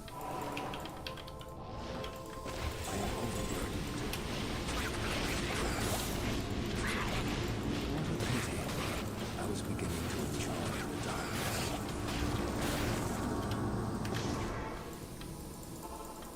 How far am I? Just popped in. We are Nightmare Act 2. We just made the staff. And, yeah. We are ready to go and feed Moo Girl. That is where we're at. Good day. Because she and baby are hungry. Y'all know how it goes. So let's watch this really fast. If you stick around for a couple minutes, helps out the stream. Why is Diablo 2 so loud? And then let's get back to it later.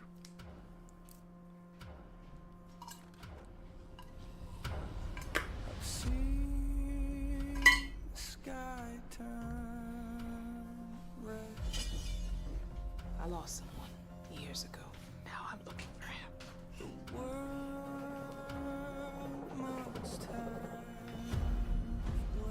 I have to keep trying. I won't stop. I'm getting there. I'm getting home.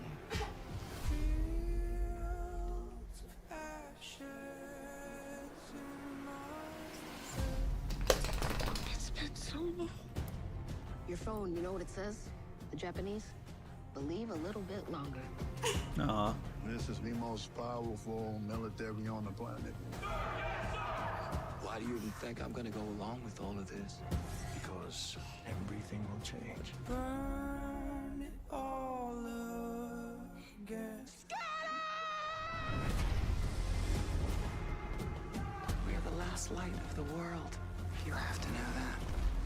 This is not the answer. It must end. This isn't everything! Jeez. You don't get to choose for me. This is all I have left. This is all you have left to.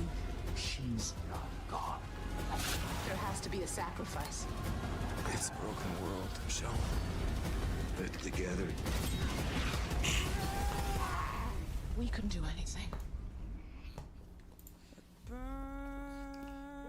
it all again. Is it a movie? The Walking Dead, The Ones Who Live. AMC.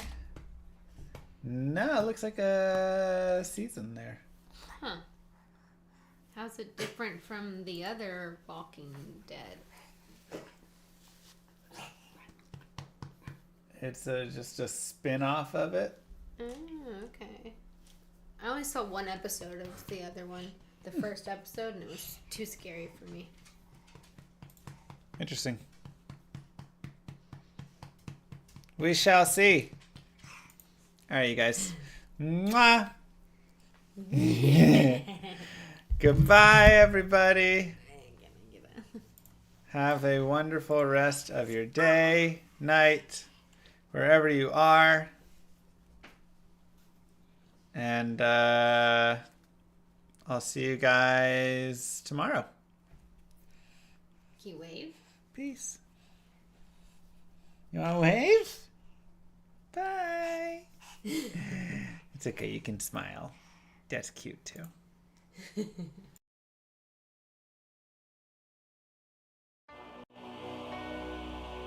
Many moons have passed since I left the town of Tristram behind me.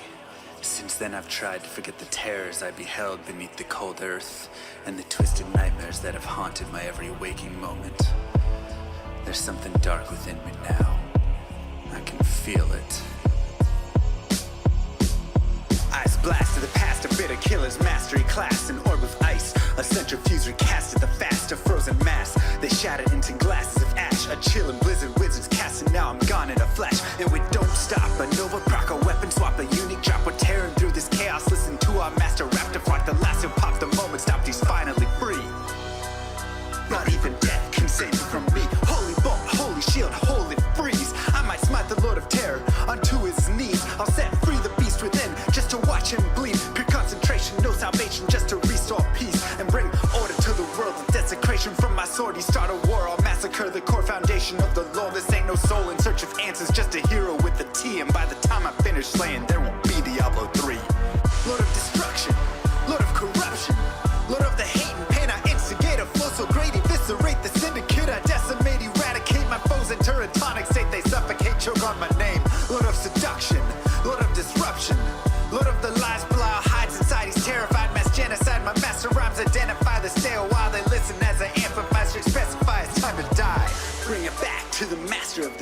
travel east to find the beast so I can slay him with my rap. Don't need flails or a sword, tie my hands behind my back. Like a shop up, I'ma kill him with my lyrical attack. Time to let out my battle cry. I don't find the time to grind a level 9 to 9. Support the party wizard and that summon god. I stand to tank the flank of dolls, but when I try to fight, my damage lacks. A crepified, I can't attack. I spent my life mastering axes, now I'm damned to cat. Or cries of anguish, they don't care, they want the man or back. Dead dreams of prestige, honor, valor, now I stand and rap. I go slow, a mental block from years ago. Still trapped inside my mind, the frigid Highlands, all I know. Yet as I hit my blows, my vengeance charges start to grow. Look out, Diablo, this barbarian's about to steal the show. I spit fire, but not the weak like Inferno. Ebotted poison over shots crush from my goblin toes. Line by line, I'm breathing rhymes into red lightning hose. And if you're caught up in this flow, your corpse just might explode.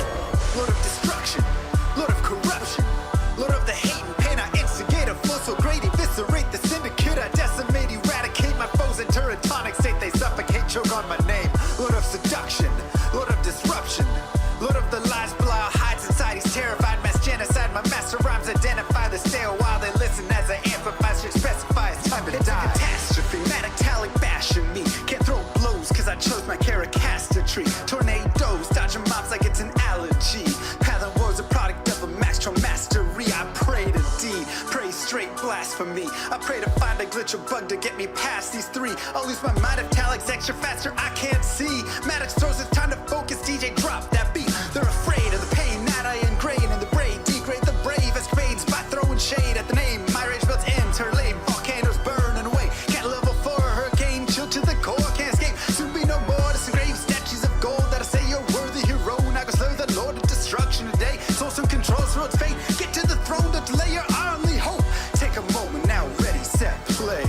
Lord of destruction, Lord of corruption, Lord of the hate and pain. I instigate a flow so great, eviscerate the syndicate. I decimate, eradicate my foes in turretonic state. They suffocate, choke on my name. Lord of seduction, Lord of disruption, Lord of the lies, Belial hides inside. He's terrified, mass genocide. My master rhymes identify the stale while they listen as I amplify. Should specify it's time to die. They should on assassin invade for res maxima. Waves of fire setting ablaze to trespassing and slaves. And the masses afraid of the traps that lay waste as they cast on the days by mind blasting. Now faced with the past is the phase from the passage. Remind us of mortality, destruction of reality. A moment of silence, please.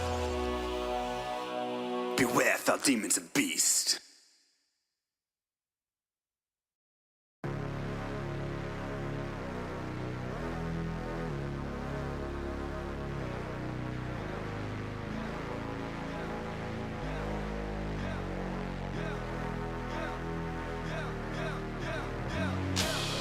I am Immortal King, I am the king and sing, I bring the music scene back. Hear my empirical rhymes added lyrical flow to this rap that's a fact. Fresh meat on the scene, I flesh out my routine to slip in between the obscene.